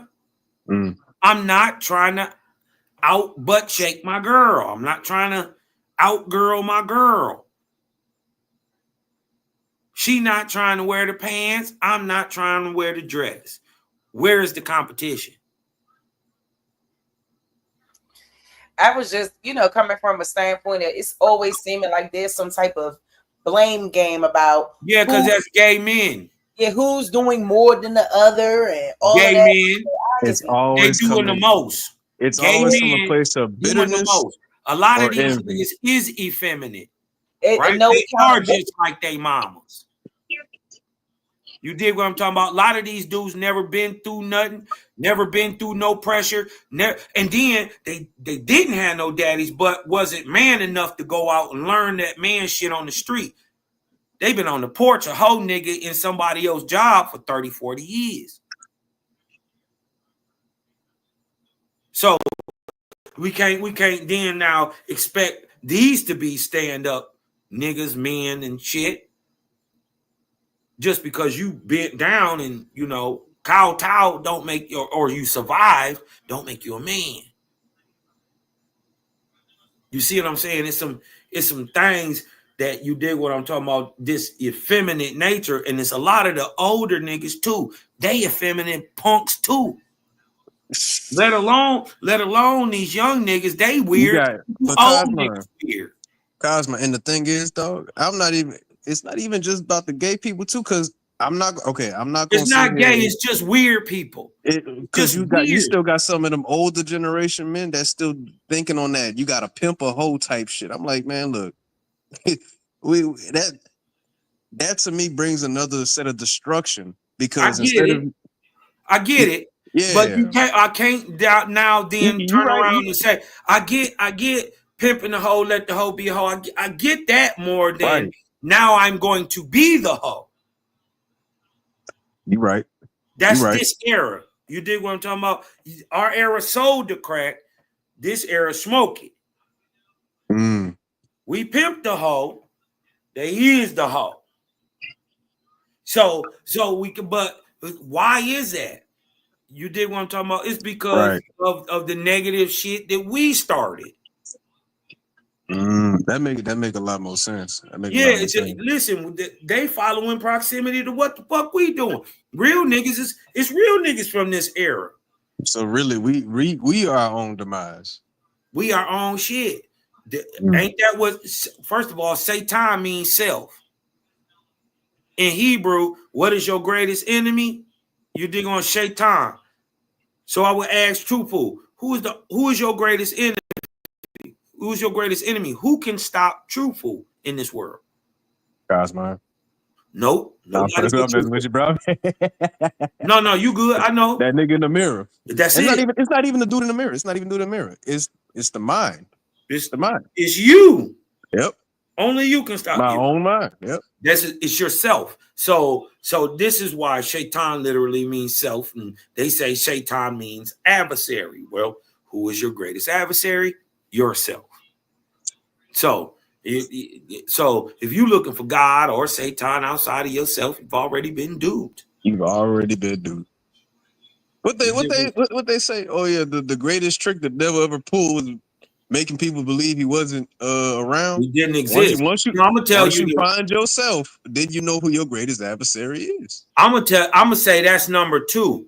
The greatest trick Shaitan ever pulled was convincing people he was God. Mm. Mm-hmm. You got a point there. That's the greatest. And then he said, "Oh, the devil ain't real. It's just me. You don't know you praising Satan either way." See what I'm saying? Mm-hmm. Mm. So that's the trick of religion. You dig what I'm saying? It got you to praise a God and didn't teach you that you turn into one.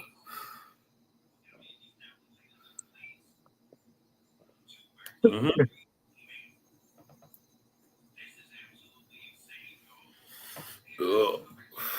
I didn't understand. They used to have this old saying that you remember that saying? They tried to bury us in the ground, but they forgot we were seeds. You ever heard that saying? Mm-hmm. I didn't understand that saying till about 5-6 years ago. Yeah, well, I'd say about 10 years ago, I didn't understand it till then. Because I didn't know man turned into something. When his body went in the dirt, that the thing that mind keeps going. That energy they always talk about, it keeps going. But it turns into other things. And religion don't teach us that. You dig what I'm saying? So it's kind of even like a plant, man. It's like a plant. You put the body in the dirt, and a large spiritual thing grows out of the ground. Right? They call that in the end God. But it's nonetheless a one-time living, breathing man. Right? So that's the crazy part, that it's a difference between what we call God and the creator. Right? The creator of sun, moon, and stars, and God is something different. That's crazy. See, and I think this is why I like Sharice's channel, because I can't get with no Christian chick like that, bro. You know, just can't do it. So, you know, Sharice, I know you still there. Because she said earlier, I can't get. She said, because you said earlier, I can't get with no man that's not on that same page. Or yeah, I get 100% where that's coming from now. Yeah, because for real, it's too much, and it's like I'm not about to sit over here and continue to, you know. After a while, you just be like, oh, it's too much. Yeah, I'm done trying to convince you. Yeah, right. I can't do it. You don't see the writing on the wall, cuz? You dig what I'm saying? You don't see the writing on the wall. Right. Everybody see it but you. You dig what I'm saying? Yeah. So, yeah, Make man. No I'm damn not sense. Convince nobody, man, to do, the right thing or do what's best for themselves. You shouldn't have to convince nobody. This is why it's some truth in that Bible. It's just about being able to pick through it, like, because it'll say like be. This is why I'm cooked, man. Shoot, 29 years old, almost 30. It seems like we getting slower. I don't know. I wouldn't say that. I wouldn't say that. You want to say that? Okay. All right. I wouldn't say that, because our babies is something different. You're right. Our babies different. Well, I'd be millennial generation is cooked. Yeah, them niggas cooked. I ain't gonna lie. Because I'd be surprised if I meet a chick around my age talking this, American Indian business. I'd be surprised at this point. Well, we got work to do, baby. That's all that is. We got work to do, y'all. Everybody don't know yet. Remember, Sonetta just learned he was a Shinnecock yesterday. With no children, though. That's the hardest part, with no children. Hey, listen, what y'all got to understand is this nigga been doing this 30, 35 years. Who? Sonetta. Oh, he is thoroughly convinced he's African, brother. But he just came into, his world. Cognitive. As soon as she played this, I just want you to stop and look at Sonetta's face. Every time he mentioned, when I looked at 10 toes, just imagine This is the face of cognitive dissonance. He don't get it. Okay. All right. Let's cook. You dig what I'm saying? So, and then I want y'all to understand that that's a thing of spirit. That thing has that don't got nothing to do with actual learning. He can learn it, right? But why he can't get it is because he's not spiritually raised high enough to comprehend on that level. Spiritual level and ability to comprehend are tied hip to hip. The more you can comprehend, the higher your spiritual level. The higher your spiritual level, the more you can comprehend. This is why he can't get it. He still got to tie it back to some Africa. Right? He been doing it 35 years. Why? It busts his African paradigm. You see what I'm saying? So you gotta hold on to it a little bit. It's cognitive dissonance, because if not, my world is gonna fall apart, truthful. Right. My whole world gonna fall apart. And it was crazy too, because he was even saying that if they denied Africa, that he wasn't going to accept it. And it's just kind of like, well, how? What are you talking about? What? It was like, Lord, I said, yeah, that is cognitive dissonance, and I ain't got no problem with Uncle Saw, but that's just ridiculous that, you know, if your people is telling you something because of what you think is true about being from Africa, that what they say don't matter. And only is that we sat around and was saying our grandmothers told us, our aunt, whoever told us, and for some reason that was getting shut down as if that's not a factual person. Yeah. Or that's not somebody who would know the truth. You know, I mean, this was really telling. Yeah. This was really telling. And I just was so shocked when I saw it or whatever. They in the chat, they not disclaiming Africa though. And it's like, please show me them Africans that y'all family. Which and then But that that's is the thing. Puerto Rican. It's still a belief. He's Puerto Rican and Shinnecock, right? Well, either way, they're American Indians. The Tainos, who are Puerto Ricans, are indigenous Caribs, right? So at worst, at the least, you're a Caribbean Indian and a North American Indian. Literally. At the least, that's it. Whatever you want to call it after that, you dig what I'm talking about? You got to show the Africa, because it ain't in your daddy and it ain't in your mama. Yeah. And I think that's what they be missing. They, you know, throughout this whole thing, it's like, even if you feel like one of your ancestors mixed in with those Africans that came off the boat, by the time they was able to come off this boat and work on the plantation, there should be some documentation that explains that. Yeah. And it's not. You should be able to have some documentation that can put you back to this African ancestor, where they came from, not just no vague description of where they come from and who they are. And what I mean by vague descriptions, I mean when they say a small village in Africa, or she came from Africa. It's possibly. Yeah, it's just these possibly from yeah, that type of stuff I just can't and won't respect. And you know, in hindsight, when you think about things too, it's like you were saying earlier, True Food, it's the mental capacity of it all and how much they've beaten this into us. Right. And it's a real, I mean, in my opinion, a real sickness, a real mental disconnect with America. And everybody has a huge connection to Africa, but won't go there, won't build up that land, won't do anything. But argue with us who said our home is America. I mean, I just think it's outrageous. But this is where we are, though. But you know, now that the Pan-African teacher is saying it, we're gonna be having to really look at things differently. Crazy. I've been telling him for years. That 2% African y'all got. I've been telling him for years since he met it just don't make sense. The same people that's sitting here telling you, oh yeah, we did this to you, we did that to you, we did this to you, and we gonna do some more of that to you. and they just gonna believe them. Keyword is believe. Yeah. In the history that they give them, it just don't make it. If Cosmo robbed my damn house and he come back and say, "Hey man, I got something," am I gonna believe him? Or am I gonna?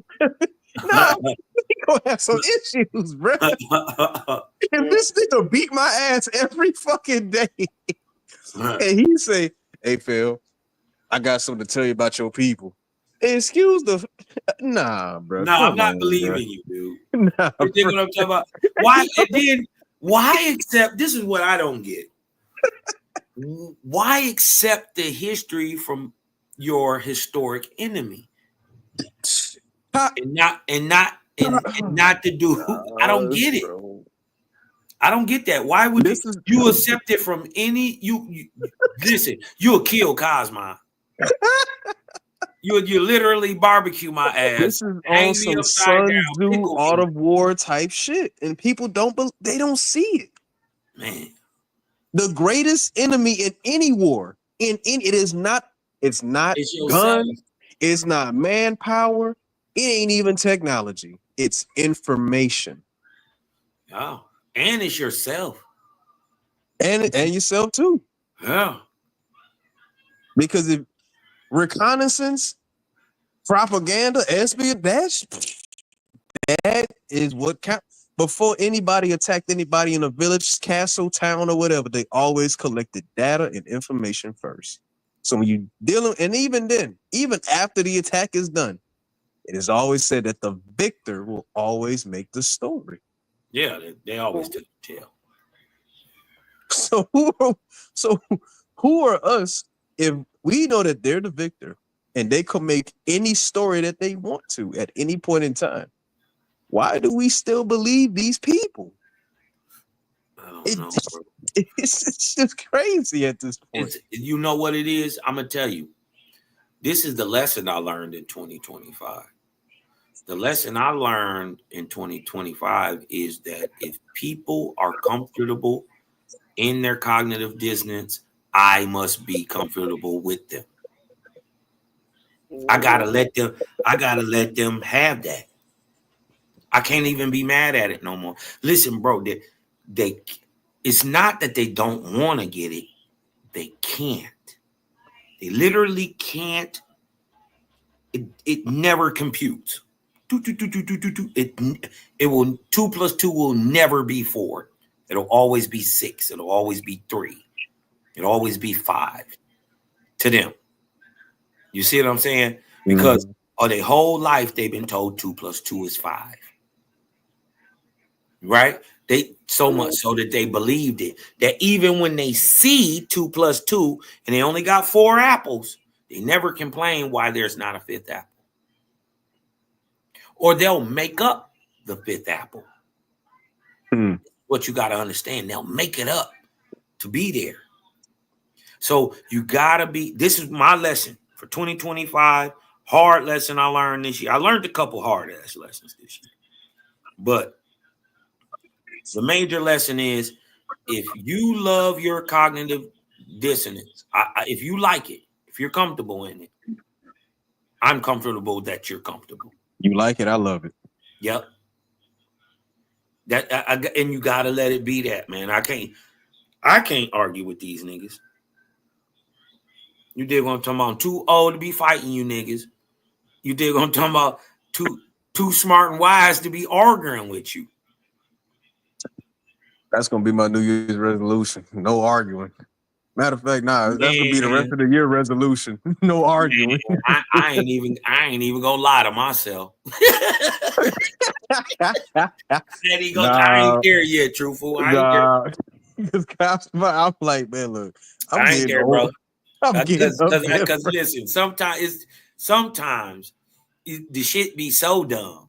You think what I'm talking about? You gotta say something. Like, dog, no, nigga, no. That is not right. No. You dig what I'm talking about? So I'll sit back, and listen for the most part, and just let people say shit. But sometimes it get ridiculous.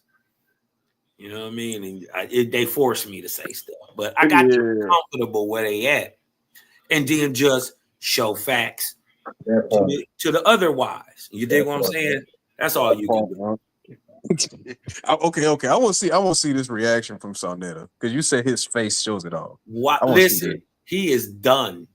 Sonetta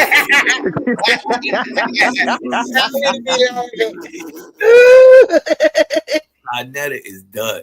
All right, hold on. Yeah, we have a little bit of African in us as well, but we are Native Americans, and I was like, oh wow, Native Americans, you know, and I mean, I can't go against that no more. So I'm going to learn a lot more about that, you know, Shinnecock Nation of America. And here's my Uncle Richard. Let me just play it and get it out the way, man.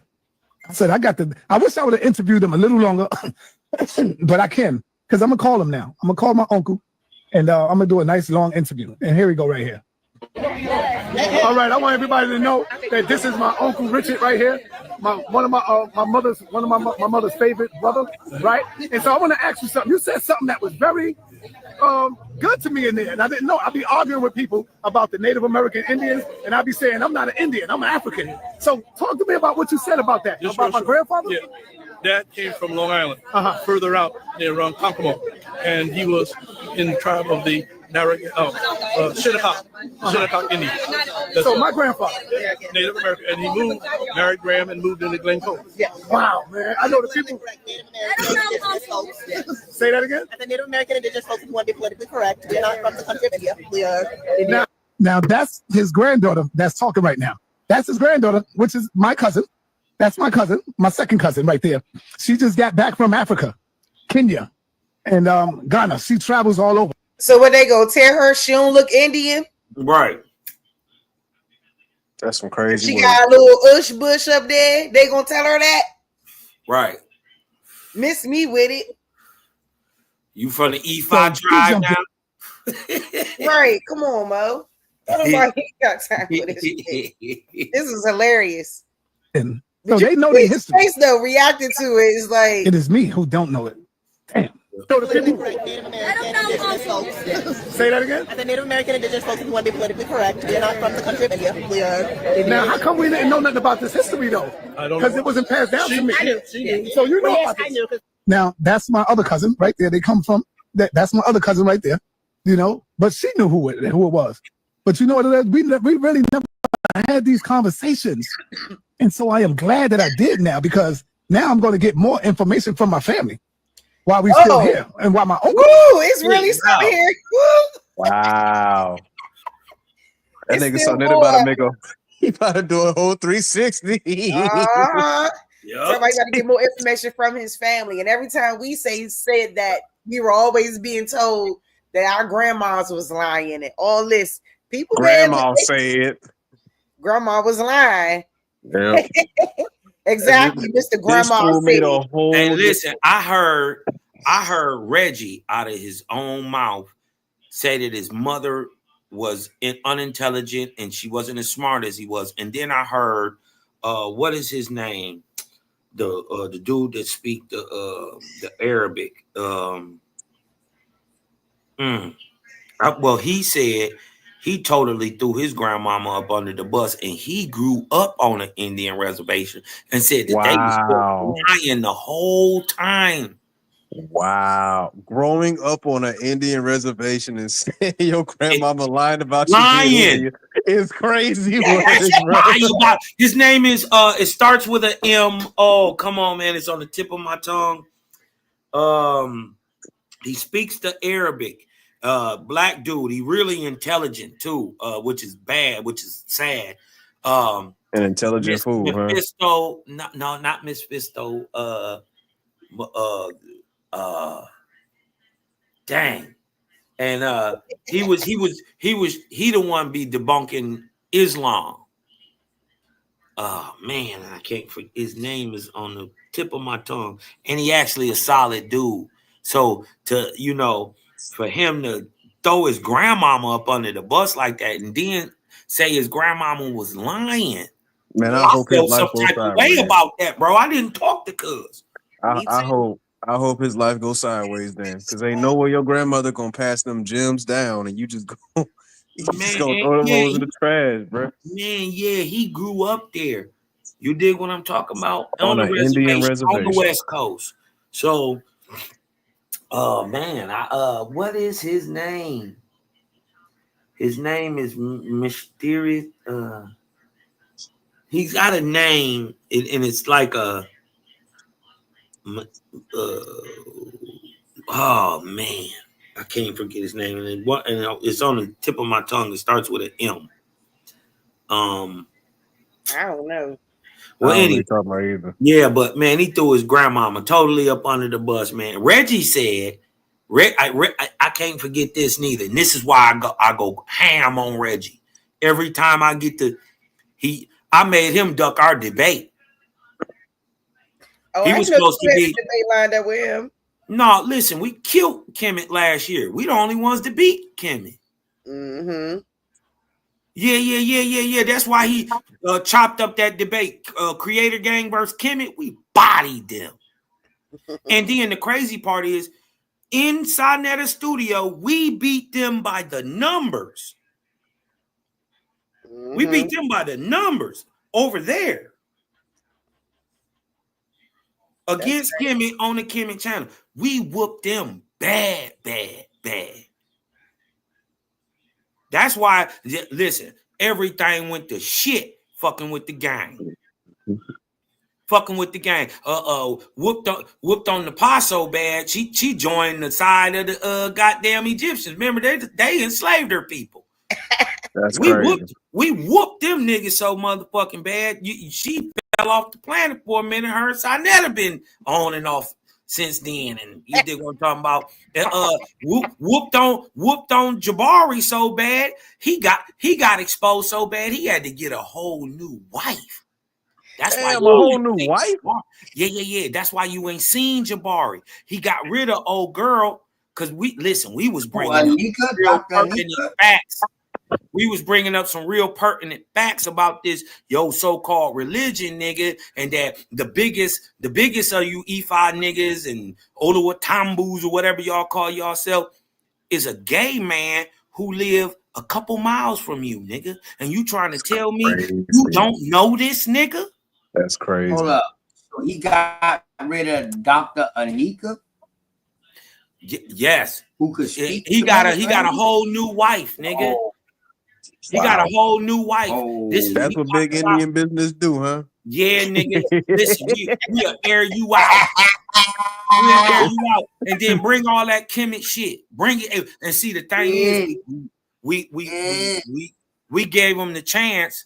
We let them choose it. First of all, they let us choose the topic, which was dumb. Right? But we gave you the chance to bring anything you had about cosmogony, creation and time. That's what the debate was about. Cosmogony, not cosmology. Cosmogony means how the universe is created, but specifically how Earth and the solar system is created. You got to tell us how, who, what, when, where, what. You that's the part of ology that's up for question. It's only two cosmogonies in the world. Two. That's it. The Big Bang. Big Bang and the Vortexian theory, cosmonian theory of creation. There's only two in the world that tell you how supposedly the Earth was created. Big Bang and Owaspy creation theory. That's it. Hey, Engine Radio. That's crazy you say that. The Americans changing lives out here one day at a time. Check it, that part.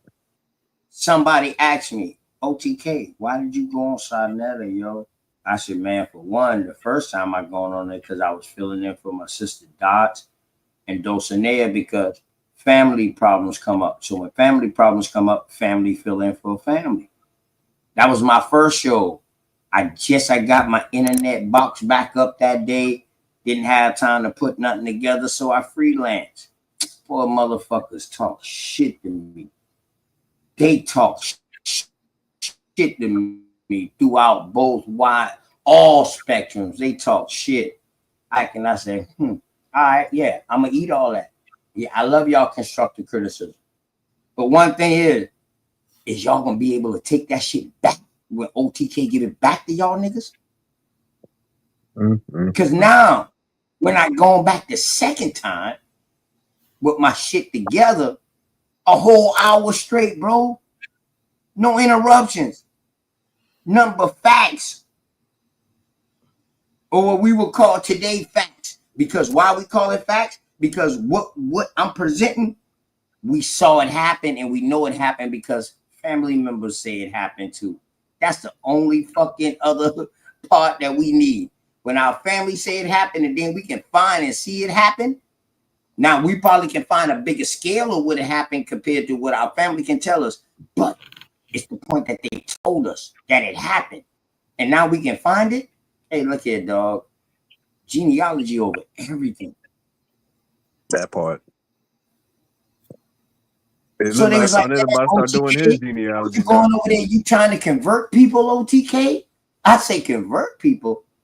I said, nah, that usually be my mission. You know, I'm an Indian missionary now.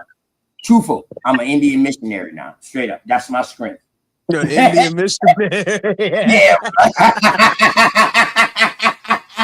If you would please turn your books to the Book of Feathers. Hey, man, I'm helping people come back to their roots.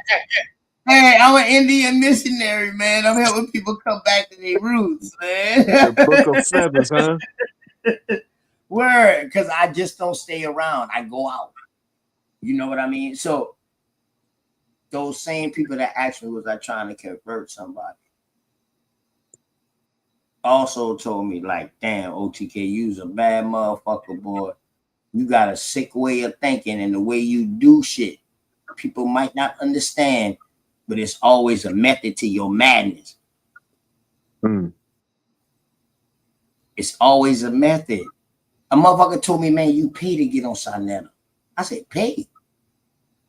I said, man, I got respect and he got respect for me. Motherfuckers who got respect for each other don't got to pay to go over there. 2 days late. Matter of fact, the same day that the nigga on Smoke Signal Channel told me that Sinetta dropped the show and said he was Shinnecock. This show right here, what we looking at right now. And what Apostle tell him? Man, you need to talk to Top Cats and OTK now. What? What? That's what we do out here, man. We just, you can't teach a first grader fifth grade information, bro. And if you do it, you better know how to break it down on first grade level. Just like the other night, you caught me truthful, and you was like, OTK, chill, chill, chill. I was already in fucking college, and them niggas still been in high school, truthful. You saw that shit. That's why I say, you know what? He's right. He's totally right. One day at a time, y'all. You gotta make them think, That's what it's OTK. You all can't just about. spill the beans. See, when you spill Right, beans, they not man, gonna man, eat but them. we see it. But when you make them wonder what they about to eat, It's all over. I don't give a fuck what platform you own, bro. Everybody is claiming the indigenous side. Everybody. Like I said, though, but if you got some other parts mixing you, dog, you got the right to claim all that shit. You do. Just don't tell me that's who I am, too, because that's you. No, we can't do that, bro. We can't do that. Cosmon family breakdown got a whole different breakdown than mine in the South. Now, at one point, 1700s, we might see us together. But after that, bro, we 300 years apart after that. Right. Cosmo and them boy, they own peoples. They still got the bloodline, but they own peoples now. So how can I say what happened in the 1800s is what happened to Cosmo and them? I can't say that, bro. So this is the problem. When we talking about history and we talk about American Indian history, dog, you ain't going to no other parts unless you talking about the French coming into Canada and coming into Detroit with Cosmo and them boy at 1600s, late 1600s. That's why they got a bunch of history in the Midwest. Dog, the East Coast got the most fucking history there is. All other writings about all other places of North America came later because they didn't know about it. Now, in the bottom part of North America, you might hear the Spanish writing going into Texas and Central America and shit like that. No doubt. No doubt. No doubt. Even the French coming in down there. Hold on, because Enoch said that. Wait, Enoch, that's real. It took Sarnetta mama to pass away for him to get this information. Yeah, his mama died, but listen though, he been up himself up to me. I'm like, man, Sarnetta, you playing with me? He was like, no, bro, I want you to come back, man, and drop that shit for real. That's why you was back over there. That's why I went back over there to drop that second show. Oh, and dog, my goodness. Truth, if it wasn't, to tell you the truth, my dog, if Dulcinea wasn't, my sister Dulcinea, if she didn't tell me, yeah, OTK, go back, I wouldn't have never gone back because of respect for my sister. That's why it took me so long to go back too. I had to literally make sure my sister was acceptable and my bro JB. You know what I mean? Make sure they was acceptable with me going back. And she said, well, if you go back, make sure nobody can question you. Make sure they don't have to come on the panel and say nothing. They don't have nothing to say. You go there, you kill it, you beat that shit up, and you do what you got to do, OTK. I said, all right, sis.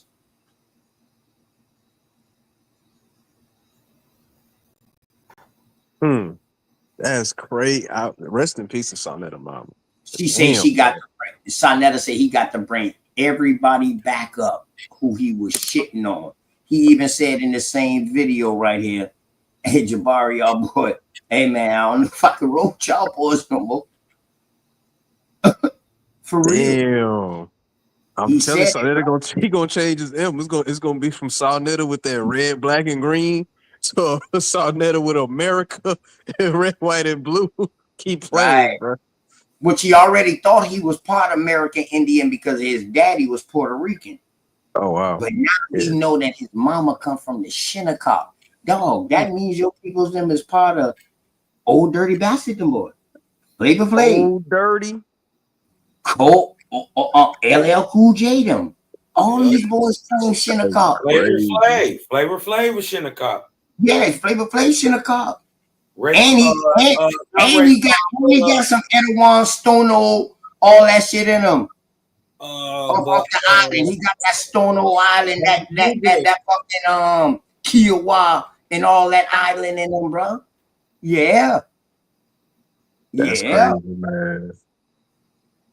Word. And that's what the question I had to always ask these up north niggas. But goddamn, now y'all ain't had no problem with Old Dirty Bastard saying he was American Indian, but y'all got a problem with a motherfucker that looked like me saying I'm American Indian. Was y'all scared? They did a song about that stuff. Yeah, was y'all scared to say something to him? That's why they killed him. Because he was trying to use his money to buy his people some shit back. Central Park.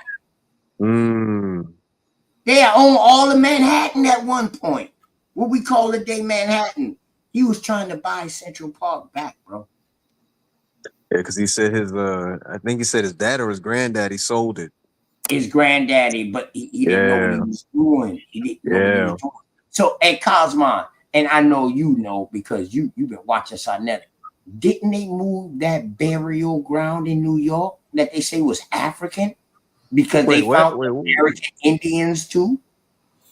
Yeah, that's Seneca. That's Seneca Village. They had they was finding niggas in lead and iron caskets all the way back to the 1820s. Right. Oh wow. You get what I'm talking about? You got to remember that whole place was they took it for urban renewal and what do you call that when they take the land?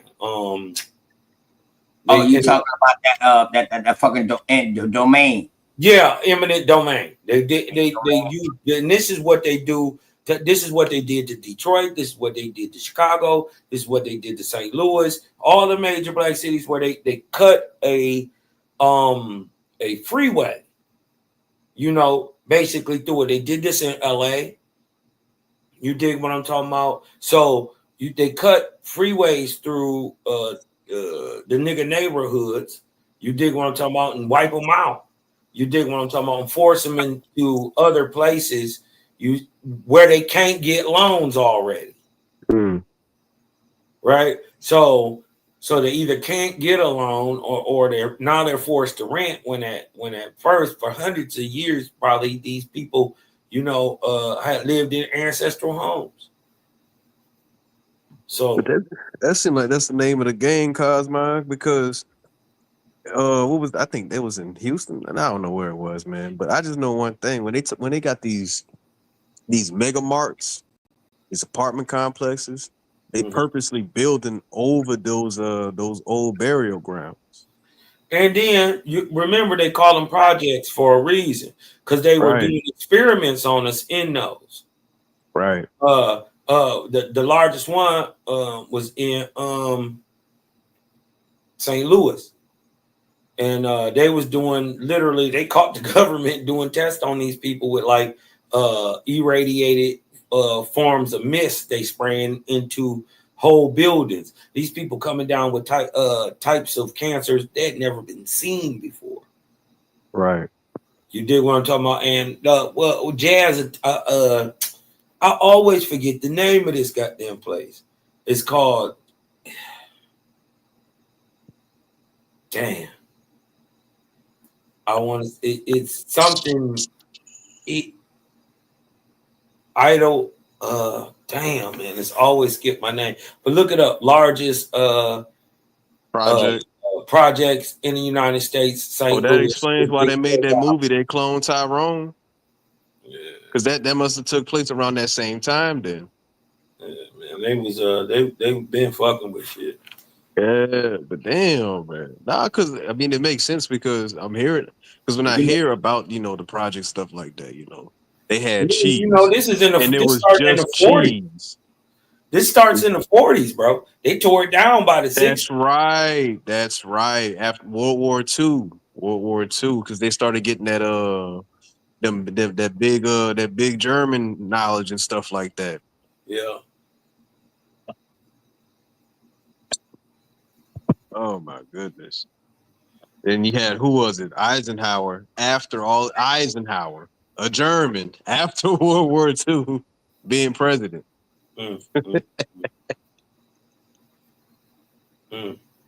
Anybody but them Catholic boys, and then they fucked around and got him one, killed his ass. So it's the way the world turns, man. No, that's all right, shit. All things got to come to an end. It was a good run for them. I will say that. It was a good run for them. They did all they could. Yeah.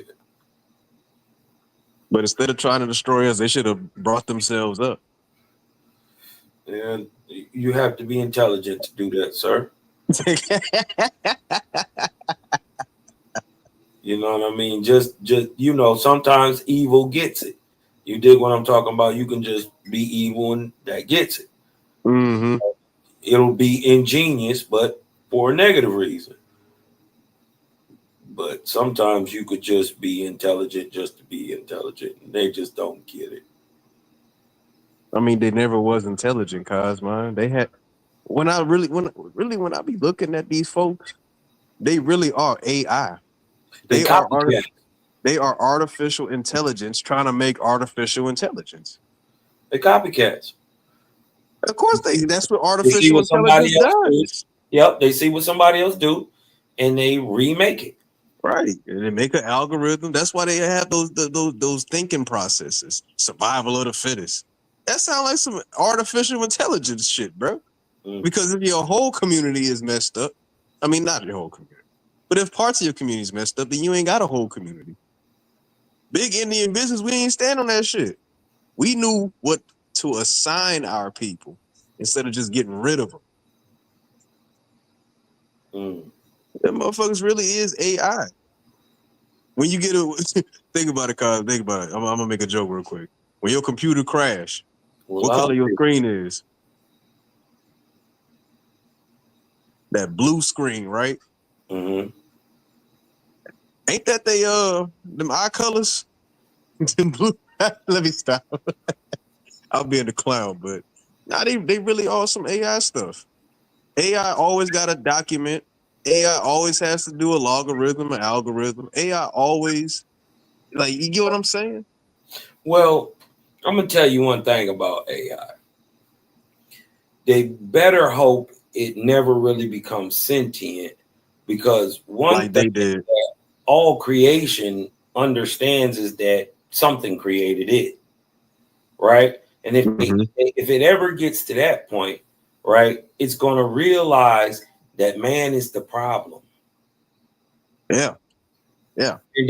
And that this whole system can work better without him. Yeah. And then right there you got your whole Terminator Skynet shit going on. Oh wait, hold on, but hold on, Cosby. You ain't heard about what AI was doing? Somebody asked Chat GPT about white culture. Yeah, I seen that. Yeah, but then when it got to black culture, it had all of these good things. It had nothing bad to say about us. And it's like, well, damn, bro. Even AI taking our side, bro. Like, it's some crazy shit, bro. I mean, we have been the moral backbone of this country since it's been one. So, you know, it doesn't surprise me in that way. Right. So, you know, man, listen, I'm just saying all things change. You know, don't nothing stay the same for the most part, you know, especially in society, because, you know, shit, they didn't make promises in this motherfucker that reverberate across the galaxy. And then you wrote it on paper. Niggas gonna hold you to that shit. You dig what I'm talking about? They biggest fall is they biggest law. Right. And that's where it comes in at. You get it, cuz? I just sent you some shit just now. Yeah, I see that shit. Yeah, and if you share your screen, that shit wouldn't fuck up with our internet, man. You know what I mean? That's why I sent you that shit. But shout out to the Bass family, man. Bass Reeves. Before you had the last name Reeves. Bass Reeves? Hey, Cosmo. Hey, you know your boy always doing work, right? That's right. Hey, me and you, we done sent each other a bunch of shit. Like, I got so much shit from you that I ain't even used yet.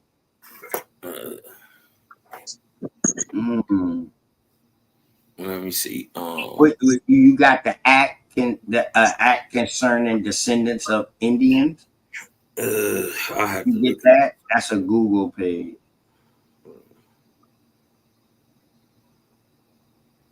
Because I gotta send this to like my Gmail or something. Oh, I sent something to your email too. I bet. Well, I just sent it to your email, Cosmic Cow TV. Yeah, send it to Cosmic Cow TV, and then I can just show this shit. Bet. I've been sending them shit to your fucking text message.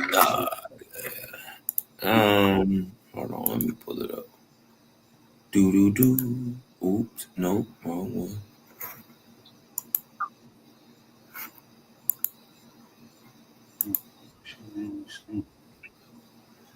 Do. And this Sunday, and I already want a bill. It's crazy. And that should be the Encyclopedia of Virginia. Okay, I see the act concerning descending the you see another one I just mixed blood, not being freed Negroes or mulattoes. Ooh wee. So the thing is, man, we got to understand, man. Like, dog, it's the writer. It's the writer and what they writing. So what we got to do is we got to decipher through all these people who writing and say, you know what? If I see two or more things true and all these writings, then you know what I mean? Something got to be right about it. It's some truth within that. You understand what I'm saying? Shout out to Earth. How you doing, goddess? You know I'm talking about? Oh, chiefness. Shout out to Earth, man. If that's my Earth, that's Earth to Wiz. Is that Earth? My baby girl Earth, man. If so, then I'm about to make sure I She throw said, out trusting ChatGPT with that fact about us was made up by BL. do the card. I want to know, when did BLM start programming ChatGPT then? Black Lives Matter? That's what she said. Oh. She said what she said No, with she said it was made up like some Black Lives Matter on some monitoring spirit. Yeah, She said it was made up like it. Oh, okay. If that's what she won't say, then. Right. That's what she's saying. Yeah, look at it. It's saying Chat GP agreeing with that fact about us, made up like BLM on some monitoring spirit shit. Trusting Chat GPT technology is no different than DNA testing. And I agree with that. I don't trust all the Chat GPT. So okay. So ChatGPT saying that white culture mostly consists of colonization, thievery, genocide, That's a lie. xenophobia. That's a lie. That's not white culture? That's a lie. White culture deals mostly off of starvation, hungry.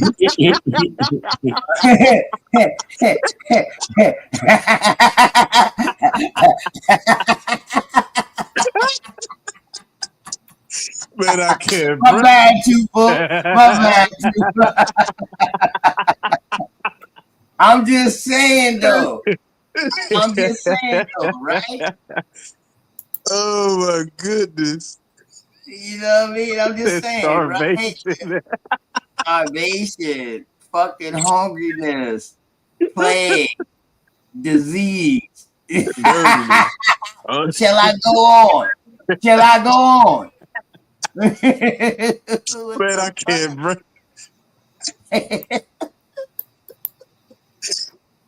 Oh my goodness. White dude is coming over here, dog. Dog, when you talk about colonization, dog, you strictly talking about Spanish and fucking Portuguese. You right. Talking about the English. The English colonization is that they just came and they set up shop by the river. Oh my and goodness. that was the little land that they lived on. And we agreed to let them live there. Oh my goodness. And British colonization, even French. Spanish and the Portuguese, they was trying to force that book on you. Because they came with the dumb diversity. That part. They was the whatchamacallit, the Inquisitions. To Florida, and they said, "Oh shit, need some different motherfuckers." Because they set the stage for the rest of the European nations to start siphoning profit. But actually, they didn't set the stage.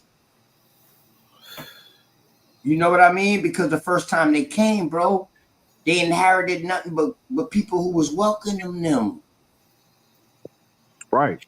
So imagine, bro, you come to my city, and dog, me and my peoples, them dog, we welcome you, boom, boom, boom, and we show you everything. We show you next to everything. No, OTK. What I'm saying is, go back home, right? And you go back home.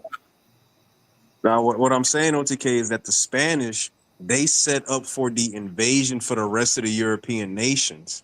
Because remember, you had the Portuguese in the south, the Spanish in the west coast, this little bit of the south, and in Mexico. The Portuguese then you had never the French came to North America, coming into. bro.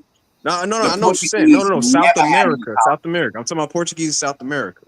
But South America. You talking about East South America. Yeah, that's what they was at, dog. But even then, Spanish was up that whole side of the West.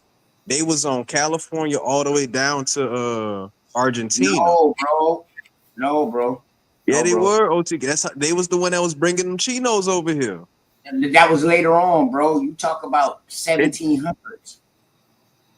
No, I'm talking about before that too. Remember, I'm saying they set the stage for everybody to come here. No, bro. Your because first they person divided. that Because ever hit any Pacific island over their name was Cook. James Cook. He's documented. What happened to him? Them boys killed his ass. He brought out his guns. He shot a couple of them motherfuckers. Them boys still kept pushing forward and killed his ass. That's why the next people who were starting to come over there on that Pacific coast, they came with a different attitude, bro. Right. We saying the same thing, OTK. I think. But all I'm saying is that we was okay. I'm gonna put it like this: we was invaded by all fronts. That's all I'm gonna say. Yeah, we invited them in though. That's invited. Yeah, bro. We open arms. You're right. We kind of did, but once they started testing the waters, that's when you got them Indian the Mexican Indians. They was pouring molten gold down their damn throats, had them tied down and shit, bro. So in other words, we was chopping their heads off on top of the Aztec pyramids, bro.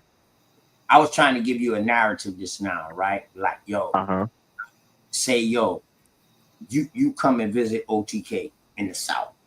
You know, you ain't from this land. Boy, me and my peoples, then we open arms to you and your peoples, then boy, we show you the greatness what we got. And like, yo, because hold on now, because we think you the second coming of a deity that we might, you know what I mean? Or famous person that might have left and never came back. We never heard from. So you might be the second coming of that. You feel me? You come on a ship on water, look like a floating fucking a house. You feel me? We got these stories now in different places. We got these stories. Right. And you thinking come that they in, was us because they was mulatto. right? You goes back home, right? You go back home and be like, man, these are some of the nice people, man. Like they don't got guns. You ain't necessarily telling people let's go back and invade, but some of the motherfuckers who listening, what? They got gold? They got what? They don't got guns. What? It only take 50 of us to conquer a whole island? What? This is what happened, bro. When they went back and they started writing and they was telling them about what was over here. That's what made them start exploring. But let me tell you what they did. They said, okay, y'all Spanish and y'all Portuguese using the dumb diverses. Them French said, you know what? We're going to go through Canada. Dog, we just going to bring the word of God. Them pilgrims, we just going to bring the word of God. All men are equal, man. And we hope to get along with them. Yep. They even got pictures about that. Them giving us the damn book and shit. Hey, listen, man, they couldn't say it no better. Your boy Ham, and he's an African scholar or something like that. But your boy Ham couldn't say it no better, man. When they came over here, they had the book. We had the land. They taught us how to pray. When we got off our knees and praying, we had the book. They already had the land. We had the book. Damn, bro. You know what I mean? As a matter of fact, I'm starting to think them the missionaries, them the mission Hey, listen, force. man. That's Hey, where they was Shasta, bringing us. I'm And giving you one chance right now, dog. You can hit the link, and I'm gonna tell you, dog. You start going off with your pussy lickers, you're dead out here. But dog, if you won't come and talk information, then that's different, bro. Cause you suspect is a bitch. For real. Don't give them that energy, OTK. You know they feed off that shit. Hey, once Sarnetta, the head Pan-African. of the Pan-African. Dog, y'all dead out here. Y'all dead out here. The head Pan-African found out he was Indian, bro. Y'all dead out here. 35 years of Pan-Africanism. 35 years of saying pretendians. 35 years all down the drain because he found out All his down people the was drain. goddamn Indians, bro. All down the drain. All down the drain. Yeah, he was the head honcho for real. The president, prime Yeah, he minister, daddy. the chief. He was everything. Yeah, he's their daddy. You right, He Carl. said not the daddy. That's all them boys' daddy, bro. Yeah. Make them boy your voice. For all them to come over there. They started over there. All them niggas started over there. Even Oh when my A-Town goodness. was a Pan-African. Huh? Oh, y'all ain't know A-Town was, oh, what? Yeah. A-Town who be over there with Smoke Signal? With this California information he got? Yeah. He just got that information. That nigga was a transformer too. Nah, bro. He was a Pan-African too, bro. He was a Trans-African too, bro. A He trans was with African that is crazy. too. Word.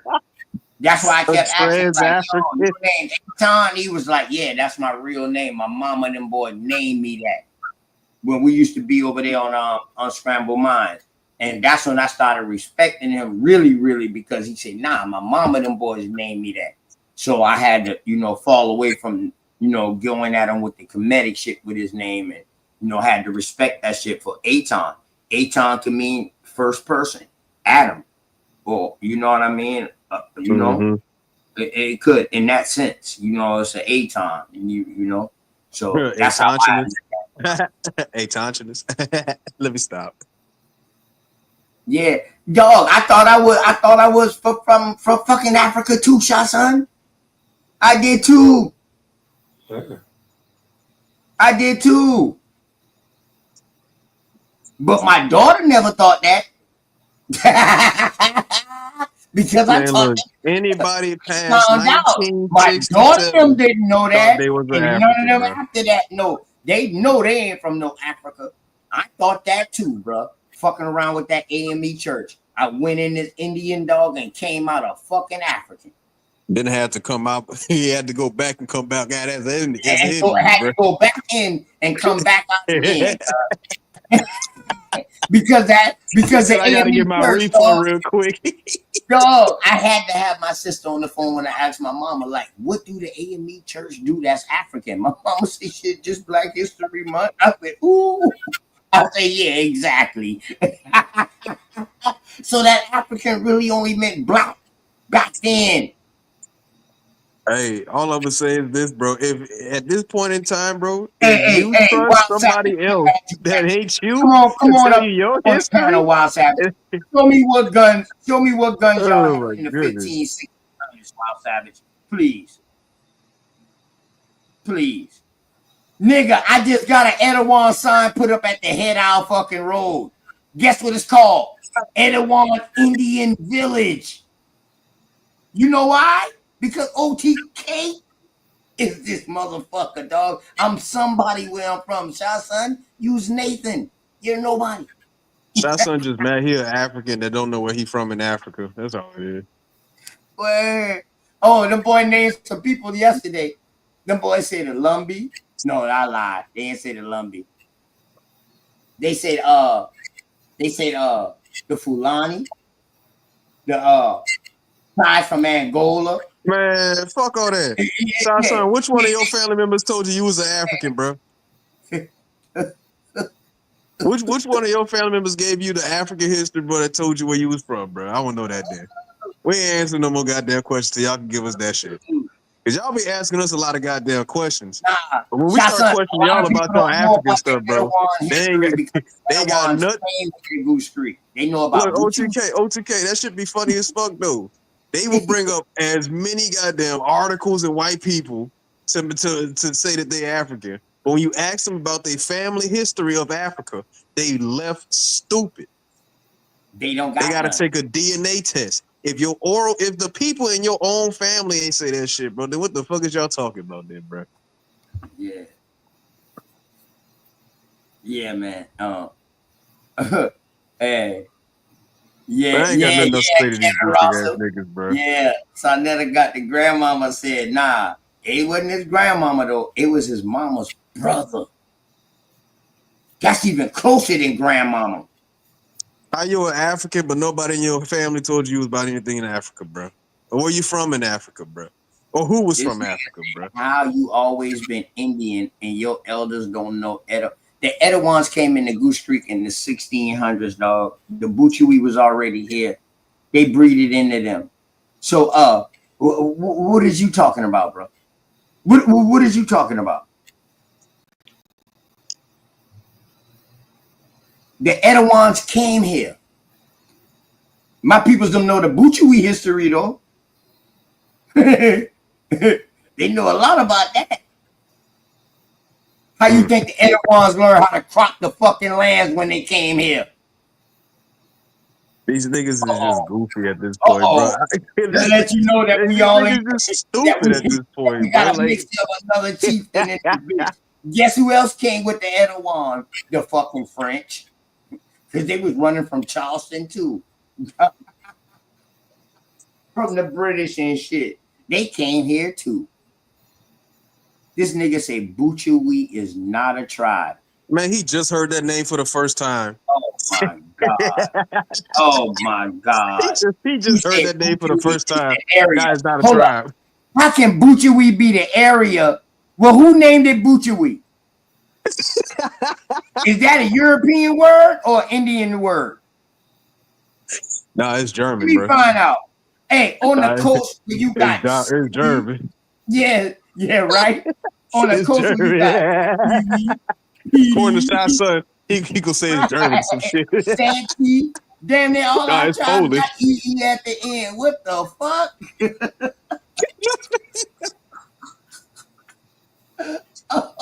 Oh my goodness, bro. I said Buchui is the area. Buchui is not a tribe, chap. Oh man. That's crazy work, man. What is it? Who named it that? Who named it that? What Show does us Buchui Buchui is need if that's the case, dude? You hear what Come on, bro. This nigga says, show me that the Buchui is a tribe. Show me that the Buchui is fucking English.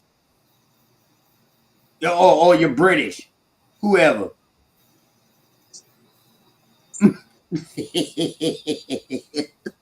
Man, fuck a show us. Go look the shit up yourself, nigga. Fuck it. Go look the shit up yourself, bro.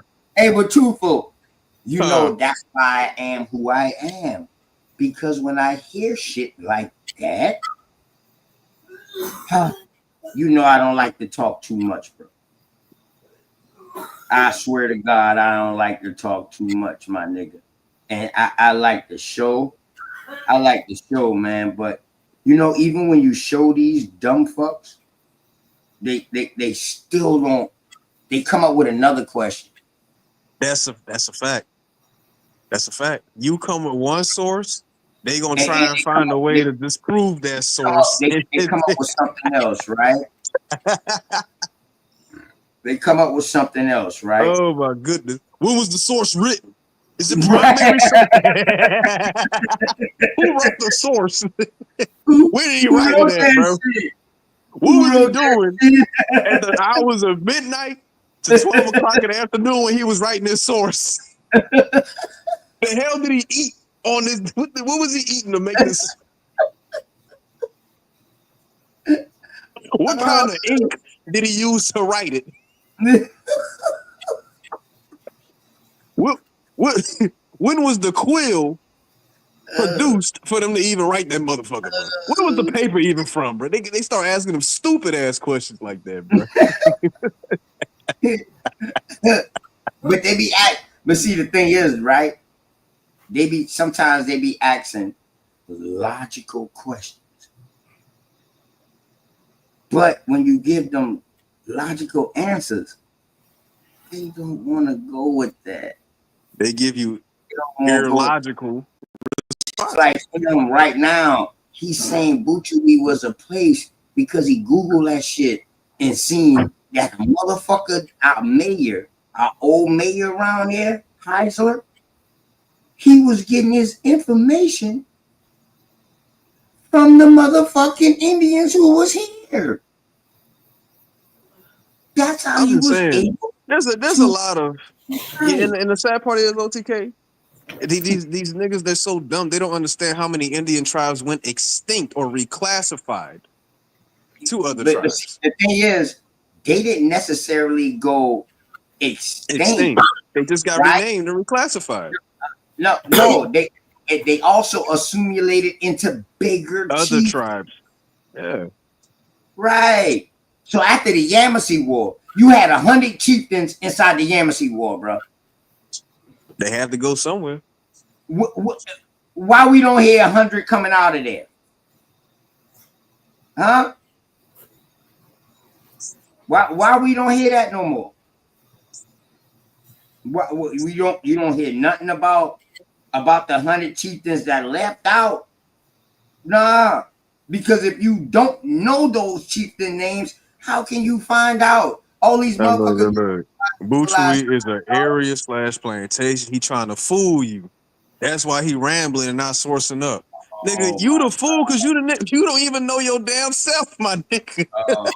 I just told y'all somebody that know himself and his history. Hey, listen, and I his just story. I just told y'all he was some saying nigga that. talking that don't even know where the fuck he from. I just told y'all he was saying that because he got that shit from Mayor Heisler. Tell him to source up where that Butchery plantation shit come at. This nigga Anyway, shot son a mechanic trying to tell a chef how to cook, bro. This is crazy work. Matter of fact, you know what? I ain't even gonna go get the book. I ain't even gonna go get the book. Let me see. It ain't even worth it. It's not worth it. It ain't worth it, OTK, bro. Hey, listen, that's where he get that from Mayor Heisler. Oh my gosh, bro. That's where he get that from Mayor Heisler. That Butchery plantation shit. But did he read the book? Oh my goodness, bro. Did he read the book to find out where the name came from? All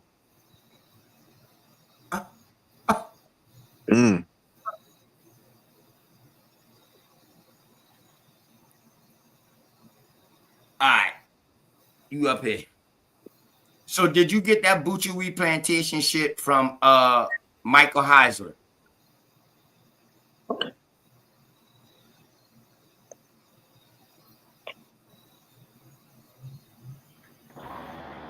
No, I didn't. Where did you get it from? Google? So I can't hear you, bro.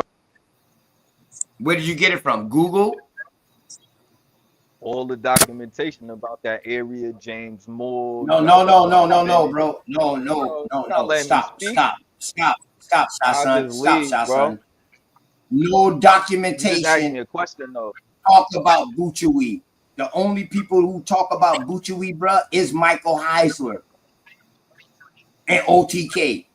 So now I'm gonna ask you again: are you gonna be truthful? Did you get it from Michael Heisler? No, I didn't. That's why I'm telling you that all the documentation about Butchery is about the plantation and the area that the Etowah called it. You keep trying to. Where did you get it from? Oh, bro, can I finish my statement, brother? I don't want to yell at you.